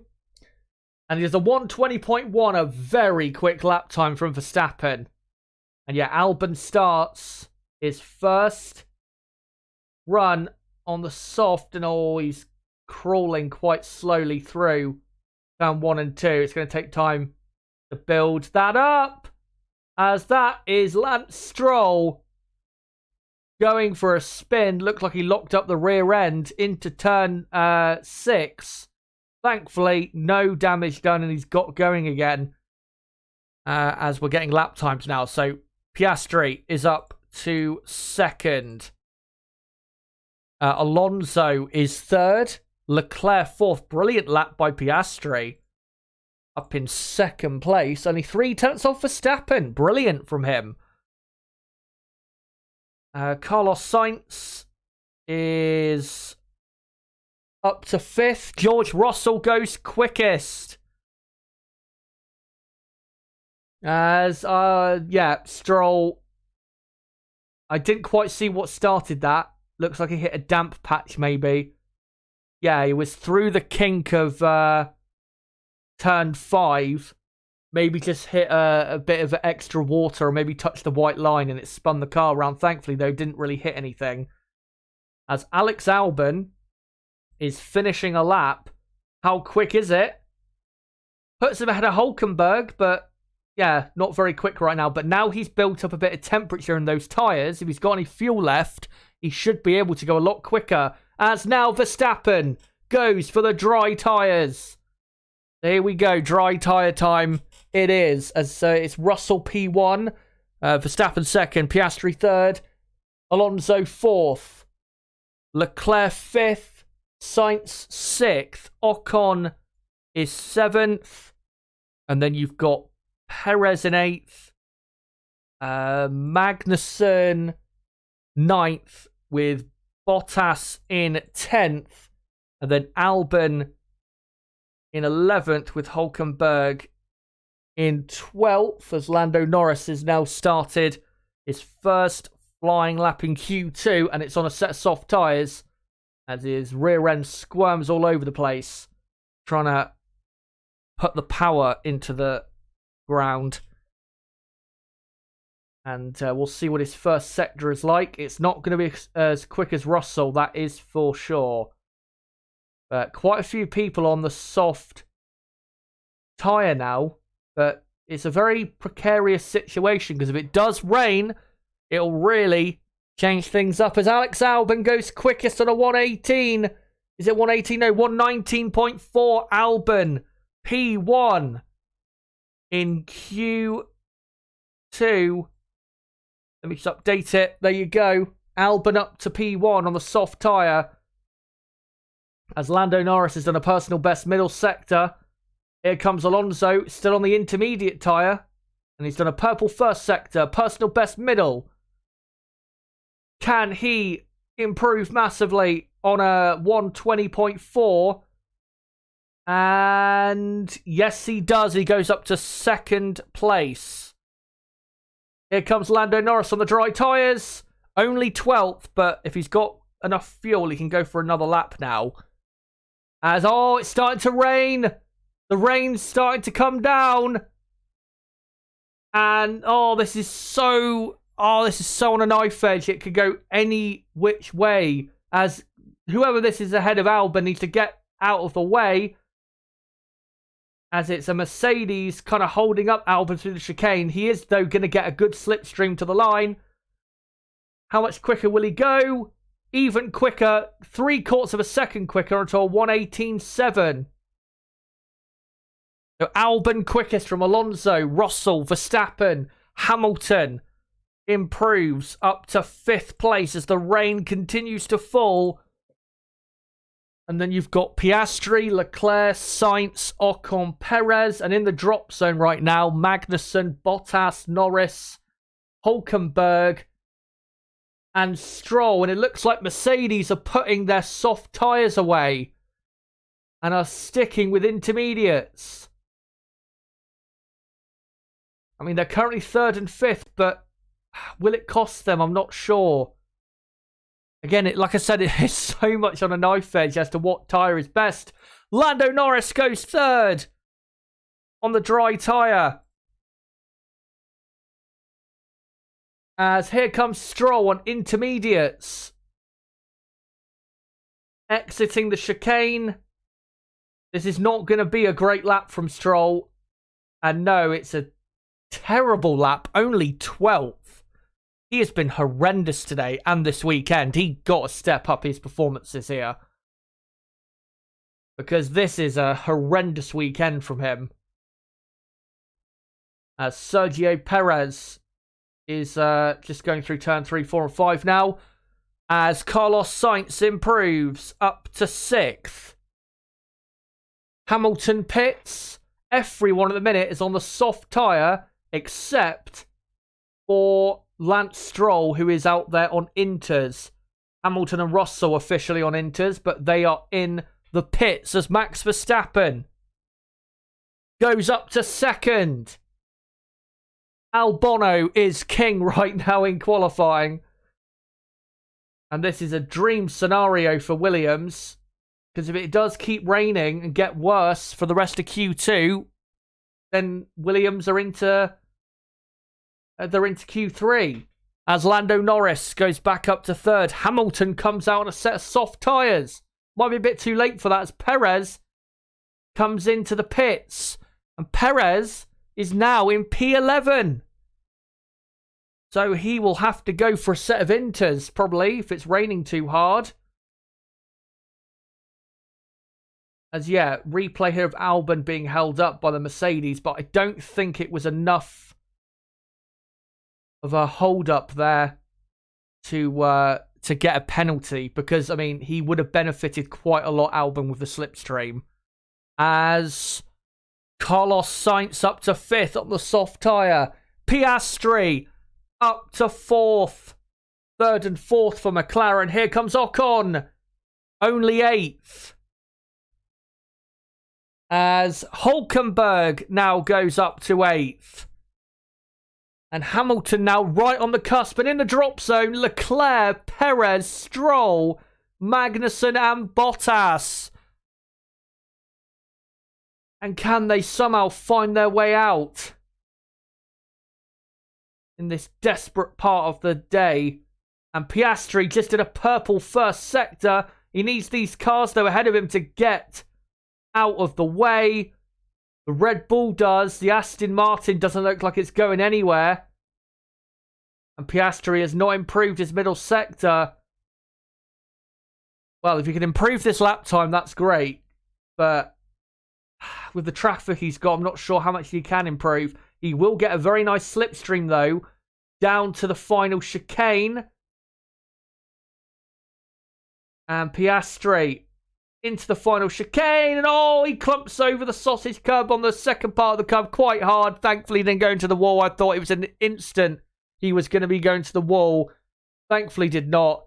Completes the lap, but I think it might be now just a bit too wet to improve on soft tyres. Leclerc, though, is going to try. Black and white flag for Leclerc for failing to follow race director instructions. That will be because at turn 2, he rejoined at the wrong point. That's what that will probably be. He's not improved his first sector, Leclerc. And looks like he's not going to make it through to Q3 for the second race in a row. Obviously, he was knocked out in Q1 in Spain, all the way down in 19th. And at the moment is in 11th place. Perez is in 12th, but he's out there on the intermediate tyre trying to improve. We'll see whether he can somehow improve. And Perez... No, Perez is not improving either. As Leclerc pits. And, yeah, he's done. Leclerc is not making it through to Q3 unless the rain stops literally in the next 30 seconds or so. As Sergio Perez now coming down to the final chicane. Can he somehow drag it? No, he can't. He can't even drag it through the chicane properly. As he goes to the escape road, rejoins at the correct exit. And Leclerc has made a not a practice pit stop, a racing pit stop for intermediate tyres. Well, they're going to try it. But whether he can actually improve in the final 2 minutes is a completely different story. And yeah, we will see. He'll only have time for one final attempt. Will that be enough? As Ocon here, replay of him being blocked by an Aston Martin of, I don't know who that is. It looks like Lance Stroll. Might have been Stroll, not sure. As, yeah, it is raining now properly. Not massively hard. It's still, I mean, it's a steady rain intensity at the minute. But I'll be honest, I don't see how these drivers can improve. And I think the current drop zone we've got of Leclerc, Perez, Stroll, Magnus and Bottas, I don't see that changing in this final minute. Meaning that Perez will yet again miss out on Q3. The last time Perez got to Q3 was Miami. As that was Lance Stroll, and that'll be investigated after the session as well for impeding. Lots of investigations. The grid is going to look mental once it's decided. Yeah, Perez, if he doesn't make it through to Q3, and his wait to make it through to Q3 in a, amazing car goes on, because obviously hasn't made it through to the third part of qualifying since Miami, where he got pole position. And this is, again, a classic case of what I was talking about earlier. Perez is not in good form. Confidence is low. And in these conditions where you've got to have confidence, good confidence, he just doesn't have it. And this is why he's slow. As, yeah, he's not improving on this lap. Perez, he's got no chance. Absolutely none whatsoever of improving, and Sergio Perez is out in Q2, along with Charles Leclerc, whose misery in 2023 continues, and he continues to wonder why he even bothers with the Ferrari team. I mean, to be honest, it's not really down to Ferrari, him being eliminated in Q2. He just didn't put in a good enough lap when the conditions were good enough. End of the day, it's his fault. And he must take the blame for this. And partly the blame for what happened in Spain, because it was revealed that his 19th place qualifying result was probably down to a setup issue, which is, a driver and team decision. As Leclerc, just a replay there of him jumping across the grass on the exit of turn 7. And yeah, it is confirmed, guys. Q2 is over. And let's go through your drivers that will be participating in Q3. Not Esteban Ocon. Don't know why I started with him. Alexander Albon in the Williams. What a job by him. Brilliant to see Williams back in Q3. Max Verstappen, Lando Norris, Oscar Piastri, Fernando Alonso, Carlos Sainz, George Russell, Nico Hülkenberg, great job by him, Esteban Ocon, and just about Lewis Hamilton. And eliminated in Q2, the Ferrari driver of Charles Leclerc, the Red Bull driver of Sergio Perez, the Aston Martin of Lance Stroll, the Haas of Kevin Magnussen, and the Alfa Romeo of Valtteri Bottas. And Q3 will be underway in about 3 or 4 minutes from now. And of course, it'll be 12 minutes. And will be, a wet session for sure. And they got to hope, the teams, that it doesn't rain too hard so that the full wets are needed.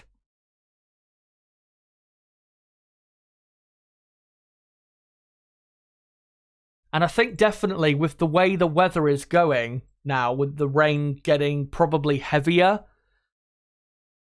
it's now the most important thing is, the most important thing is getting your best lap in that you can do as soon as possible in Q3. Because if you don't, then you'll be probably P10. But, yeah.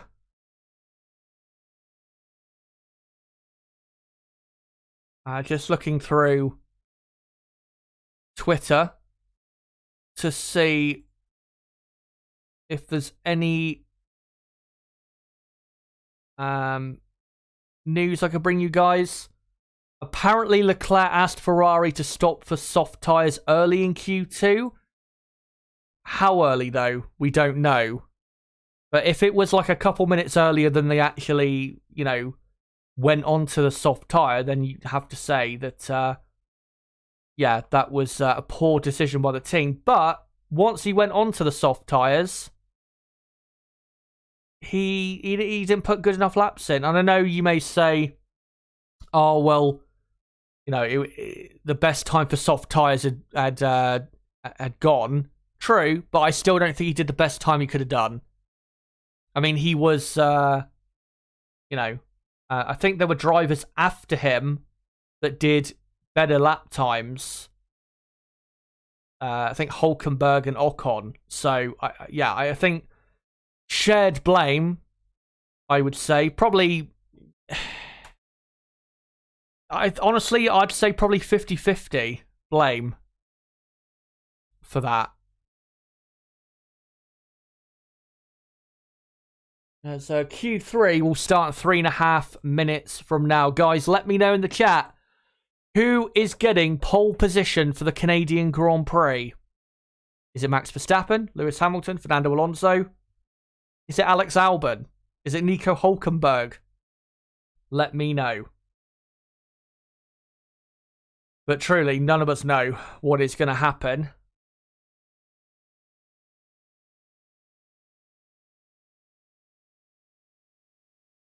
Just trying to see if I can find any more news from Twitter quickly.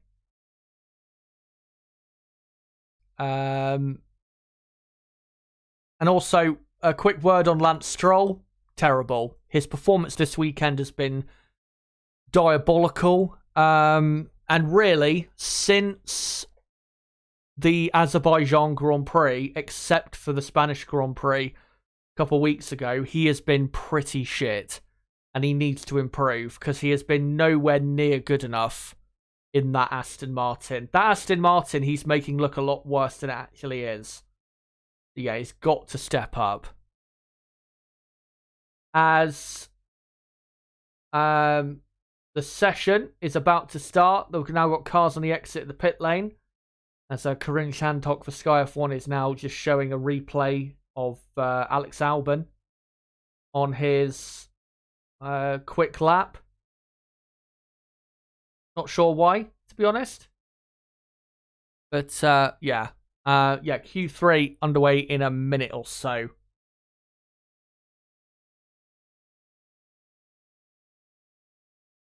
My prediction for pole position is still Max Verstappen. Because, he is still the man. And has obviously a great car to go with him. But honestly, I have no idea. I think a lot of it is going to come down to just kind of like what we saw in Brazil last year when Magnussen got pole for the sprint. a lot of it is going to come down to, not necessarily luck, but just where you are on the track at what time. Because the first people really to do their laps will be the ones who benefit, I think, in this session if the rain continues to intensify and get harder as the session goes on. As Q3 starts in 50 seconds time. So not long now, guys, until we find out who will be on pole in Canada.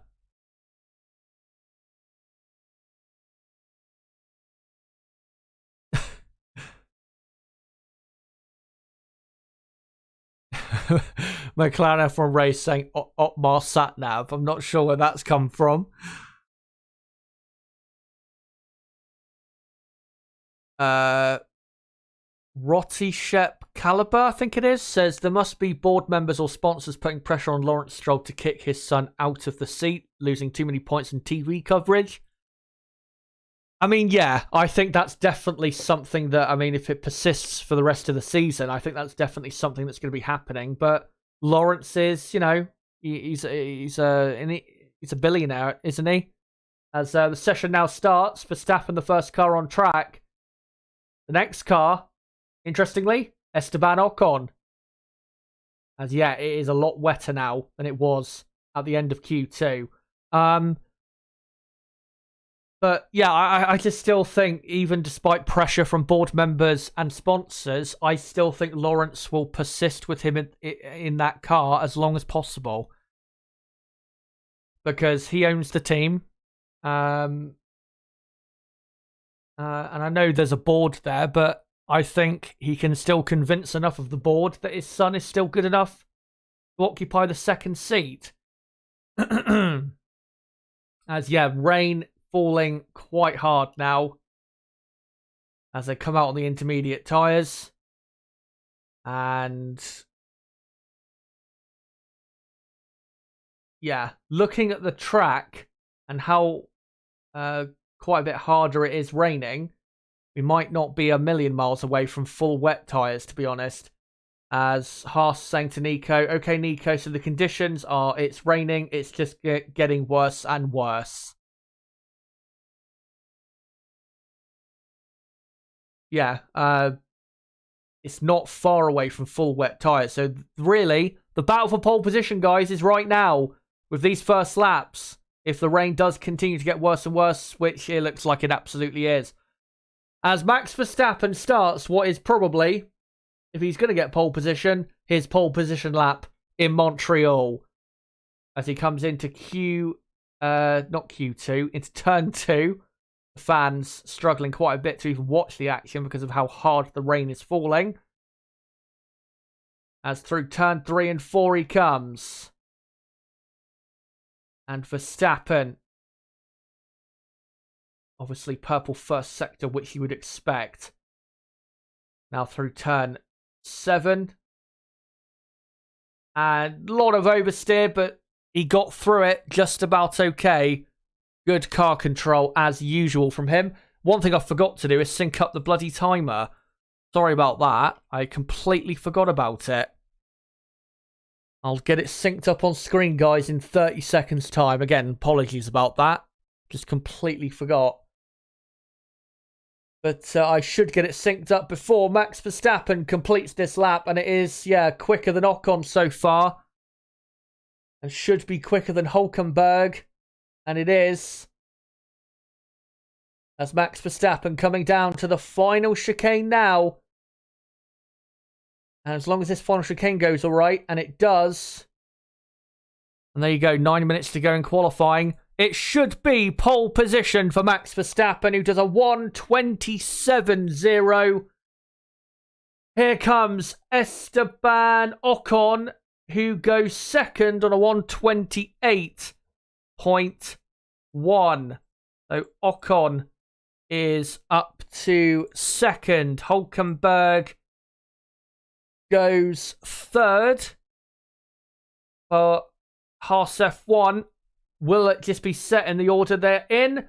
As Alonso goes up to second, but is 0.2 of a second away from pole. Lando Norris goes up to third. Brilliant effort from him getting ahead of the Alpine, his main rival in this session. Piastri only goes sixth. Carlos Sainz exiting the final chicane as Albon now goes up to sixth. Carlos Sainz to the line. Only sixth fastest. Ferrari having a disastrous day. Lewis Hamilton, third for Hamilton. That's a brilliant lap there, but will it be enough to get him ahead of his teammate? Here comes George Russell, who goes into fourth place.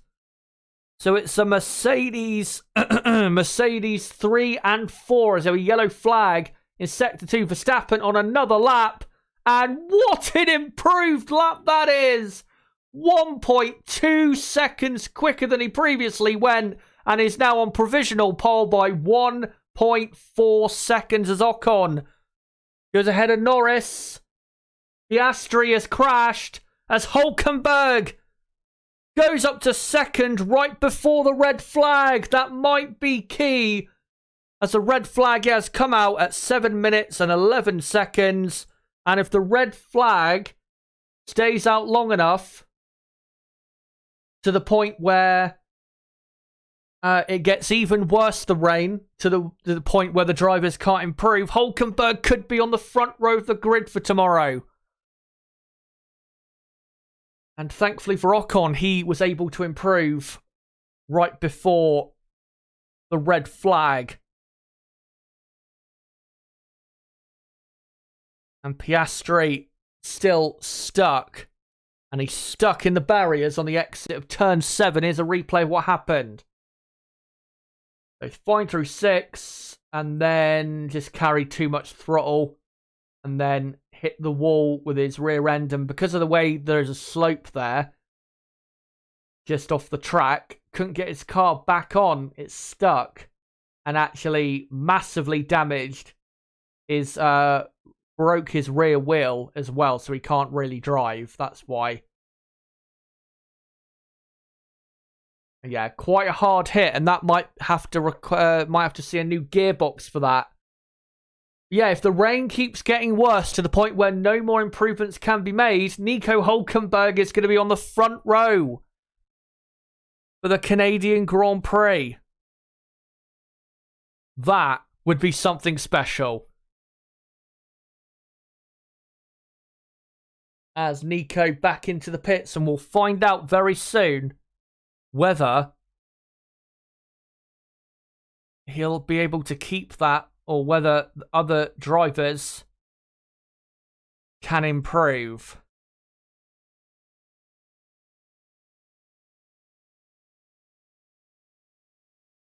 As Alonso and everyone now coming back into the pits, hopefully Piastri's car doesn't take a long time to get off the track because, oh my god, that rainstorm coming over the track is so big. Yeah, to be honest, guys, I think that's probably it for qualifying. I'm not sure we will see any better runs because, yeah, the rain is just getting worse.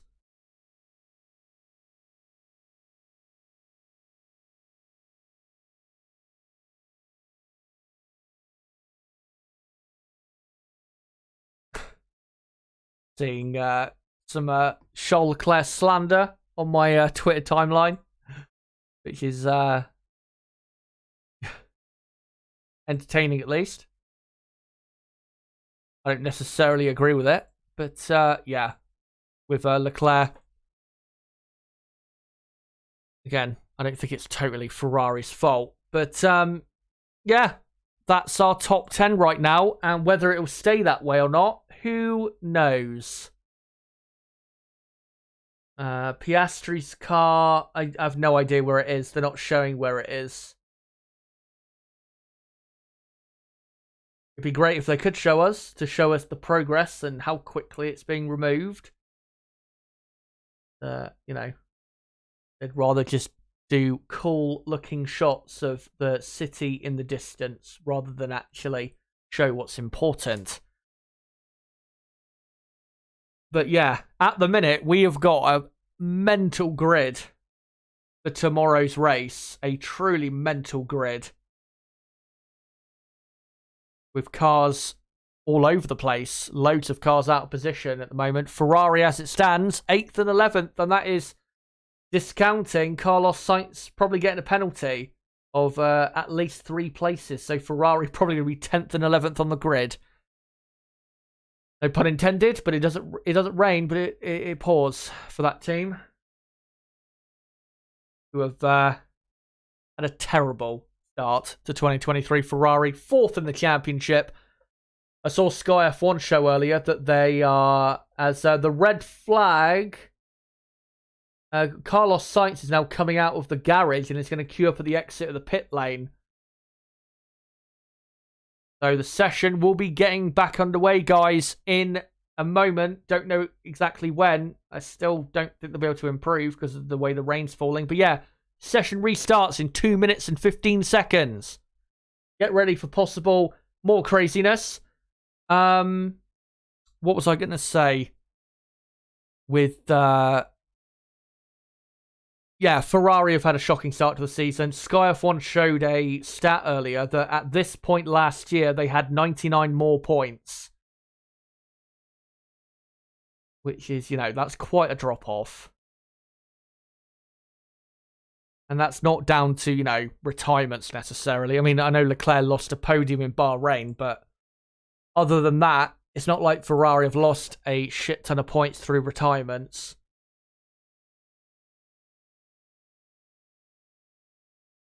Albon missed his chance. I mean, with the lap he did, which was deleted, I think, for a track limit violation, because he didn't go through the final chicane properly. What do you call it? With Albon, I mean, he would have only gone up to 9th anyway, which wouldn't have been, better really than what he did. The great thing, though, for Williams and Albon is that tomorrow in the dry should suit Albon and Williams a lot better. Well, not Albon better, but you know what I mean. It'll suit Williams better, dry conditions rather than wet. So if he can start in 9th or even 8th place with, that car, obviously Albon is running the massively new upgraded Williams package, he could score a few points. He really could. And it's going to be hard to overtake him because that car is a bullet down the straights. As the session will restart in 30 seconds. And Haas, I think, are more so praying at this point that no one can improve any more on their lap times, because at the minute they are sitting on the front row of the grid with 4 minutes and 11 seconds left in qualifying. That's how tantalizingly close they are. As a little DRS rear wing thing on the guy's head there in the crowd. That looks great. You see that a lot in Japan. I love that stuff. As the session back underway, Carlos Sainz, the first man on track. And actually, we haven't got 4 minutes to go in Q3. What am I about? It was actually 7 minutes and 11 seconds. I'll sync up the timer at the 6-minute mark for you guys.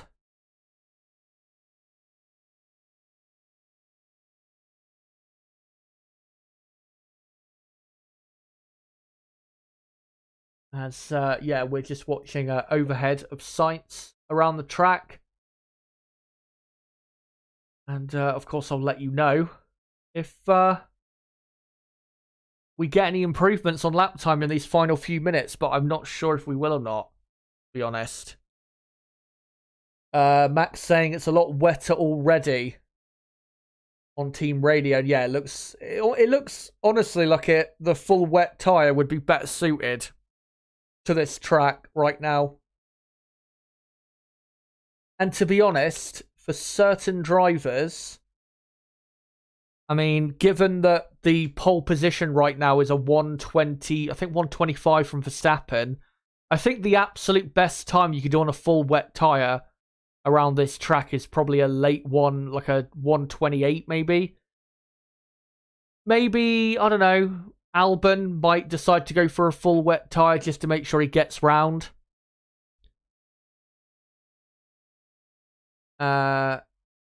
And Ferrari telling Sainz, even heavier rain in 2 minutes. So yeah, we're not going to get any improvements here. The track looks almost too dangerous, to be honest. And Max Verstappen has come back into the pits.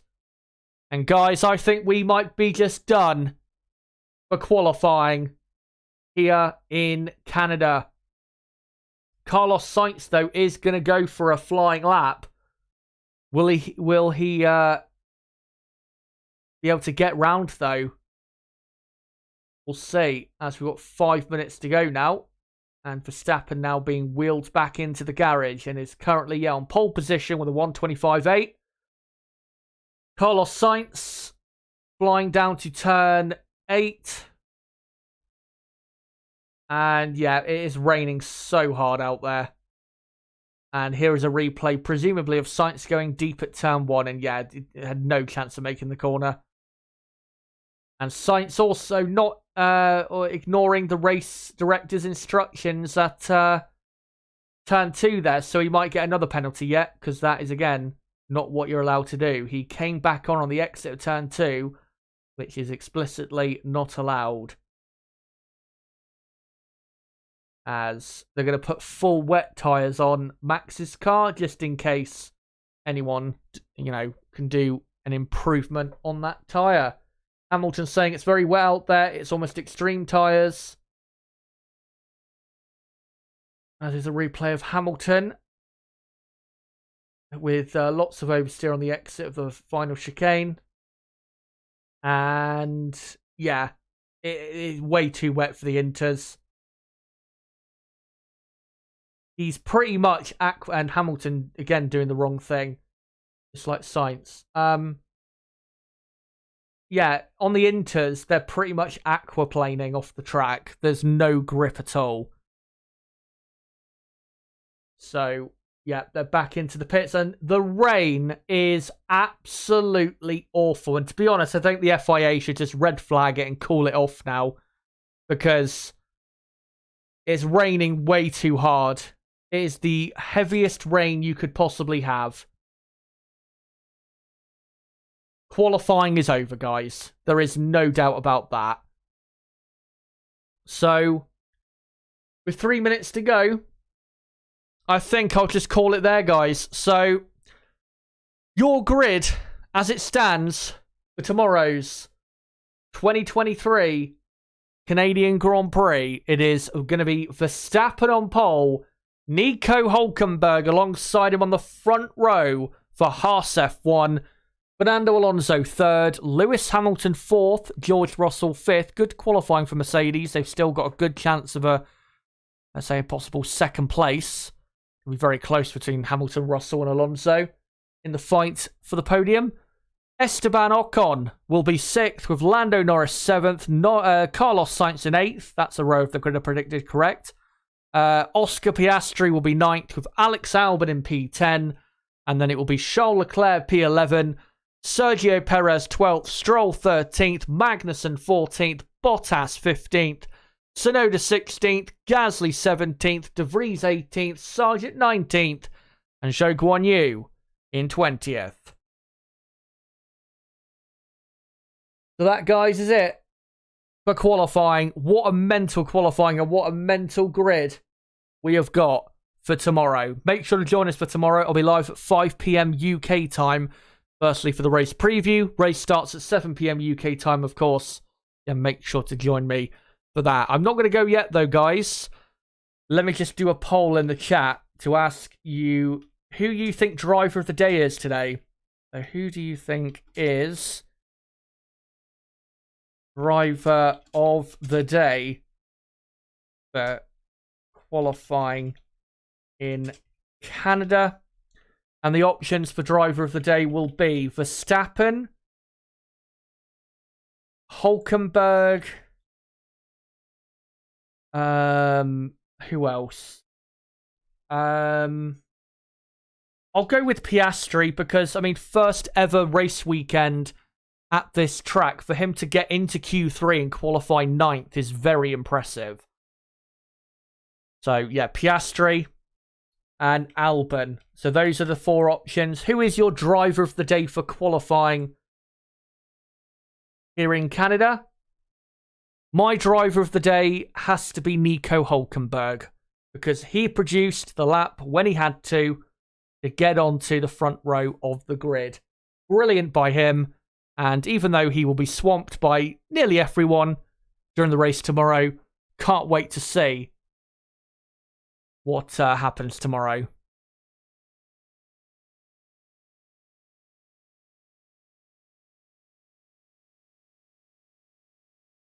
And,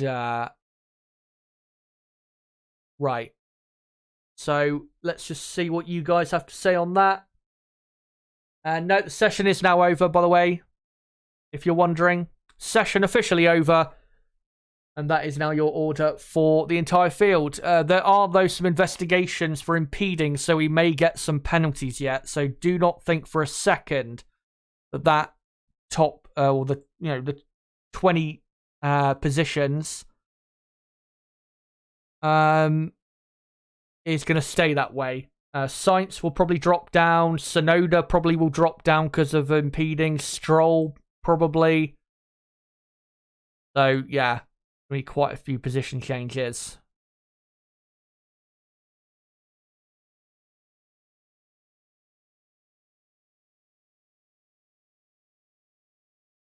Right, so let's see. In the poll at the minute, you guys are voting for Hülkenberg. And I will, to be honest, because of how long I've been live today, for 5 hours, I'm probably not going to stick around for much longer, probably another few minutes, and then I'm going to head off, because it is nearly 10:30 at night here in the UK, so yeah, I would like to properly have a rest.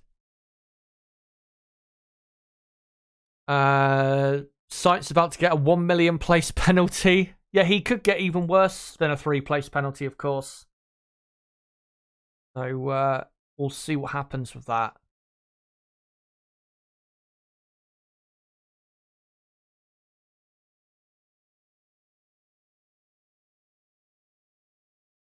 Say Regaris says, as for Stroll, talking about kicking a cat when they're down.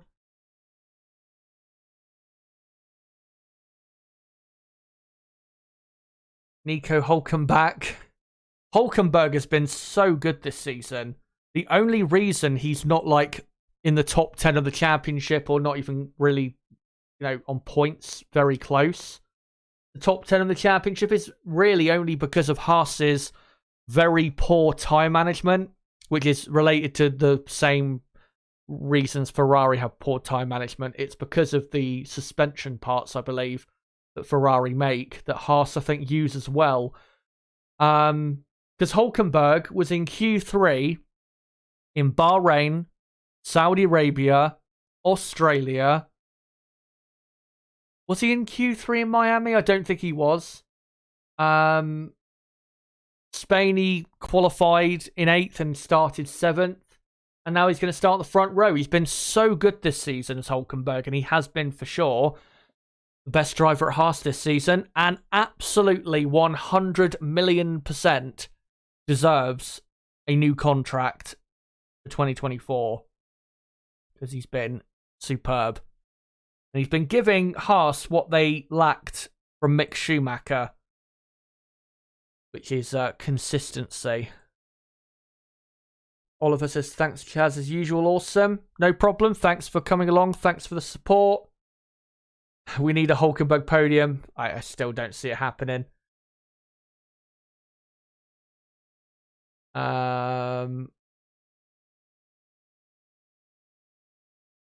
Hülkenberg, I'm afraid, will just miss out on a podium like he always does, says Mickey. I think it's putting it generous to say he'll just miss out. He's going to miss out by at least a lap, probably.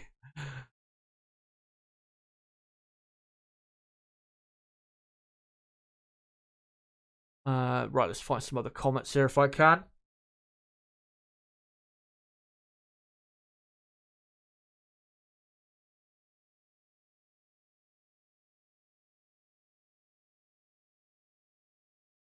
John Hawking saying board members with those performances. Board as in B-O-R-E-D. Yeah, Stroll is really poor at the minute. He has to step up. I know the biggest issue with him has been consistency, but it's not getting any better. He's not getting on top of it. It was a big reason why in 2020, Racing Point didn't finish in third in the championship when they should have. Because their car was absolutely the third best car out of that little battle there for third in the championship that year with McLaren and Renault. But Lance was inconsistent as hell. And he's, 24? I don't think he's really going to get any better. And yeah, if you look at 2020, he was... So the races he finished, he was 7th, 4th, 9th, 6th, 4th, 9th, 3rd. Then went a load of races where he didn't even finish a race. One of them he had to withdraw from because he was infected with COVID. And then 13th, 9th, 3rd, 10th. That is such horrible consistency. It's horrifically bad. And then, I mean, if I look at his results last year, and he finished a lot of races last year. He only had 2 retirements, I think, did Stroll. Yeah, he was a lot more consistent, but the reason he was a lot more consistent was because there wasn't as high a position for him to finish in. He could only finish in a much smaller section of the field, when with Racing Point, there's a lot more possibilities. But yeah, the problem with him is inconsistency. And he will never get on top of it. And that's why, let's be honest, he's good enough for Formula 1, but he's not good enough to be in that Aston Martin. We all know that. They could find drivers to play a number 2, what do you call it? They could find drivers to play a number 2 driver role who are a lot better than him, to Alonso. You got Bottas out there, Tsunoda, who's an option. Obviously, Honda are going with Aston Martin for 2026, so that's an option. Hulkenberg, if he's still good enough. Maybe not Magnussen at the minute. Gasly and Ocon, they're options as well. So, yeah. Eventually, there will come a point where Lance Stroll is so unbelievably shit that they'll have to replace him with somebody, despite him being the son of the owner and team boss.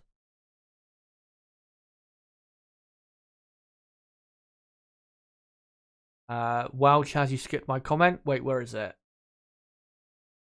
I'll read out both. Haas, Nico, goddammit, Kevin. And the other one was, I can see a sparse situation tomorrow and Hulk gets a podium. If you're wondering, the forecast for tomorrow is for a dry race. And there won't be, by the looks of it, there is no rain tomorrow. The chance of rain tomorrow is about 10% at the most. So, should be fine. Or, dry running.